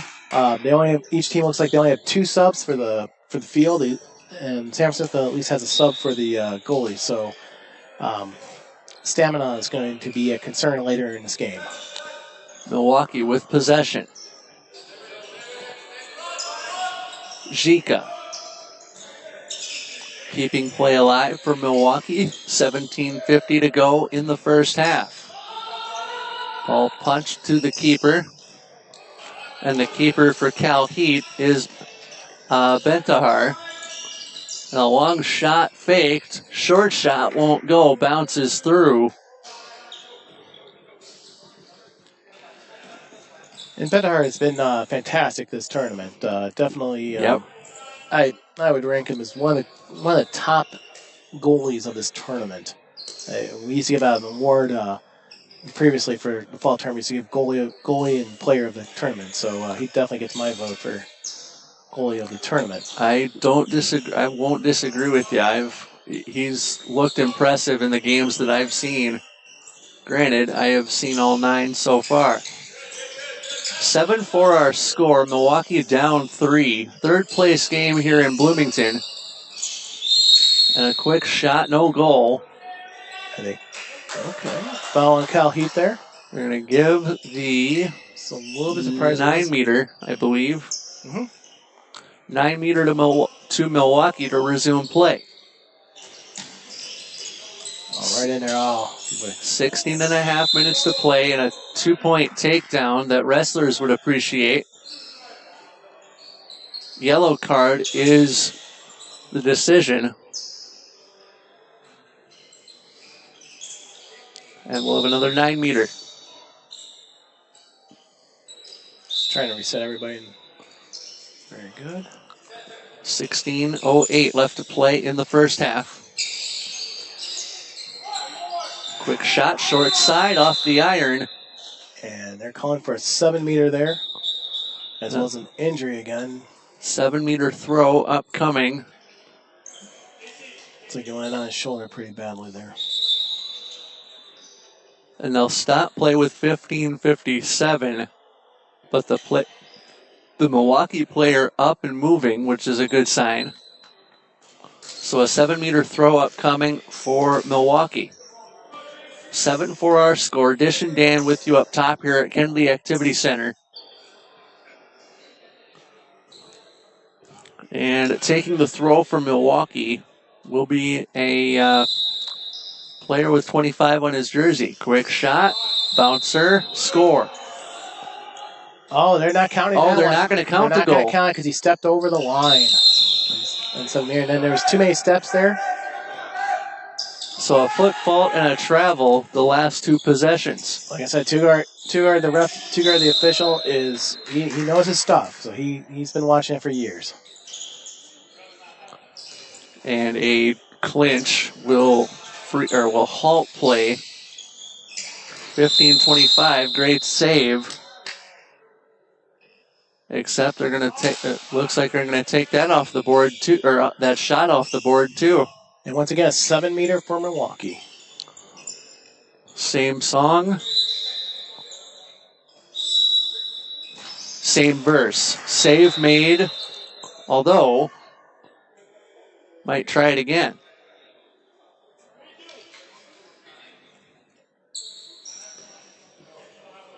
Once again, they're just checking out something on the scorer's table. Possibility of just a free flow whistle before the timeout. So, looks like they're going to give the 7-meter again.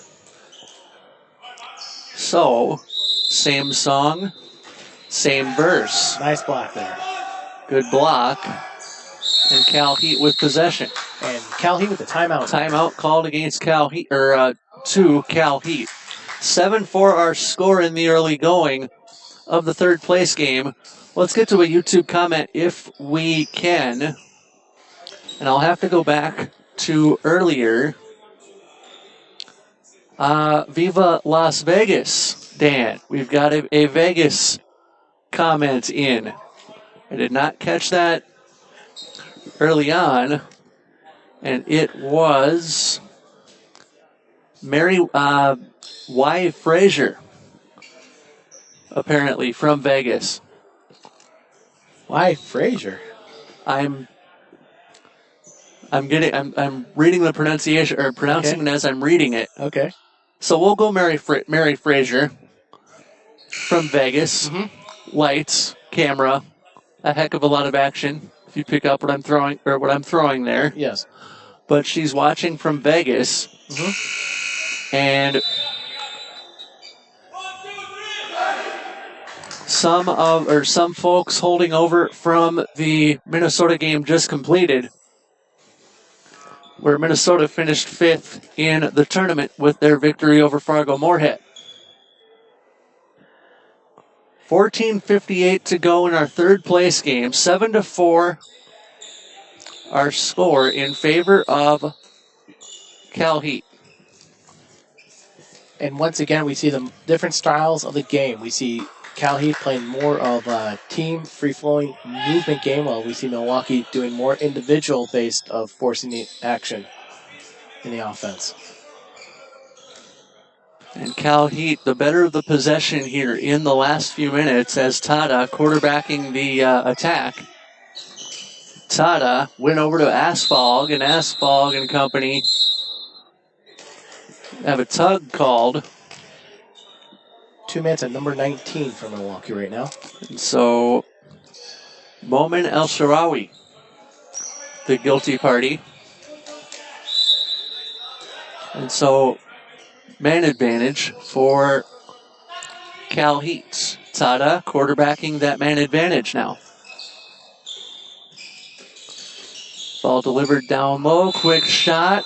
No goal. No goal, whistle went before the shot. Foot fault. Foot fault. And good job, Cal Heat there, finding the open man on a 6-on-5 advantage.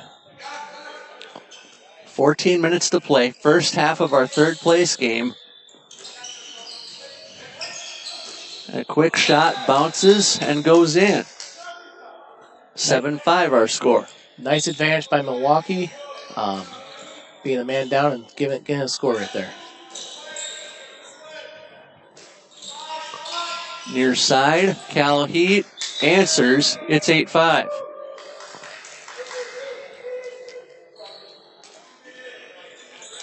Milwaukee trade. I feel like Milwaukee can't trade goals with Cal Heat. I agree with you there, specifically because of the different styles. You have the individual going in style. Wide of the mark. Right now with Milwaukee, while Cal Heat is moving the ball in a free flow team game to get the defense flowing in the different directions, much like a misdirection in football with the running back.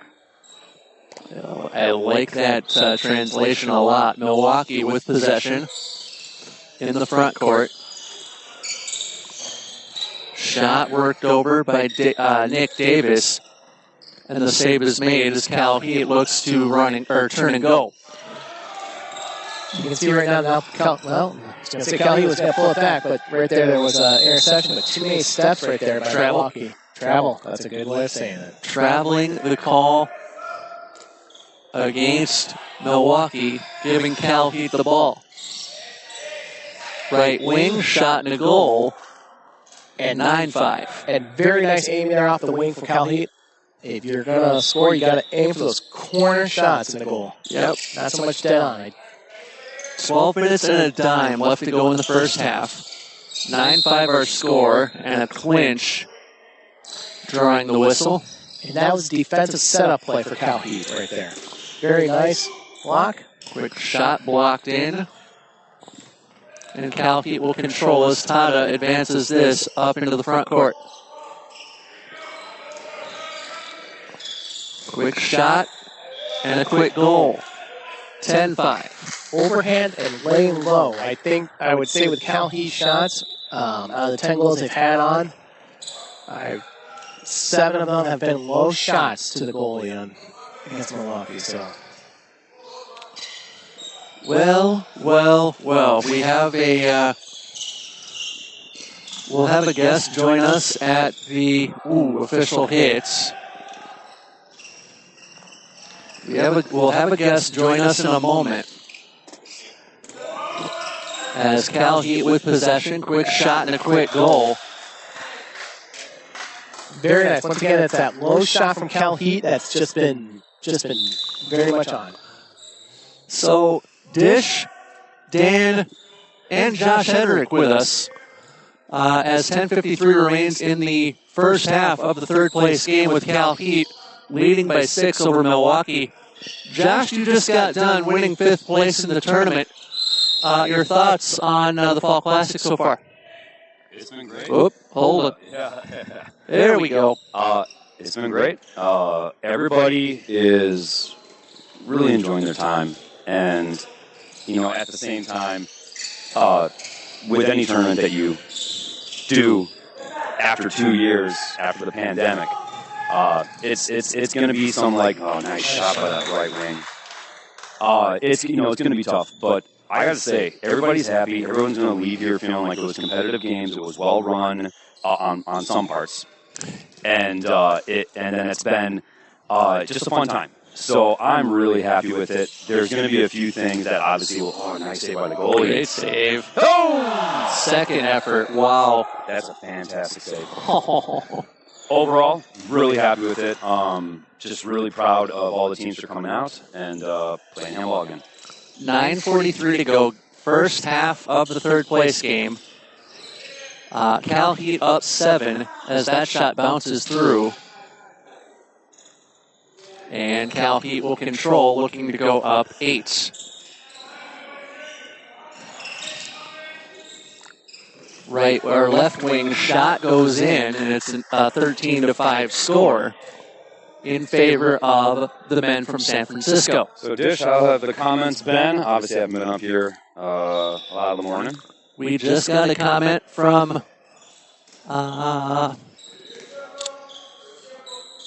Pam Radigi. I'm going to butcher the pronunciation. Pam Radigi, it looks like saying, "Go Cal Heat." All right. But we had the Spanish chat early in the day. And I did see one of our friends from Winnipeg get on YouTube. Vegas, Winnipeg. Wow. Excellent. And we're, I guess you could say, live and worldwide, if you will. Yeah, I will say we, in the early process, another great shot by 35. Great goal from Asphalt. early process of us wanting to do this. It was probably back in like March or April. We were just like, yep, we're going to commit to doing Fall Classic, maybe possibly the first tournament for USA team handball season, after hiatus with the pandemic. And we actually did want Manitoba, Winnipeg, possibly Alberta, possibly Saskatchewan teams. Wow, great shot, upper 90, 14-6 now. We really wanted to have it be a little bit more international, bring some of the Canadian teams down. Obviously, change-up shot, 15-6. Once again, that's the low shots are very tough to stop as a goalie. Yeah. Hopefully next year. We're hoping to have more teams next year, build this more, not just from 6 teams, but maybe the 8 or 10, have it on multiple courts, and hopefully by that time, the Canadian teams will definitely be a little more able to commit. Obviously, it's a really tough situation up there. With the pandemic in place. Exactly. And, we're hoping they're doing safe, we're hoping they're doing well, and we cannot wait for them to come back into competition with the U.S. clubs. 7 minutes, almost exactly, to play in the first half, 15-6 in favor of Cal Heat. If you took the over, you would be fine, especially in Vegas, as a 7-meter throw goes high and wide. They might be betting on this game in Macau, so. In terms of over-under, Daniel. Probably. Good. Somebody has to keep the broadcast on task. Yes. 15-6. 6.5 minutes to play. Dish, Dan, and Josh with you, the 3 Stooges up in the broadcast booth at Kennedy Activity Center. All right, well, hey, now, nice save by the goalie. Great save. I got to know, who's Larry, who's Curly, who's Larry, Curly, Moe. Oh! Larry, Curly, Moe, right to left. Wow. 6:14 left to play as Milwaukee advances this. And a quick shot, save made, Nice bodies stop. flying. Great stop indeed. As Cal Heat looking to advance on the return possession. Fast and furious play. Canese involved along with Tada, 2 players to watch, and they have been that all weekend. Outlet, quick shot and a goal there from Milikovic. Speaking of players to watch. Oh, yeah. I mean, Milikovic, now that because of the blue card incident from the last game, Michael King, unfortunately not in the game, it's really going to be Milikovic taking over this squad, really leading them at that center back, but being their go-to for when they need to score. And we'll explain what a blue card is here at the next stoppage. I was curious, and I had to go to the Google machine to look it up. But that involves needing more information for a disqualification. Exactly. And there will be, we do have a disciplinary committee, just so happens I'm on it. So after the games, we will be discussing about it, a little more information, determining basically what the severity of the blue card is, determining if it's going to be a penalty fee or if it's going to bring back down to a red. It's really just going to be a little bit more clarity.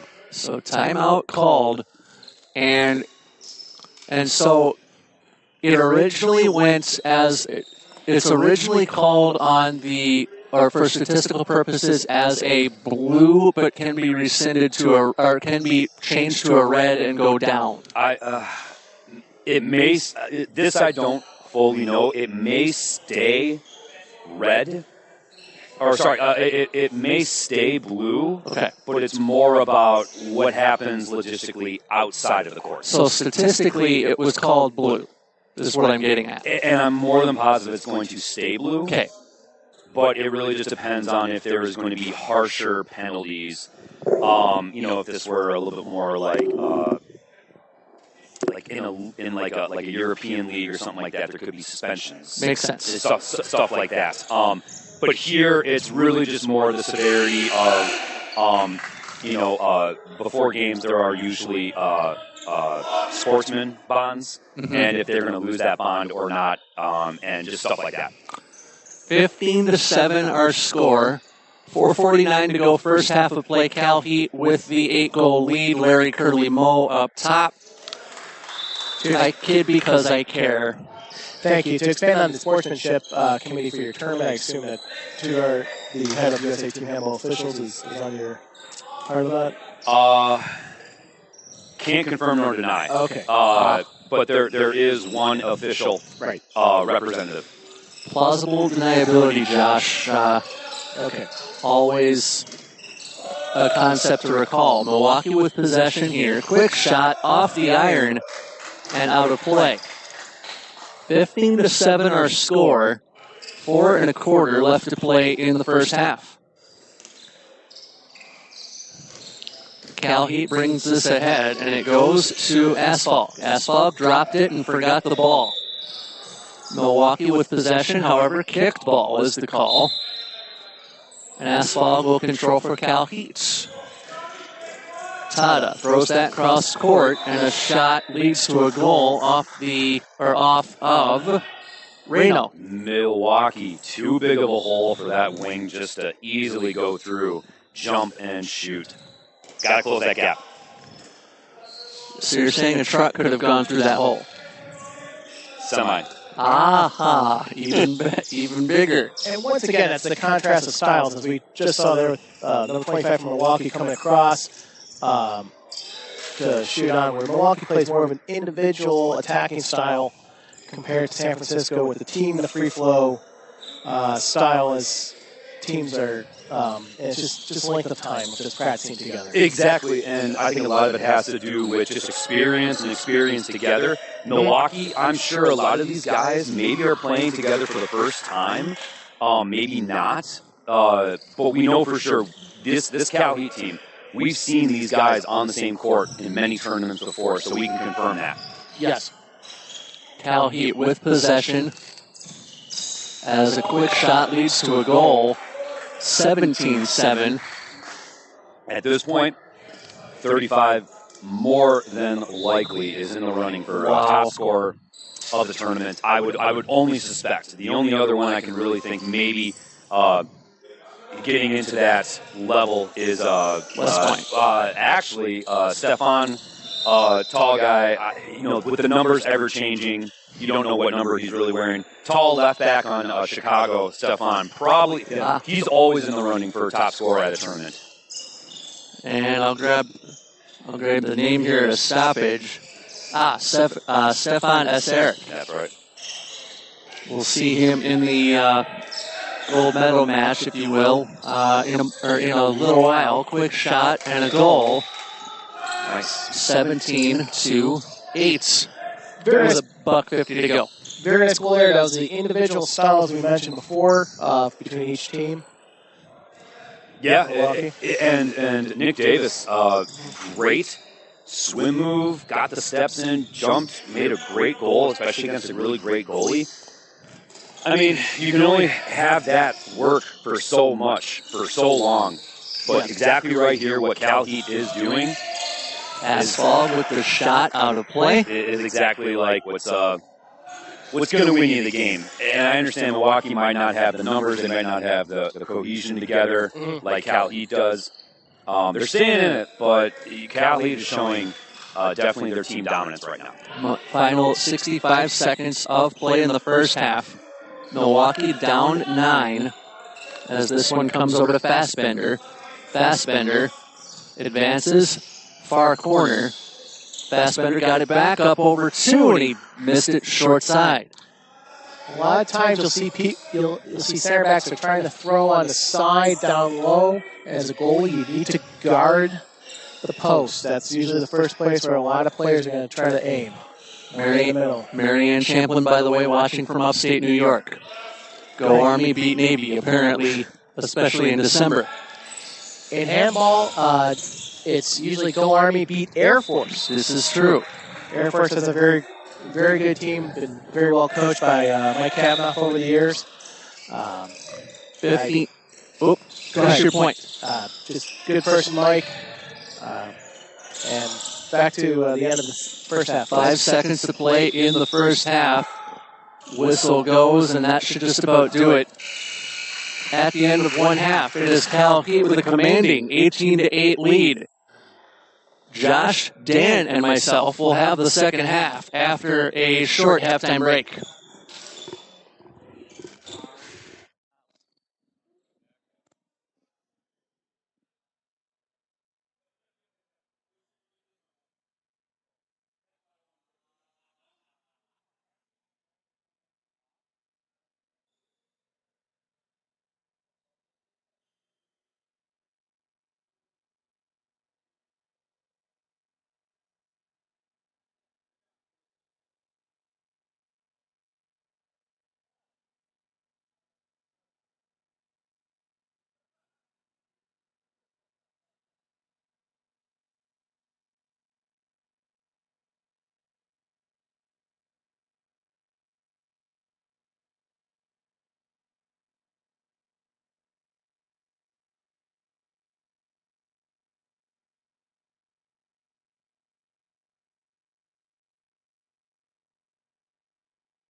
Think we can hear a good sound check here in Bloomington. Yeah. Back for the second half of the third place game that features Cal Heat and Milwaukee. Jeff Disher here alongside, or actually, we're going to go the short form. Dish and Dan with you. I like that a hell of a lot better. Steinberg. That's fine. Goodness, Just call me it's Dan. been a heck of a long weekend. Just call me Dan, please, just because I think it's shorter and I like the sound of Dish and Dan. Dish and Dan with you. We have Josh Hedrick on his way back, but second half upcoming and now underway, as the clock is actually not set.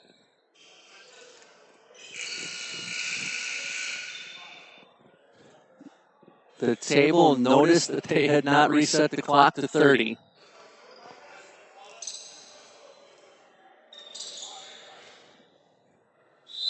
And now 29:56 remains.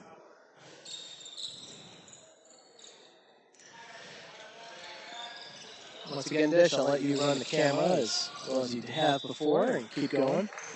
29:43 to play in the second half.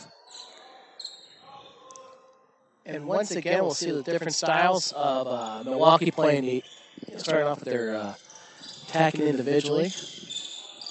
They're going to try to feed the pivot there, and fortunately, kickball there called. Ball kicked.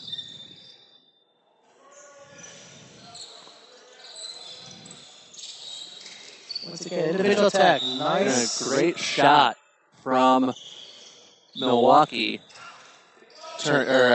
Turns the score into an 18-9 result.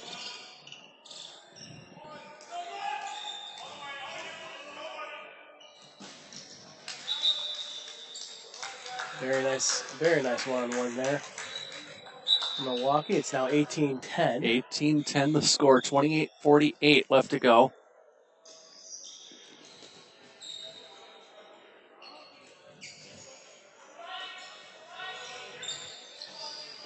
And Cal Heat with the ball. Tada over to Canese. And once again, the ball individual stolen by Milwaukee there, and fast break, kick, save, and a beauty. Canese picks up the rebound as Tada throws this one in. His shot will not go. Travel is the call. So Milwaukee will come ahead. 28:05 left to go. As Milwaukee with possession. And you see Milwaukee right now starting to set up their offense a little bit more. And a quick shot from Nick Davis does not materialize as the whistle goes. 27:43 left to go in the half. 18-10 is our score. Milwaukee with the ball near wing. Davis, quick shot blocked. Nice stop there by the goalie of Cal Heat. Urban with the possession as Cal Heat will advance. Into the front court they go. And Tada and company controlling. Canese and Tada, the straws that have stirred the drink, if you will, for Cal Heat as Tada adds another goal to the board. Very nice setup there.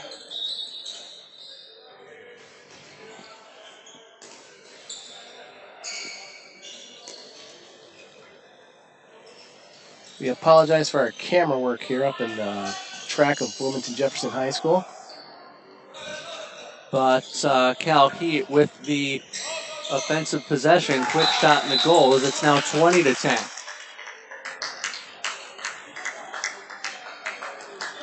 We think we've got it worked out, though. I'm trying. Milwaukee with possession.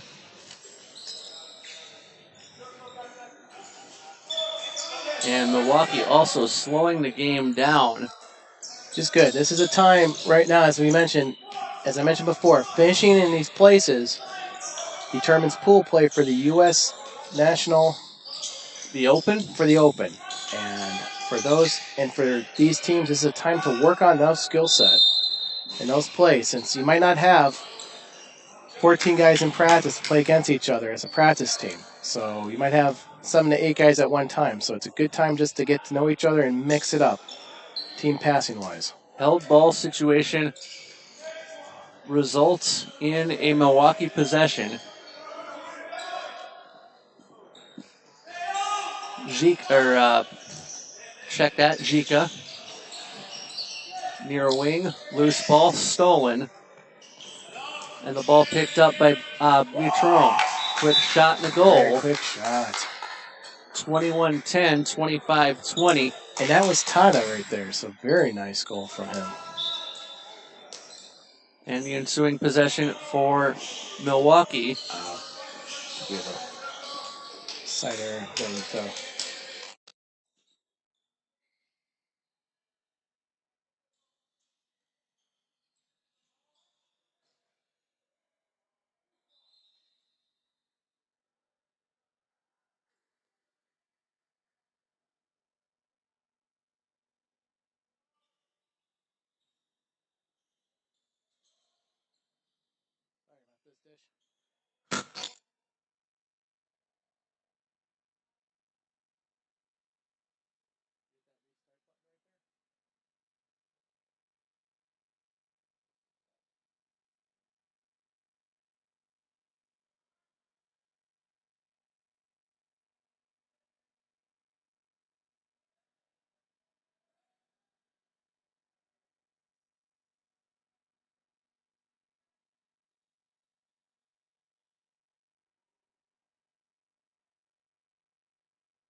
Little bit of a technical difficulty we had to sort out there. Got it working. And Jika controls this for Milwaukee. Quick whistle. Yeah, it's technical difficulty on me. So if Dan gets the blame, don't blame the dish, please. There's an Eric Clapton reference there that I will save as Cal Heat controls this. It'll come ahead to Asfog, and he will score. You didn't miss much. 22-11, 22-11 is our score. 23-17 left in the second half.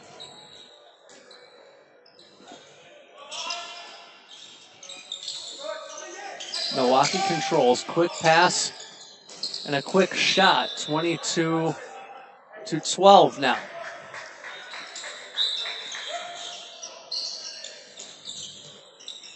Cal Heat. Canese with a shot that goes in and a ball that bounced beyond the goalkeeper's reach. Once again, we see the different styles, and Cal Heat is definitely practicing right now on Milwaukee with their ball movement and just misdirections. And Milwaukee defense is doing the best they can just to stall them. 11 goals in 22 minutes is still not 12 goals, a mighty mountain to climb, but you have time to get there. Yes. Milwaukee with possession. Far side, far wing actually dumped to the near wing. Great shot, upper 90 that goes in. Very nice shot. Even the goalkeeper's giving him a compliment on that one. Tada and Canese moving it forward. This actually goes to Asphalt. His shot up high. And Milwaukee with possession. 21:50 to go in the game. This one for third place. Whistle before the shot goes off. The foot fault. It is the aforementioned foot fault. That's a Michael King-ism. 21 and a half left to go in the second half. 23-13 our score. Dish and Dan with you up top. We're missing the third stooge, but he'll come back in due time. Right ahead. That was a great call. Defensive advantage on the block there. Kind of like taking a charge. He took his charge. And the charging call effectively wiping the goal away. Milwaukee with possession. And a quick shot bounds wide of the mark. And it's going to be 7 meters. 7-meter throw from Milwaukee. Yes, and back to that charge call. Dish, I don't know if you're aware. Do you know PlayStation has a Handball 21 out there where you can? I am aware of Handball 21, a European game developer. I want to say it was Big Ben. Good Good shot shot. and a goal. I want to say it was Big Ben Interactive. Ah. So, yes, I am aware of the handball video game series. And you can play American Drew Dolan on there if you choose to as an individual player. Quick shot off the bar and out. Nice save by the Milwaukee goalie right there. Just keep the game moving. 20 minutes and a nickel left to play in the second half. And the PC to get back to your point about Handball 21, the PC version requires a controller. Can't play it with a keyboard. It's good to know. Shot ahead, player down on a knee for Milwaukee.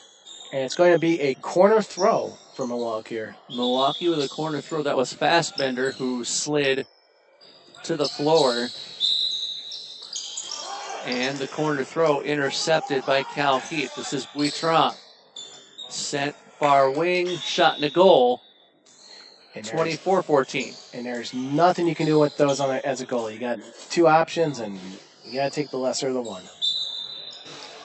Almost lesser of two evils, or would that not quite fly? Yeah, that would fly very good. That would fly very good. Okay.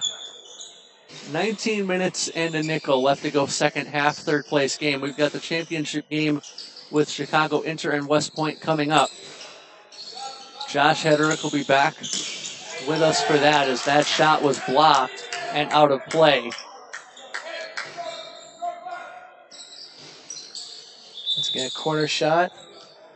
And the call is restarted. Make sure he's on the corner for his shot. I know we can't get it. Yes, we can. We can get that shot. See, yes. Corner throw. Ball back in play for Milwaukee. Fassbender and company working it ahead. Quick shot off the iron. And a rebound. Score short side. And the goal scored by Nick Davis. Yes, and once again, as a goalie, you have to cover that near post.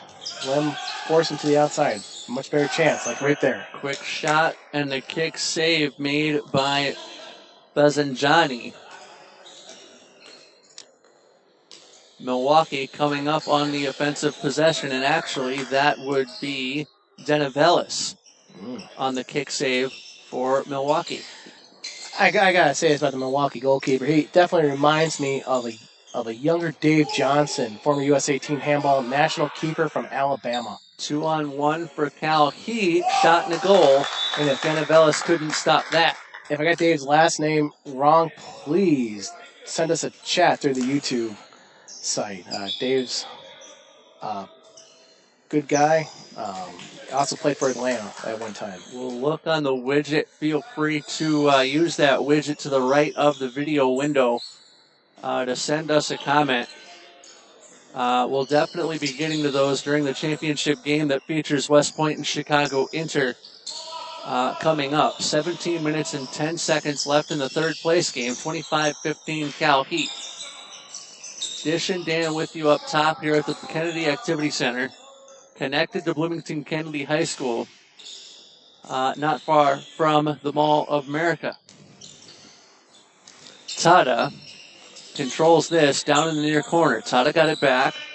Pass blocked, but a held ball situation leads to a stoppage of play. We'll stay here. One thing we might be seeing from San Francisco starting soon, because they're up by 10 with about 15, going into the 15-minute mark of the second half. What a lot of teams do, they're going to pass the ball around each other maybe twice before starting their offense, just to make sure they get set. And they just want to work on a few things going into the next tournaments for them. Corner throw for Cal Heath. Far to near corner, and the shot off the side of the net. Milwaukee with possession, 16 and a dime left to go in the second half. Just to mention, that Milwaukee goalkeeper on that shot stayed on the line, which is what you should be doing to to force the wing to make a harder shot in.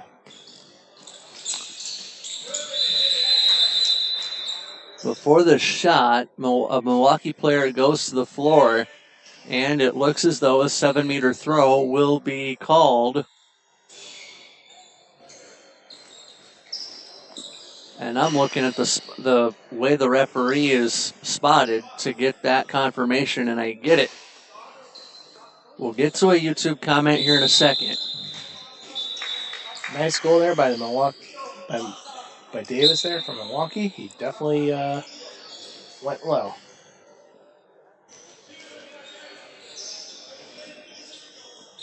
And a Let's Go Chicago.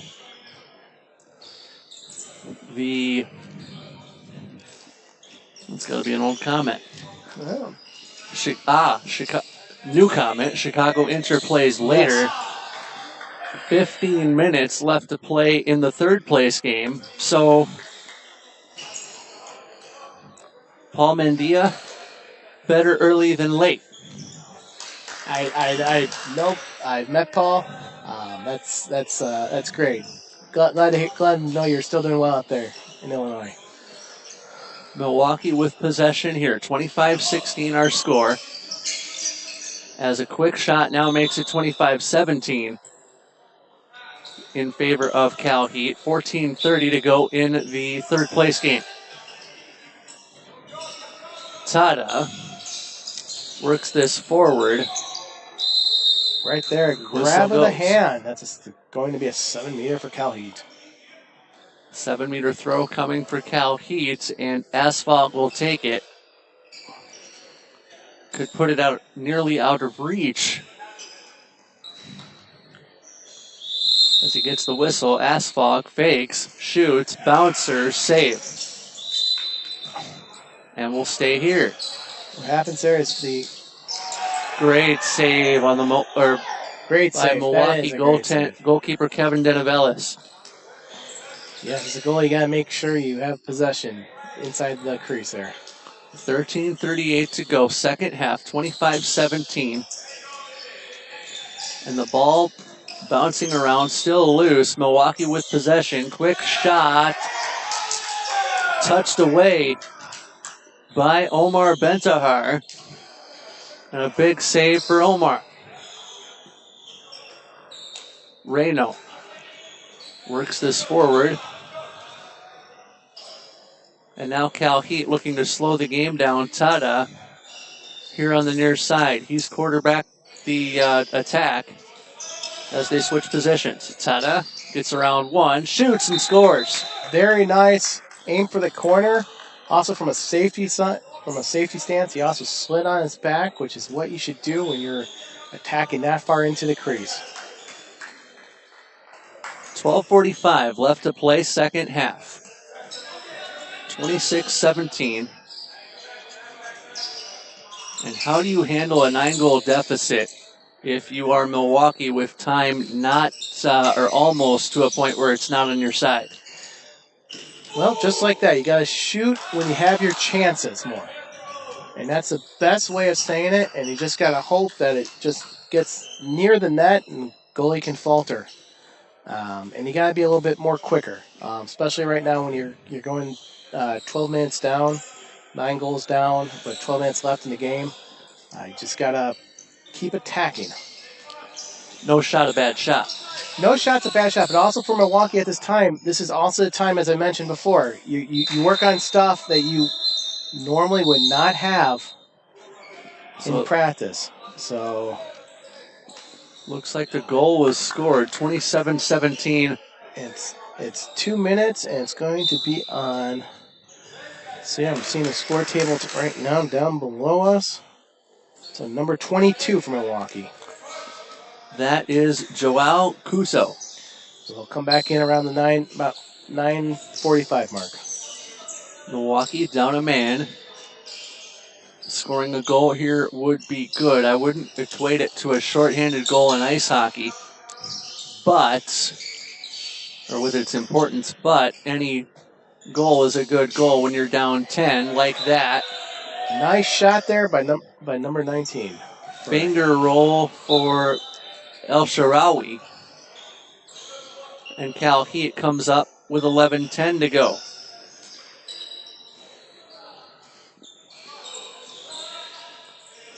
Cal Heat moving the ball very methodically as Tada gets this just short of the crease. Quick shot from Reynaud. Goes by the wayside. Tada throws it over far side. Now right corner. Quick shot. Upper 90. Wow, that was a lightning bolt. Yes, and they fired off the wing. Once again, we see the ball movement of Cal Heat. Just quick knowing where to be on the court. That comes from years of playing together, from practicing together. Just a knowledge of where to be. And as we can see right now, Cal Heat on their defense are using a 2-4 against a 5-man Milwaukee team right now. Well, Milwaukee's also down a man for a few more seconds. That's true. 10 left to go in the second half. 28-18 our score. Cal Heat ahead by that 10-goal margin. Looking to make it 11 as Tada will advance this. It'll come to Anthony Knox, 50 in white. And actually that may be Prescu and Aramburu, 50 in the orange jersey. Quick shot, rise and fire for Asphalt, and it didn't work. And no rebound there. That's very important as a goalie, not to give out the rebound. The second shot opportunities are what can hurt a team. 9.5 minutes to play. 28-18 Cal Heat.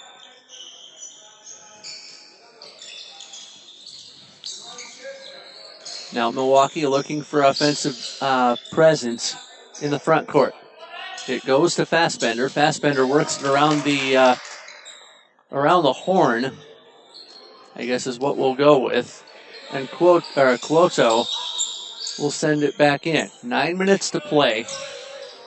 Davis.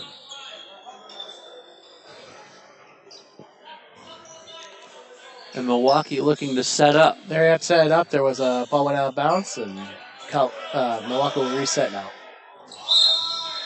We want to wait officially till the whistle is blown. Fassbender and company working on this as it goes to Davis. Davis to Fassbender, but the pass intended for Fassbender as he was slipping. And now Cal Heat will turn and go. 8.5 minutes to play as Tada controls this near side. Tada to Reynaud. Renault, I should say. Quick shot, far wing, score. 29-18. Second time off to our right side, the far side of the court. Shot for Cal Heat. 8:10 to play. 29-18 our score, and the mountain becoming a little bigger. Yes, for Milwaukee. And Milwaukee might just say, hey, we're happy with fourth right now. Let's work on some plays, move forward. They know that there's a few more tournaments coming ahead of time for USA Team Handball. I don't know where specifically at this time, except for the annual West Point one in January. And a timeout's been called. Yes. I would assume Milwaukee to take it. Milwaukee will take it after the minute, but going back to the tournaments, that USA Team Handball works with a lot of clubs to just make sure that that the host facilities and USA Team Handball can provide financial assistance as well as balls and other assistance in needs. Please reach out to USA Team Handball specifically, as well as your local conventions and visitors bureau for hotels for the teams. And with Bloomington hosting this event this weekend, it's been a well-run, well-played event. An honor to be here for all 11 of these games by the end of the day today.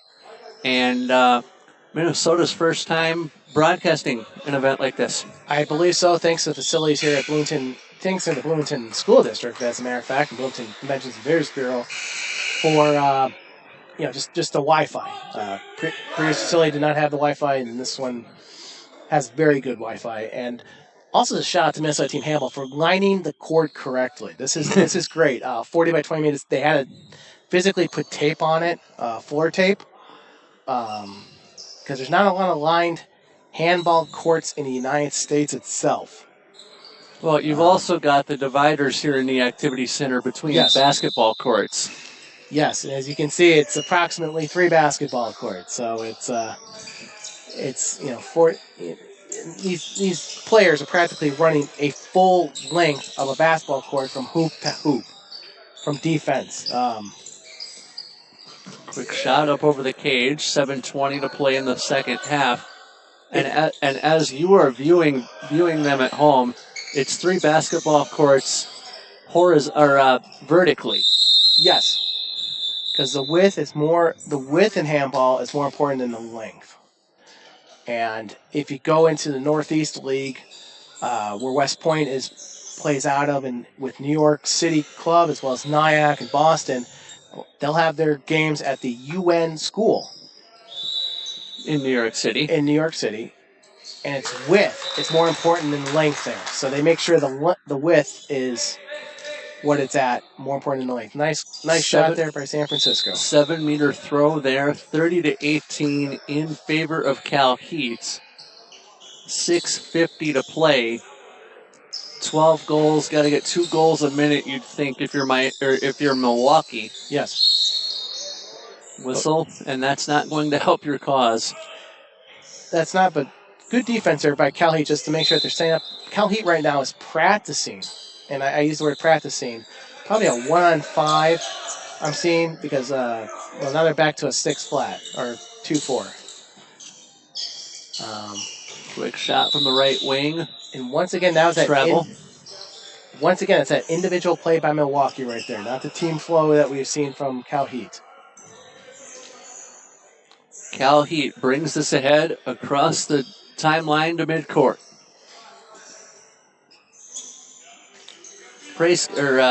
Aranburu gets it, shoots, scores. 31-18, 5:50 left to go. Very nice move for Cal Heat right there to the pivot. Milwaukee looking to work ahead. And Milwaukee does look like they're playing more of a playing more in the style of a practice session as that ball bounces through. Which is good for them considering the tournaments that they will be playing in. I know in the past they've gone to the... Very nice shot there by Tada. Tada with the fast break shot and a goal. 33-18 is what it should be. 5:17 to go. And it's actually 32-18. Let me correct myself. 14-goal lead for Cal Heat. And that's a fast pace of handball right there, Dish. You know, you got to scoring is you just got to keep up. And as former table official on the scores box, you got to keep your finger on the goal. Right on that button. Exactly. Fassbender worked it down low. Nice shot. Shot and a goal. Low, right near the feet. 32-19 now. 4:45 to play. Brought ahead by Cal Heat. This is Renault. And actually, he'll go back cross court to Asphalt. Ball eventually will get over to Tada. Aranburu quarterbacking the attack. Position switch is on as this goes to right wing. Quick shot, save made as it pinballs out of play. 4:15 left to play. Cal Heat looking to cruise to a third place finish in the Fall Classic. And that'll go far for Cal Heat in terms of open pool play placement. So I would say the teams we've seen here, the teams that will be going probably into the elite division, I'd say you probably will see Army because they'll win my guess is they'll be winning the college championship with Air Force challenge them very hard, as well as North Carolina. You're going to see Chicago Inter probably finishing around first or second in the Midwest division. And Cal Heat finishing first or second in the Western division. You spoke of West Point in the college division. How many college handball teams exist in the U.S.? To my knowledge, it's between, and I'm definitely going to be mistaken on this. I'm aware of 3 solid at this time, but I've heard up to 12.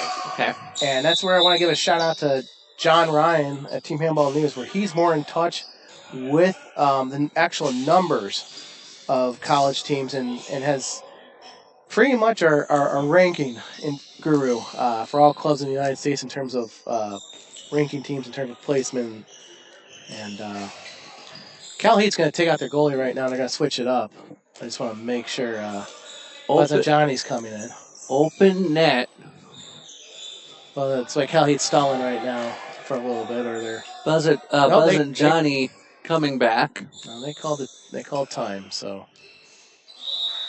3:10 left to go. I was wrong about that time. But in terms of the college division, that's what you're looking at, and they usually have their national championship around middle of May. Okay.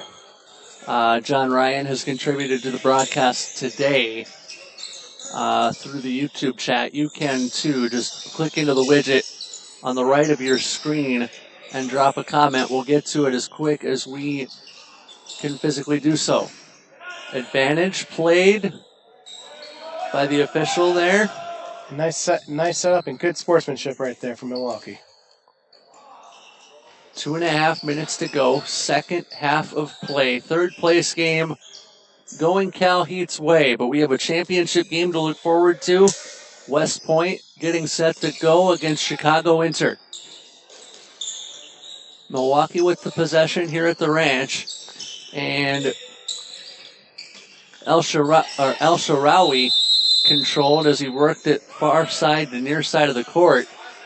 And 7-meter has been called, and 7-meter from Milwaukee. 2 minutes to go, so I would expect about 1 minute and 45 seconds or so to be still on the clock when this one is taken. Yes. And I'm right on, almost right on. Peterson scores, or check that. Kuto scores. 95 seconds to play, so Cal Heat established as the bronze medalists, if you will, here at the Fall Classic. They're up 12 with $1.25 to play. Yes, that's very well established right now. I think for both teams are just gonna really just work on their passing right now and just making sure that they're set moving forward. Very wide shot right there. Quick shot, high and wide. Not at all handsome. Minute and change left to play. Milwaukee, one of the last couple possessions. As we've got Chicago Inter and West Point coming up. And a quick shot goes in, 32-21. I just want to make a comment right there with Davis. That's a very smart play. He kept the ball high away, took a high shot. Obviously tall players, you're able to do that if they're playing in the pivot there. And that's, one of the things about pivot players, they're very wide bodied and small. While a taller guy would mostly be playing a center back position to make an overhand shot I'm trying to pronounce right now. Milwaukee with possession, final 15 seconds as we get ready for Championship Sunday officially. Quick shot wide of the mark. And that should just about do it, although they just called time because the ball rolled a little bit further than expected. Timeout called with 4 seconds to play. And as they're about to throw the ball in, here we go. Final seconds, and that will just about do it. Cal Heat, your third place winner in the Minnesota Fall Classic with a 32-21 victory over Milwaukee. We will get set to see Chicago Inter take on West Point, and we will have that championship game upcoming, and we'll have that for you on the other side of this short break.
Championship Sunday officially as West Point and Chicago Inter get ready to do battle for the crown at the Fall Classic. Jeff Disher, along with Dan Steinberg, Dish and Dan is what we will be referenced by going forward, as the championship game is upon us after 10 wonderful games of handball over the course of the last 2 days. Thank you, Dish. This will be a fantastic match. I know these teams have faced each other in the pool play, got used to each other, or getting back in the flow of things, really, since the stoppage of play from USA Team Handball in 2019. This will just be just great to see, and we're gonna have two good officials keep going with each other. We're gonna see a fantastic game. Also, difference of styles. West Point very offensive, to your point, and Chicago more. We will say slow, or not slow, but surgical, precise. They're very precise. Now, this is where you're also talking teams that have been together for quite some time. You have West Point, Army Military Academy. They have a gym where they could specifically work out in for 3 days a week. And it's very well known in terms of the handball community. They host a great tournament up there. They have teams coming down from Quebec to play, and teams just traveling around the world for it. I think they had one time had a team from Switzerland that decided to play, or even in Germany. I've got a Chicago story for you, too. Sure. Overnight, they had to, you see the numbers in pen on their shirts. They had to go to a local department store, get T-shirts, because I believe, as Hederick told me earlier today, they did not have enough jerseys. And that is correct. I saw that earlier. I saw that earlier in the past, and they wanted to be in USA Team Handball's uniform technical document. Over time has been refined very well, and that was one of the reasons why they had to go do that. And that's within the technical rule book. And from what I was told, that regulation has changed from seemingly week to week, and it bit Chicago where it hurts overnight. Yes, and that's also a good thing, but it also shows a good thing of numbers for Chicago, especially them. They're a club. They're located at Northeastern University in Albany Park and inside the city limits of Chicago. That's their facility. They have a line court. They get a lot of players that are coming in and out from the suburbs of Chicago, even from Indiana. I think I remember one time they had a player from Valpo who was an overseas student. And that's Valparaiso University from Indiana? Yes. They even used to get players from Milwaukee before Milwaukee formed their own clubs. That saved the drive. It lessened the talent pool, but it helped grow the sport of handball around the United States. So. U.S. sports fans, of course, would know Valpo from the 1998 men's NCAA basketball tournament, as we are underway in the final. West Point in the black with the camo numerals. Chicago in the gray with the numerals in pen. We'll do what we can. And during the timeout, I will tell my favorite U.S. technical handball story. Middlebrooks going on 10 years. Middlebrooks with that shot there for West Point comes up empty. First 30 seconds, scoreless game. And the one thing about Chicago compared to West Point, you have a lot of these gentlemen. I'm going to refer to them as gentlemen, these officers. They've only been playing handball for maybe 2 to 3 years. And with Chicago, you have a lot of individuals that have moved into the Chicagoland area who have played handball since they were young overseas, and they want to just keep up with the sport. So, very popular sport in Europe and beyond. I know one of my first experiences was the Rio Olympic final in 2016. As a whistle goes there, 28:48 to go in the opening half. Get to your story real quick if we can. Well, I'd rather do it at halftime at a timeout. So it's we'll save that then. 7-meter throw. for Chicago and score. And once again, that's that bounce goal. And we're going to keep track of how many shots and how many misses going forward. That's one bounce goal. Yes. You guys see a paper? Just so you don't see. Okay. We'll keep moving forward as we go. And As the corner's wide open right there for a great shot for West Point leads to a tying score. number 7 for West Point had the goal. And very nice bounce shot. Once again, it's that bounce shot. So The West Point goal scored by Jackson Morris. yes. 27:50 to go, first half of play in the title game. We've already had one 7-meter shootout today. I won't use a certain 8-letter word yet, although I have used another 8-letter word. But we'll see how that goes. 1-1 our score, 27.5.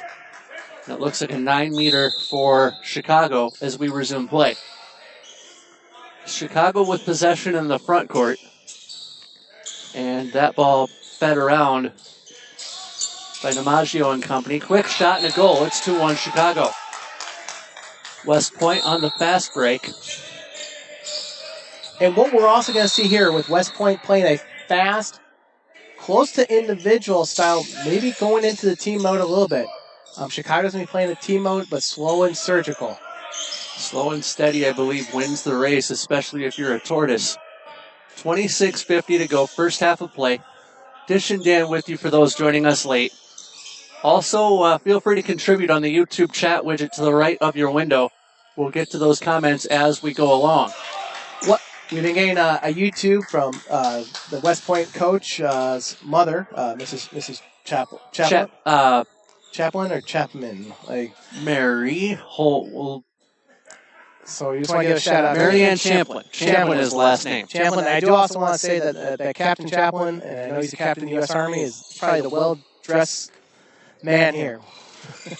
Dressed in a tie right now. I know we can't picture him. We apologize. You know what? Our shot and a goal there for Chicago. You know what ZZ Top says about sharp-dressed men, don't you? Yeah, they always look good. Exactly. 26 minutes and a second left to play as we're back underway, and West Point seemingly on the back foot for the first time in this tournament. And we'll see as time goes. Chicago's got to use the clock to their advantage, even early in this half, against a running West Point team. And the run and gun offense worked well in the previous 3 games that West Point played, 2 yesterday and 2, or this is the second one today, their semifinal from earlier. Quick shot and a goal, and Chicago sprinting out of the blocks strong in the first 5 minutes, 4-1 to score. So West Point surgically advancing to the front court. This goes from Windish to Middlebrooks. Middlebrooks crosses court. Middlebrooks got it back. Cross court to the far side. And the ball picked up by Frazier, and a kick save made. Rebound, another kick save. And West Point extending the shot clock, if you will, with multiple shots in that possession. 24.5 left to play in the first half. 4-1 to Chicago Inter. The upset special from the semifinals, defeating Cal Heat by 2. Quick shot and a bounce save, or a save on the bounce, will stay here as the whistle goes. Once again, we're seeing Chicago passing the ball quite a bit more before taking a shot.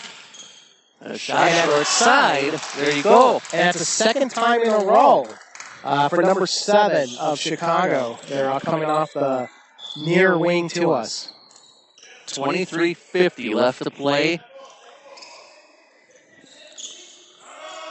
in the first half. 5-1 Chicago, who are sprinting with purpose. And they're playing a 1-5 defense. They're playing one guy at the top to try to force West Point to move the ball. And kick save made.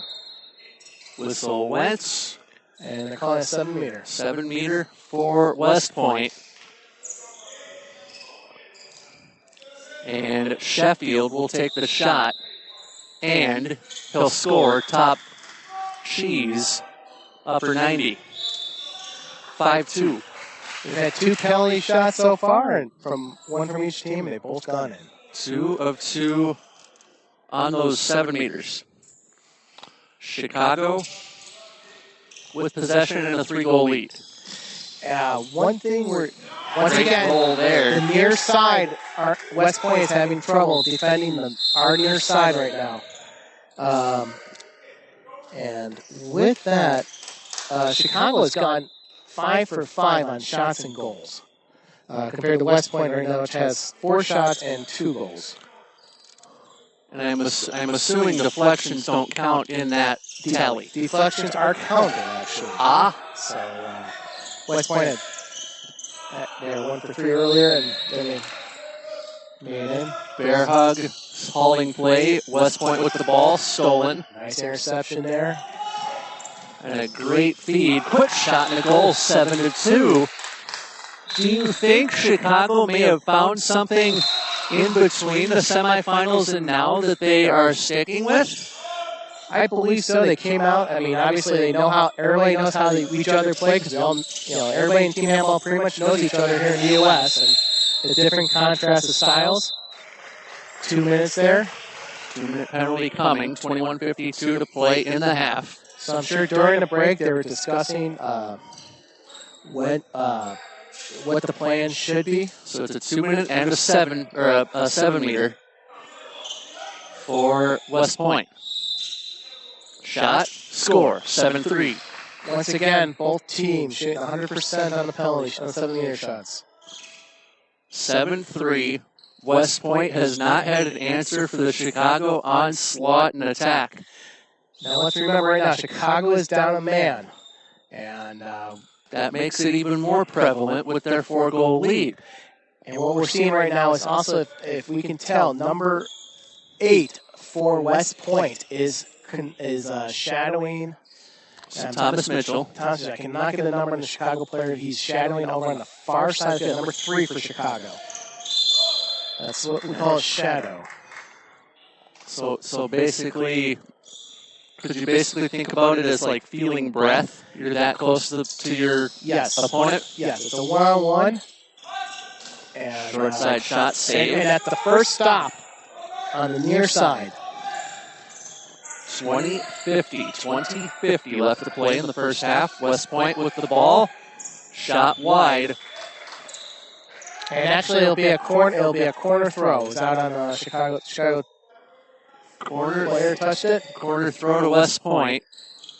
And Chicago just did just now. Todd came out and they brought in number 13, a defensive specialist for Chicago right now in the middle. Loose ball saved. Not what you want there on an offensive possession if you are West Point, as you're down 4. And once again, we see the shadow of West Point right there, with Chicago still being a man down. Yep, step for step on the right side. Yep. On the far side, don't know if, you probably, or those of you at home probably saw that on video just a second ago, as a clinch will keep the ball here, Chicago with the ball, and the resumption of play. Another clinch forces a whistle. And Chicago is back at full strength. There's a injury time right now for West Point. Looks like a shoulder. Yeah, he's just come out. And that is Middlebrooks. Team trainer's coming out, and Craig is having a conversation with the ref. Just trying to make sure. Chicago with possession. Under 20 minutes to play, opening half of the title game. 7-3 Chicago. Quick shot, save made, out of bounds, and West Point will get control.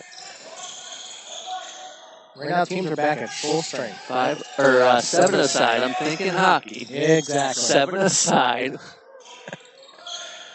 And the phrase I would use in hockey would be 5-a-side we play. So 7-a-side we play. As West Point takes a shot with Morris kicked, and a whistle goes. It's a step, as we call it. It's called a wing step. So the wing player was very well aware where the Chicago player was. That's number 8 for Chicago, and he has given him 2 minutes. 2 minutes, a 7-meter that is converted. So it's 7-4 West Point, who are starting to get on the bike and get their legs back after the semifinal this morning. And that is the one thing about West Point, and it's always been their history, given the number of players that come in and out of their program. They always get off to a slow start, but then they come on strong in the middle of the game. And I can attest that as a player. Chicago with possession, quick shot, and a nice save made by West Point's goaltender Spencer Knudsen. West Point advancing into the front court. Very surprising there. Chicago taking a quick shot with 2 minutes under the with their down a man. Quick shot near side, off the iron, out of bounds, and it'll be a goalie throw for Chicago. And that was a foot fault right there. And a foot fault that leads to the goalie throw. I'm going to try to get that in there as much as I can. Michael King, that's a Kingism. I can't take credit for that one. I also want to give a shout right now. One of the Chicago players, number 1 out there, Tak, is out there, and he's the team manager for Chicago. So Tak Mamura. Yes, I want to make sure we give him a shout out. He's kept together the Chicago program through everything. So fantastic work by him, and especially bringing this number of players out there. I mean, this is a full bench. Mamura. It's fantastic to see. And company working ahead for Chicago. And a shot and a goal. However, they're going to give the goal. It's going to be 2 minutes. Tak's ankle looks like it's no, they didn't give the goal, but Tak's ankle looks not so well. Take the goal off, 7-meter throw, score. Once again, 100% by both teams on the 7-meter throw. 17-20. It's 8-4. 17-20 to play in the opening half. West Point advancing into the front court. West Point is down a man.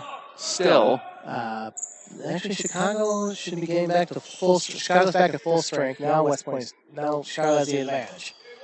6-on-5. A man advantage for Chicago in the latter stages of what we'll call the first quarter of the match. And a great shot into traffic. But they're not giving out a goal. That was a foot fault right there. Foot fault led to the goal being disallowed. And they just want to make sure they restart it from the goalie. And there we go. West Point with the ball as it comes forward, courtesy of 2 in the dark jersey. That's Colin Gray. Let's see what West Point does here with a man down. I'm interested to see if they're going to slow it down, or which it looks like they're doing. Gray, ill-advised pass into the middle there, got lucky. And West Point is forcing the offense right now. And Gray forced that shot down into the near corner. 15-31, West Point will be at full strength. And off the corner throw, West Point will convert. And that was very good by their center, number 13. Hit it right there for... It was Frazier. I would say Frazier has been with West Point. They have 2 teams at West Point. They have an A and a B team. He's been with their A team. Recall seeing him last time in the 2019-2018 season. Chicago with possession. Quick shot into the keeper's legs. Fast break opportunity. And a loose ball. Kick ball. Leads to the resumption of possession from West Point.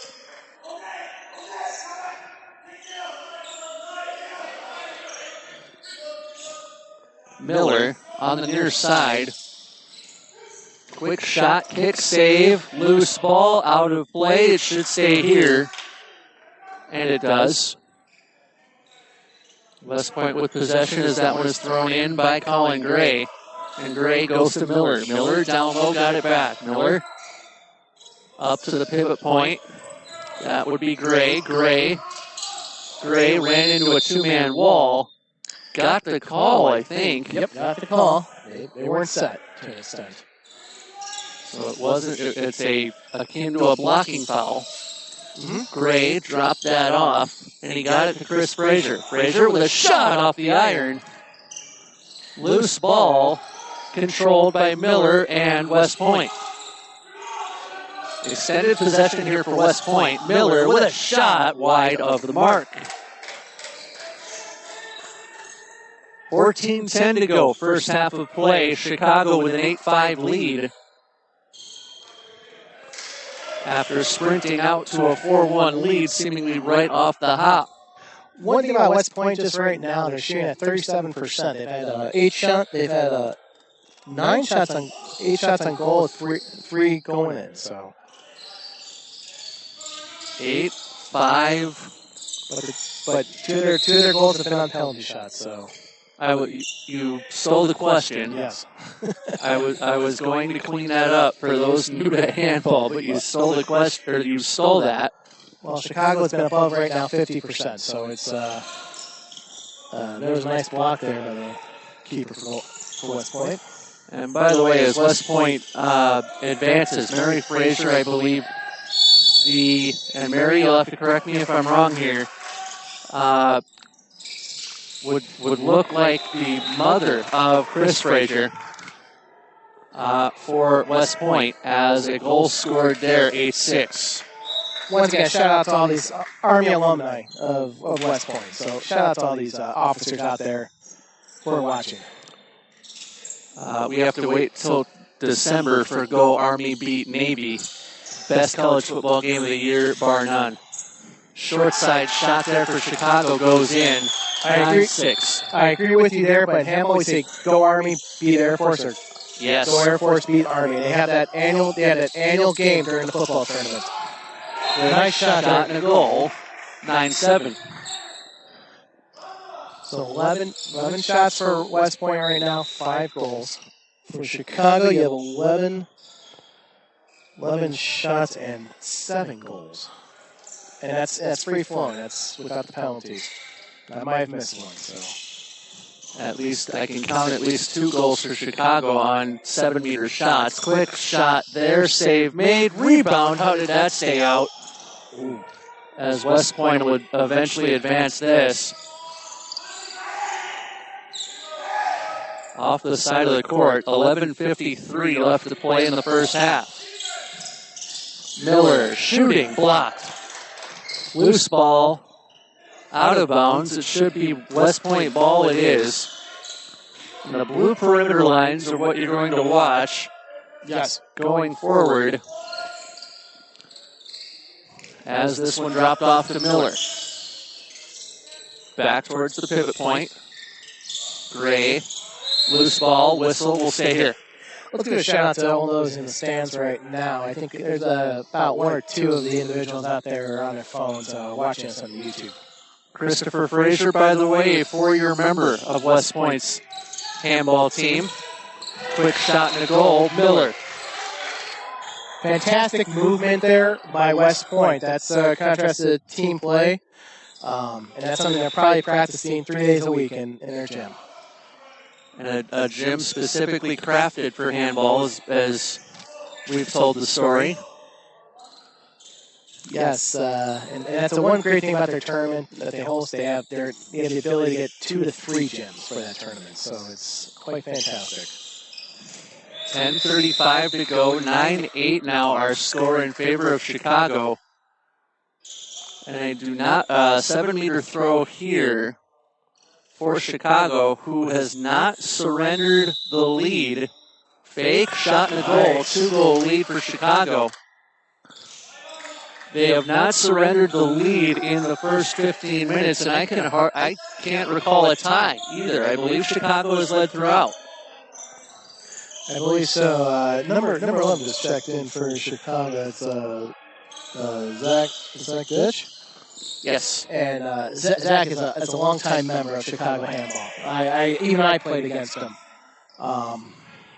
way back in over 10 years. So that's great to see him out there on the court and his. I won't give his age, but just great to see him on the court. These youngsters. Facial hair, no facial hair? Back in the day, he actually had hair, so Aha! on top. Some, not much. That'll work. Quick shot there. Goal, Chicago. 11-8 now. Nice shot there by Chicago. And that's part of just Zach. Look at Zach's screen on the pivot next time we go down on offense. That's where we talk the surgical style of Chicago versus the fast, close to team style of West Point from the USA standpoint. West Point working very hard. Gray gets it back, quarterbacking the point on the pivot. Quick shot and a great goal. Nice throw in. He saw the opening. They passed. That's just a surgical strike for a good one right there. And just when Chicago thinks they've shut down all the shooting lanes, West Point finds something and sticks with it. Yes. Okay. Let's keep an eye on Zach there. He's gonna set the block. The pivot. They're calling for going up to the far side. Gray there defensively for West Point. And you see him clearing out, using his backside right there for a nice, easy goal for number 3 for Chicago. Great shot and a goal. I don't have a 3 on my roster, Okay. unfortunately. But right there, we talked about the surgical style, or the precise style of Chicago. And Zach just knows where to set up. 12-8 our score, 8 minutes to play. Now it's 12-9. Timeout called. 2 minutes for number 17. 2-minute penalty against Chicago. So you surrender a goal, kind of a double whammy, if you will. Surrender the goal, give up a 2-minute penalty. But Chicago starts on the man disadvantage with the ball. Now we're seeing Todd comes in for Chicago, so still a good. That's Tak Mamura. Yes, and let's see that's right. Chicago's down, man, so they probably will not go with a pivot. Far side, loose ball, and a held ball situation. 7.5 to play. Very good precision by the wing coming in for Chicago, taking the pivot. Here comes Tak. Mamura shoots and scores. Great goal there, slid on his back, knew how to attack, and they're going to do a swap of defense-offense for Chicago right now. 13-9 in favor of Chicago. Quick shot, whistle went before the shot. As we're down to this last 7 and a dime left to play in the first half. Championship game here in Bloomington. Right now, by my count and my percentages, West Point. That's a goal right there. Great goal, 13-10. That brings them up to 50% on shooting, making goals right there. And Chicago's been above 50% right now. So about roughly 20 shots on goal, we'll say. Not from each individual team. Total. Yes. 20. Okay, so 20 total. Just about, yeah. And the 7-meter shots don't count in that stat as that ball thrown out of play. 6:25 left to go. Opening half of play. Open goal. Fast break, shot and a goal. 14-10. Chicago.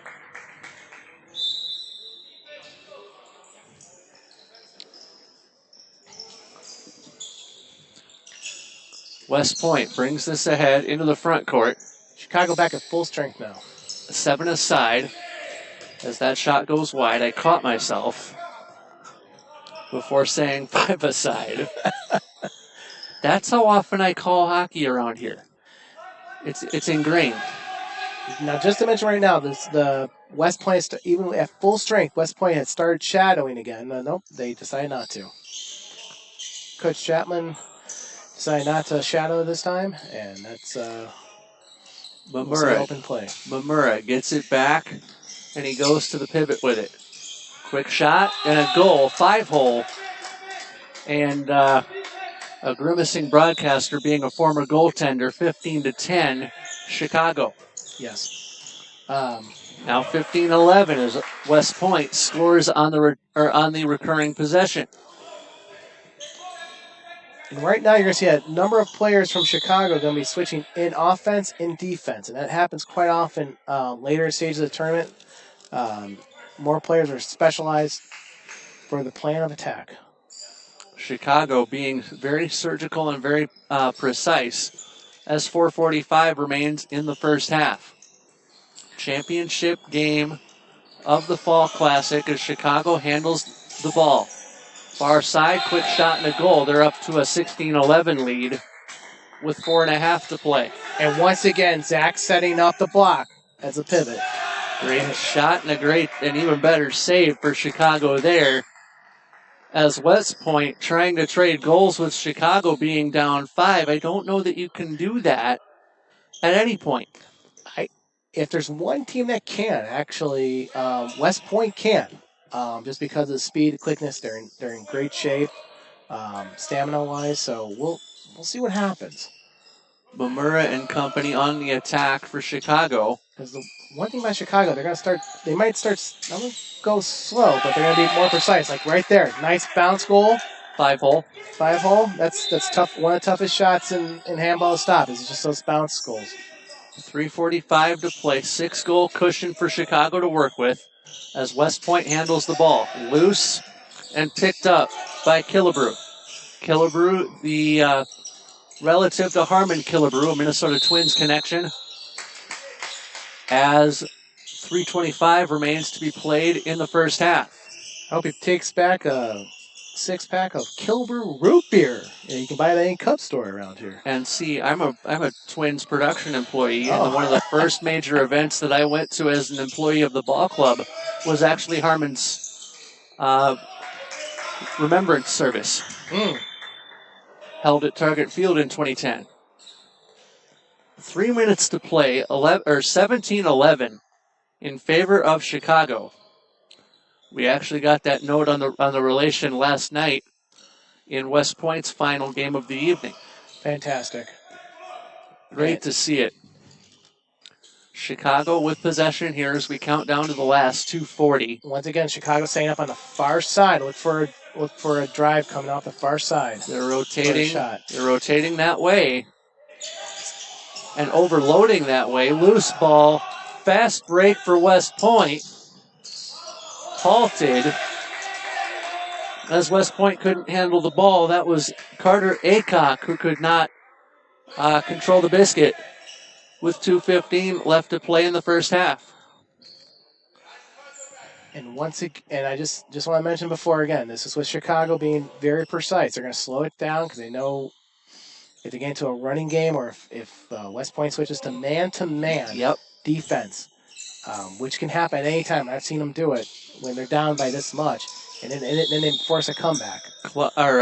Boxing clinch there, halt play, 1:48 to go. And you got to stop Zach because Zach's going to, on the far side, he's going to get you on the pivot most of the time. Mamura lost the ball, but he gains it back. Passive play on Chicago. Both officials call that. Quick shot and a goal. Quick shot by them. They realized how much time they had, and they knew you had to take the shot. Inside the last 85 seconds, 18-11 in favor of Chicago. West Point with possession, far side of the court. Now they pivot, quick shot, impacted by a block, and the whistle went. I believe the lead official called it. West Point with the ball. Final 65 seconds now, as Miller tried to feather one through. And there we saw the individual play of West Point. That's what we saw earlier in the third place game from Milwaukee, which the individual attack. Miller and company going to work as a shot nice quick from shot. Mitchell goes by the wayside. 40 seconds to play in the half. Now Chicago advancing across the timeline, and they'll slow it down. Might see, I doubt we'll see the final possession here taken by Chicago. You never know in handball. You could. Player to the floor. Looks like a 2-minute penalty called against West Point. And the guilty party would be Thomas Mitchell. And this will carry to the second half. What Chicago's going to do? And a 7-meter throw also scored. Once again, both teams have been perfect on the 7 meters throw tonight so far in this game. 19-11 Chicago. Final seconds of the first half. Quick shot before the buzzer. And they're going to restore 2 seconds, it looks like. 2 minutes. They're possibly going to cut the time right now and you have a 2-minute penalty at the end of the period? Or end of the half? They gave a 2-minute penalty at the end of the half, and they're going to give a free throw, I guess, and they're going to set up like they do in soccer with a wall. With a wall. This isn't the most famous wall, especially at the end of a period ever in handball. There's two that are nice block there by Chicago. There are 2 blocks in a wall that are very famous in handball. One is the Denmark in the Olympic game, I believe in 2016 or 2012. Okay. And then the other London or Rio. Yes, I can't remember specifically. That was for a pool game where they think they tied. And then the other one would be in the USA Team Handball Championships. I want to say in the Vegas one in 2011 by New York City, where a New York City player was able to throw it and hit the corner. I believe that was Stefan there. And hey, shout out to New York City handball program. I think they're probably watching right now. We've seen them throughout the course of the day. Yeah. Championship Sunday will continue with the second half of Chicago and West Point upcoming.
back to work we go. Second half of the championship game between West Point Black and Chicago Inter. Dish and Dan with you.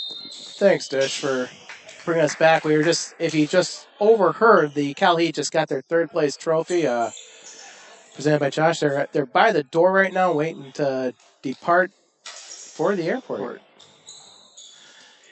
And you're from Chicago. Yes. Your favorite toppings on a stuffed pizza, quick. Gosh, I'm just typical sausage and pepperoni, so. I will go sausage giardiniera or pepperoni giardiniera. Okay.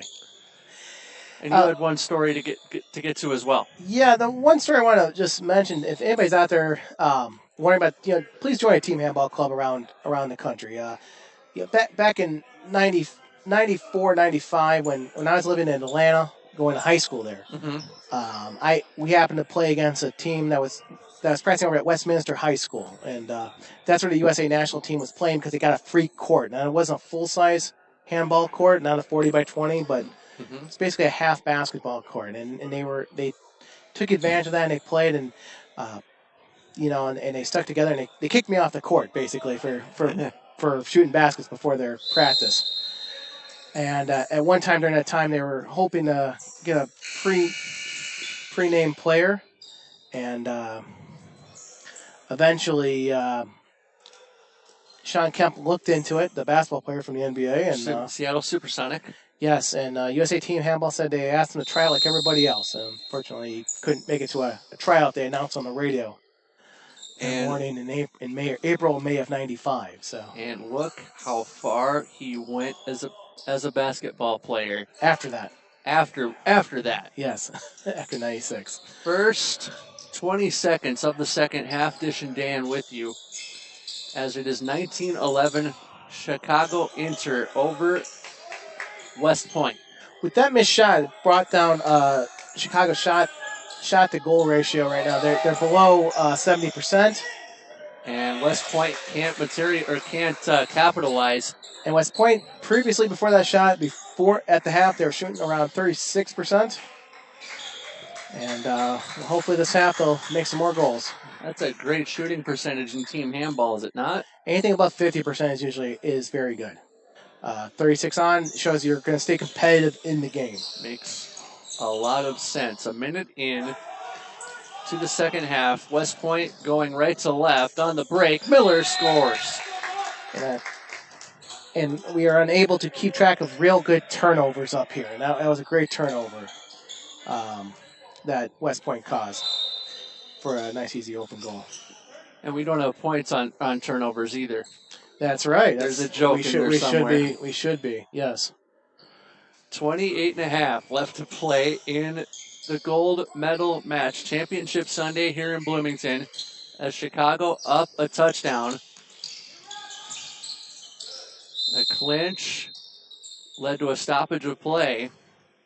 And Chicago with a 9-meter to restart. And once again, okay, West Point just went full strength. And remember, we have the Chicago's about to go full strength too because we have the penalties, 2-minute penalty at the end of the half. Yes, so West Point advances into the front court, loose ball, handled down near corner, finger roll wouldn't work. Not as good as Nosko's. That's why he has a patented from Minnesota.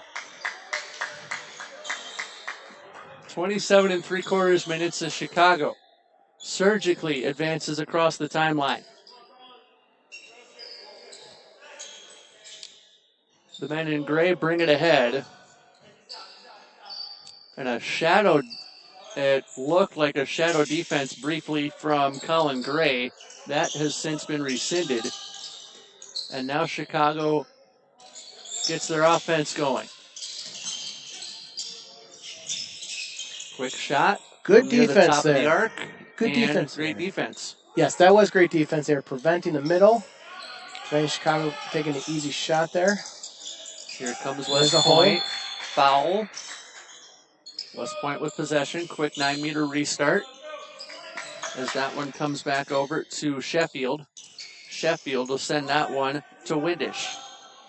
Windish around the horn they go. Windish, loose ball, picked up by Chicago.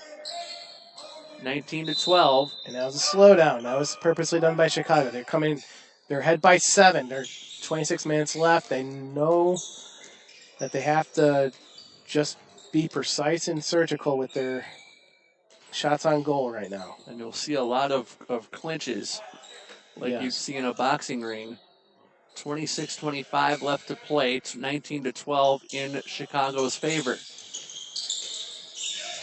Loose ball picked up by West Point. And that's Windish. No, check that, Gray. Loose pill, and we'll stay here. We are seeing some great defense, very much improved defense since when I first started playing over 10 years ago in the U.S. So just really good by clubs focusing on defensive play right now. Gray shoots, save made. We'll stay here as the extended possession for West Point continues. Sheffield to Gray. Gray faked the shot, and a kick save made by Jalabert. Very nice play by the goalie play. We also like to see, hopefully, out there comments in our YouTube cast. So please go ahead and send them in as we're going into the final 25 minutes of the Minnesota Fall Classic. Chicago in the front court. And a lot of let's go Army or West Point at the half. Megan M. contributing. Whistle on the far side. Halt to play. 25 minutes exactly now left to go. Chicago with possession. And now a clinch, loose ball or held ball. And Chicago with the extended possession. Left wing. Transitioning to right wing. Quick shot, goal, 20-12 in favor of Chicago. West Point on the quick rush and the quick goal scored by Windish.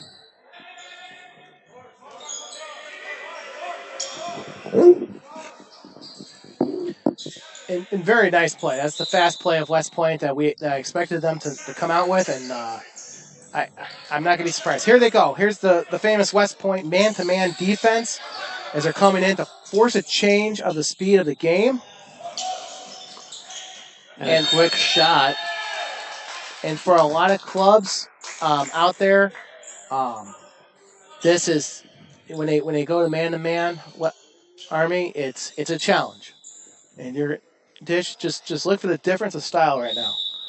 7-meter throw for Chicago. Got it. You don't see that much in professional games when they go one-on-one unless it's near the end of the game or very close.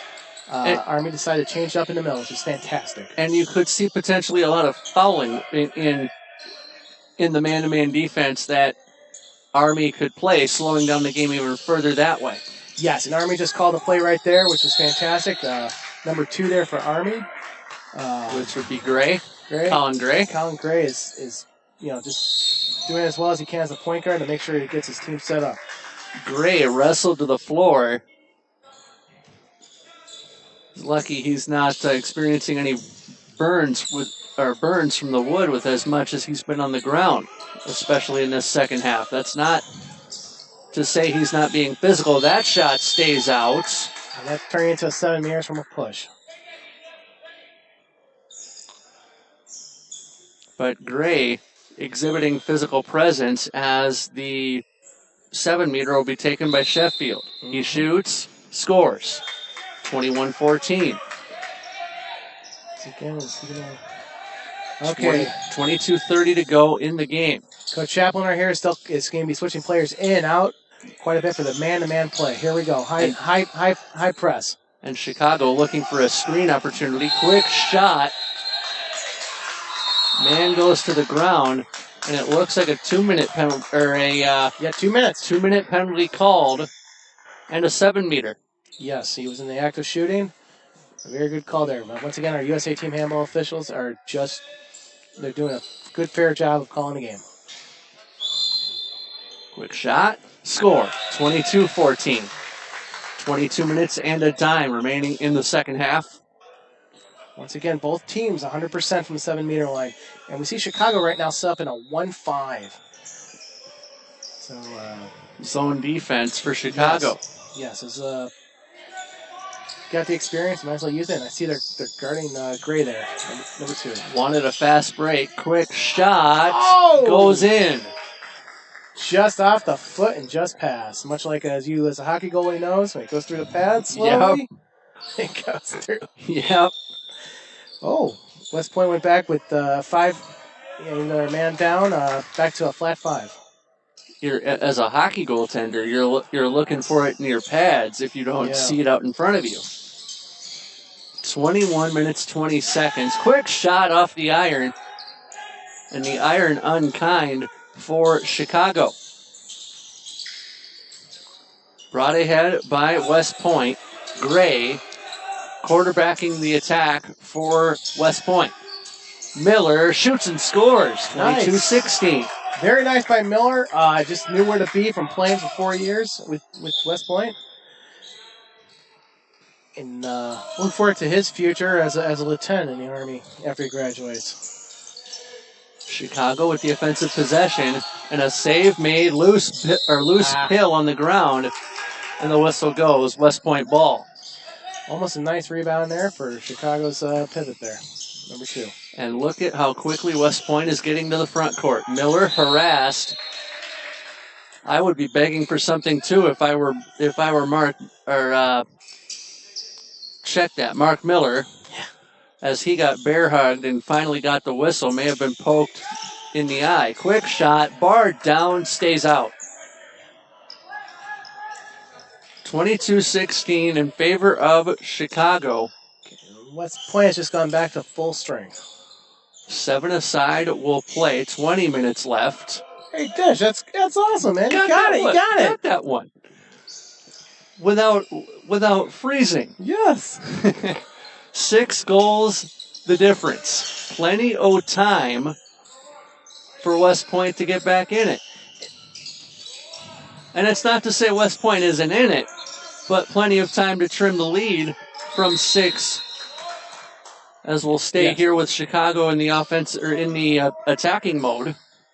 Yes, and I have seen West Point 6 down, and they have. This is obviously previous players, and they've come back to pull out a victory. Quick shot, quick goal. Chicago up 7. Nice shot, low and go. Under 20 minutes to play. Once again, Chicago switching it up, offense, defense. Good play, good strategy by Tack there. Looks like a flat zone for yes, flat zone for Chicago. Flat zone for Chicago. Army unable to break, or West Point unable to break through. You can call them Army, you can call them West Point. They accept both. I'll be calling all these gentlemen lieutenants soon and captains. That is fair. Miller Very shot, nice stop there. pad save, good stop. And now Chicago feigns the quick play, and they go up surgically. 18 and a half minutes left to play as West Point down 7, 23-16. No pigskin can help here. Yeah, I believe West Point has shrunken the margin. I think they were down by 9 at one time, so yes, they've come back quite a bit. So down to a 7-goal deficit for West Point. Yes. And now 8, 5-hole goal for Chicago. And Chicago was very precise on when they were shooting at. They waited till the passive came up to just slow down the time. Time is now a factor for West Point. Killebrew with the shot there that goes by the wayside. And Chicago will get possession. Time now, something West Point has to look into. Yes, most definitely. Go ahead. Chicago's going to go ahead and try to set up their offense. Now they're going to pass the ball at least around 2 to 3 times before getting a shot off. So I'll watch the potential for passive play, although the shot there goes in. I don't think Army was West Point was expecting the shot that quickly. I wasn't either, especially from 9 meters out. 25-16. Chicago enter. A quick shot by Miller bounces up over the cage. 17 minutes left to play in the second half. Inigo Perez, go Spanish Army. Yes, in the past there has been international exchange students playing for Army at one time. I do recall. I think they had a player one time from Brazil who played on the women's team, actually. Sheffield gets bear hugged, holding play. Sheffield gets it here. He's bear hugged by 2. Quick shot deflected out of play. I would think it would be a corner throw to West Point. And it was. Sheffield gets around 1. Score! 5-hole. Very nice individual play by Sheffield there. He wanted to attack, he attacked, and got the goal. And how about the Chicago inter-defender selling himself out? And he played the pass lane before playing the ball. And that's just experience. 16 minutes and a little over a full 16 minutes left to play second half, 25-17. Once again, Zach Dessel, the pivot for Chicago, is back in the game. Let's see how he sets up and tries to control traffic. Quarterbacks the attack, does he? Quick shot, but a foul before the shot. Body contact, giving West Point the ball. 15:45 left to go. As this one is advanced by Sheffield. Quick shot, far side, nice goal. Nice goal coming off the wings for West Point. It's one thing always been with Chicago is their wing play is been about weird. It can always be better there. That's always just given the history of their program. So they have very good center backs and they play more down the middle. And that's just the style. That's the precise style of Chicago. 15-10 left to play, 25-18 in favor of Chicago. There goes Zach right there. And great shot, but it's wide. Very wide. And I do want to mention about the coaching as we're seeing with the right there, nice steal by Chicago right there, and a clinch, yes. Halting play. Yes, nice play by there. One thing about Chicago, we mentioned the style, and we mentioned the coaching. West Point obviously goes through coaches within their program, and that's the way they want to keep up in the style. With the Fast Point, Chicago over its history has had international coaches, members of Immigrate who have played handball, have been coaches at a very high level of handball, given over their history. Ball dropped over by Zach Ditch. Quick shot and a goal. 26-18 Chicago. And now it's by Tack. Their current coach. Ditch would get an assist on the. Ditch got the goal. Ditch got the goal. Tack got the goal. I think Ditch got the. Tack from Ditch. Right.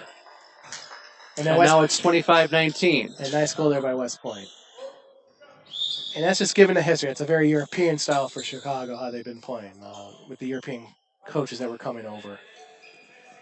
13:45 to go, second half of play. Very surgical, very precise movement from Chicago. They're up 6. They can afford it as they go near side to far. Talk, I believe, through that cross court. Got it back. Clinch. And the stoppage of play. Talk to giving directions. The old guys. Talk gets it back. Loose ball, right side. Shot and a goal. 26-19. And now on the ricochet, that stays out. They touched it within the crease. I'm surprised they didn't call that, but they just let it go. And now you can see Chicago slowing it down just to make sure they can work on some stuff. As we mentioned, this is kind of like for both teams. They're playing for the U.S. National and for their seeding with an elite or open pool play. And that tournament runs in May. That will be run in May. Chicago with possession and a 7-goal lead, 12.5 left to go. Quick shot, quick goal, 27-19 Chicago. As West Point looking to go on the break as best they can. Sheffield and company advance to the... Oh, wow. inadvertent. And that is 2 minutes. I'm a little bit surprised it wasn't a yellow card there with +2. I don't disagree with you. It is a 7-meter too. No, it's a 9-meter Oh, start. it's a 9-meter 9-meter start. 9-meter restart. Quick shot. Zach gets a rebound. And now Chicago looking to hold the ball. 12 minutes to play. 27-19. And this is a time probably where both teams are going to start working on stuff for later in the season. West Point going into the Northeast seasonal division play where they're going to see a lot of teams similar to the styles of Chicago, especially from that New York team and that Nyack team. I want to give a shout out to them and even Boston as well. Great teams in the DC Nationals. Sometimes I forget about those boys in DC. Loose ball picked up by Chicago as they maintain possession on their side of the floor. Whistle, passive. Let me confirm that was... It'll be 9 meters for sure. Okay. And there's tack, and you try to go back. And it is passive play. I was trying to confirm what I thought I had seen. And we're seeing a lot. Right now, we're also seeing a lot of love on the court too. A lot of good joking, a lot of good talk, and obviously these guys are starting to remember each other from earlier this weekend. 10:50 left to go as that passive play from Chicago, last offensive possession, as they get a new offensive sequence to work with here. 10:40 to go. And Chicago's still down a man from 2 minutes. They got another 20 seconds to go. As this one is worked ahead into the front court. Pivot player for Chicago, number 1 in gray. Or actually, that might actually be Ditch. That's Tack. That would be Tack. He would be number 1. Yeah, Ditch is number 11. This is true. Or the bald eagle himself.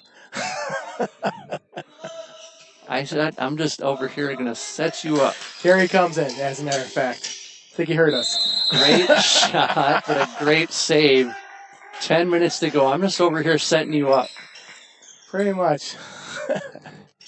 I'm like a baseball reliever in the bullpen. 7-meter throw here for Chicago. 27-19. They could extend their lead to 9. And fake. 2 fakes and a goal. Once again, both teams 100% from 7-meter range. No team has missed yet. West Point advances. This comes back over to Sheffield. And Sheffield working near side towards us. Dropped over to Gray. Gray to Sheffield. Sheffield looked for the angle, didn't find it. Loose pill and possession Chicago. 9 minutes to play, or 9:10 to play. As Chicago looking to advance and melt the clock now. As it bounces near the boundary, Tack goes to his pivot man, whistle, and a stoppage of play. Chicago will maintain possession. One thing I want to give a shout out to with West Point is Coach Greg Chaplin again. He's giving directions on defense to his team.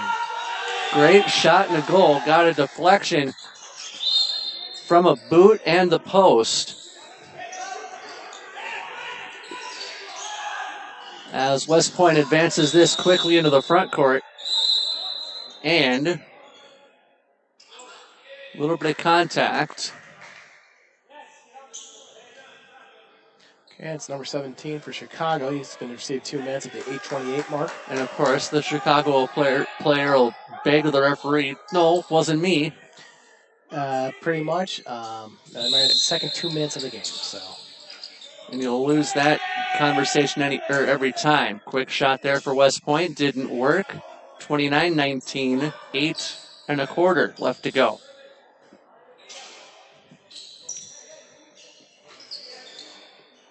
Chicago will have possession as they advance into the front court. Timeout on the side of West Point, who we thought, leaving the day yesterday, that one of the 2 best teams in the tournament overall. I agree with you there. The one thing, like I said, the one thing that's been surprising to me throughout this game, we've only seen only 3 times. Wow. Quick shot and a goal. 3 times in this game, we've only seen the one-on-one presence of man-to-man from West Point, and that's what they're very well known for. I'm just surprised we didn't see it more often this game. And West Point nice answers with a goal, 30-20. Yes, and actually, I spoke too soon. Here it comes. And of course, Zach comes out because it's not more for his style. But obviously, Chicago being a man down, it makes sense. So, would you think of this like a full court press in a way? Yes, this is exactly a full court press, and we have an Army player down due to a cramp. It looks like. Looks like Luke Windish off on his right leg. And Army has a trainer behind them, and she will work with them. I've met her earlier today. Very good person. Mm-hmm. So thank you to West Point Army for sending their personal trainer this weekend. Chicago with the ball, up 10, 7 minutes to play. And actually, it's looking like an ankle. So just want to make sure if his parents are watching, it's only the ankle, so he'll be fine for training this week. No cramp. That's, I suppose, good. Very good. West Point with possession, quick shot, and a save made. Now you're starting to get into trouble time if you're West Point. You need to convert goals and quickly. You're down 30-20. And you've got a tournament title on the line that could help seeding later in the season. Very well. It will definitely. And it's more for Chicago that needs the seeding. As opposed to West Point. Yes, for an easy draw to keep moving forward for the U.S. Open Championship. Far side, Chicago with the ball. Tackle to the ground.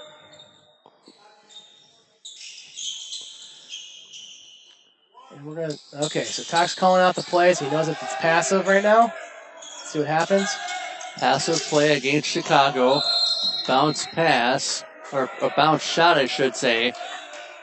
Let's see if they do the back. Let's see if they do the back one right now. Yep, they do. And a quick shot, save made, but 7 meters. A 7-meter throw coming. And usually the back play, usually want to have 2 players there, not just 1. Nyack is more famous for their 2-man play in the back of restarts. Shot, score, 5-hole. 31-20 Chicago. Actually, that is starting to look like a cramp for the West Point players. So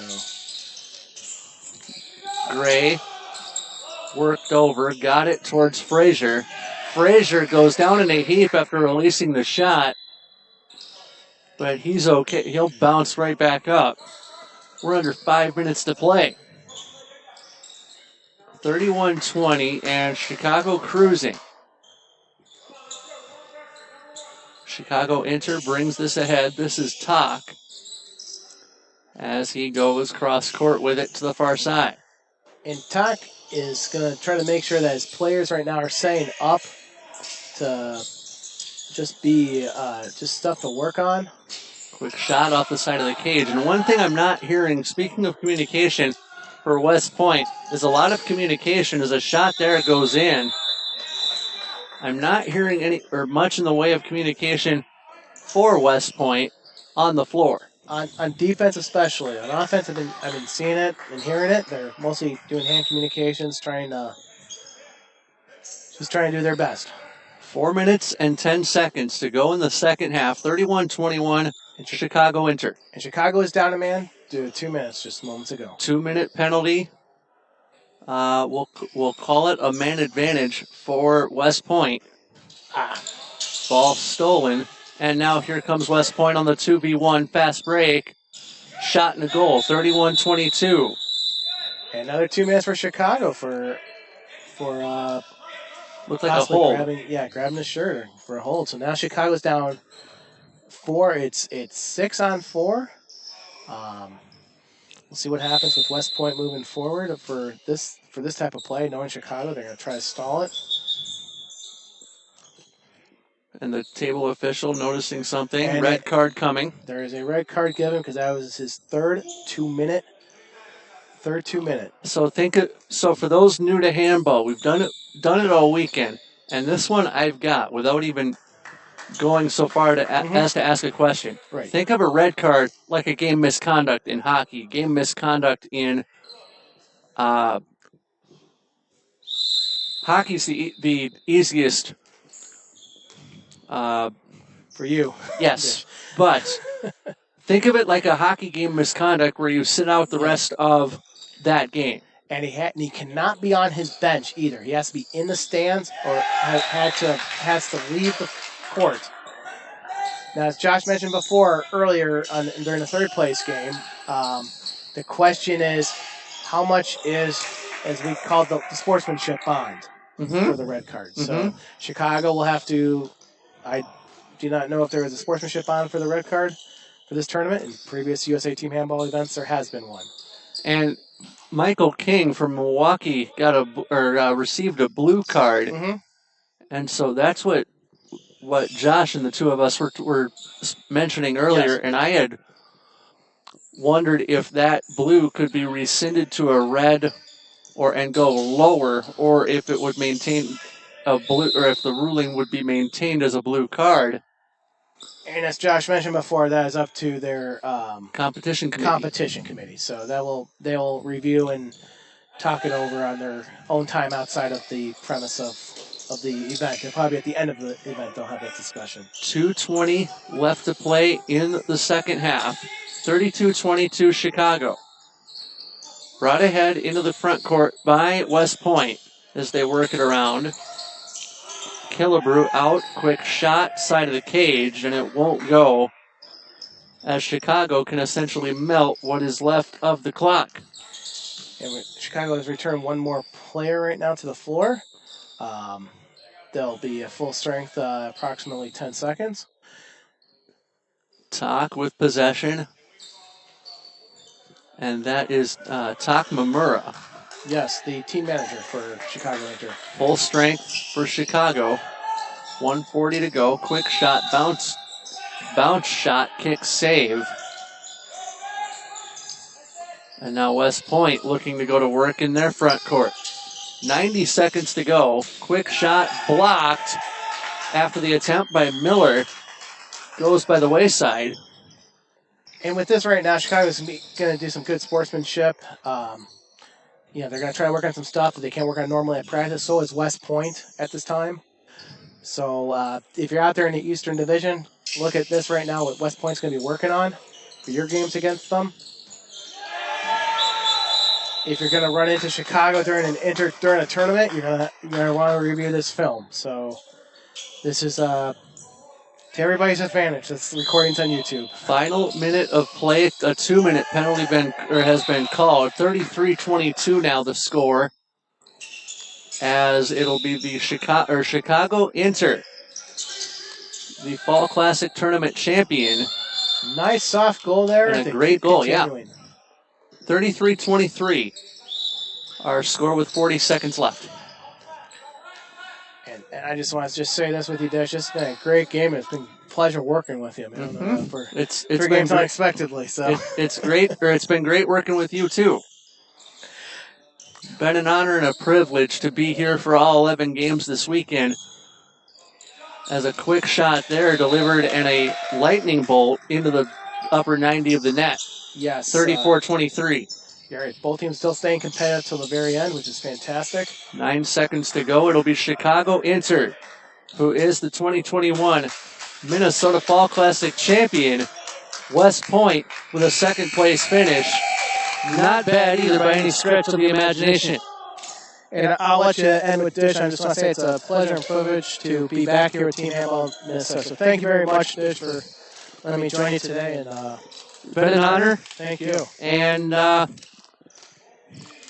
that'll do it. But it is the Chicago Inter Handball Club who reigns supreme on this Sunday in October as they defeat West Point 34-23.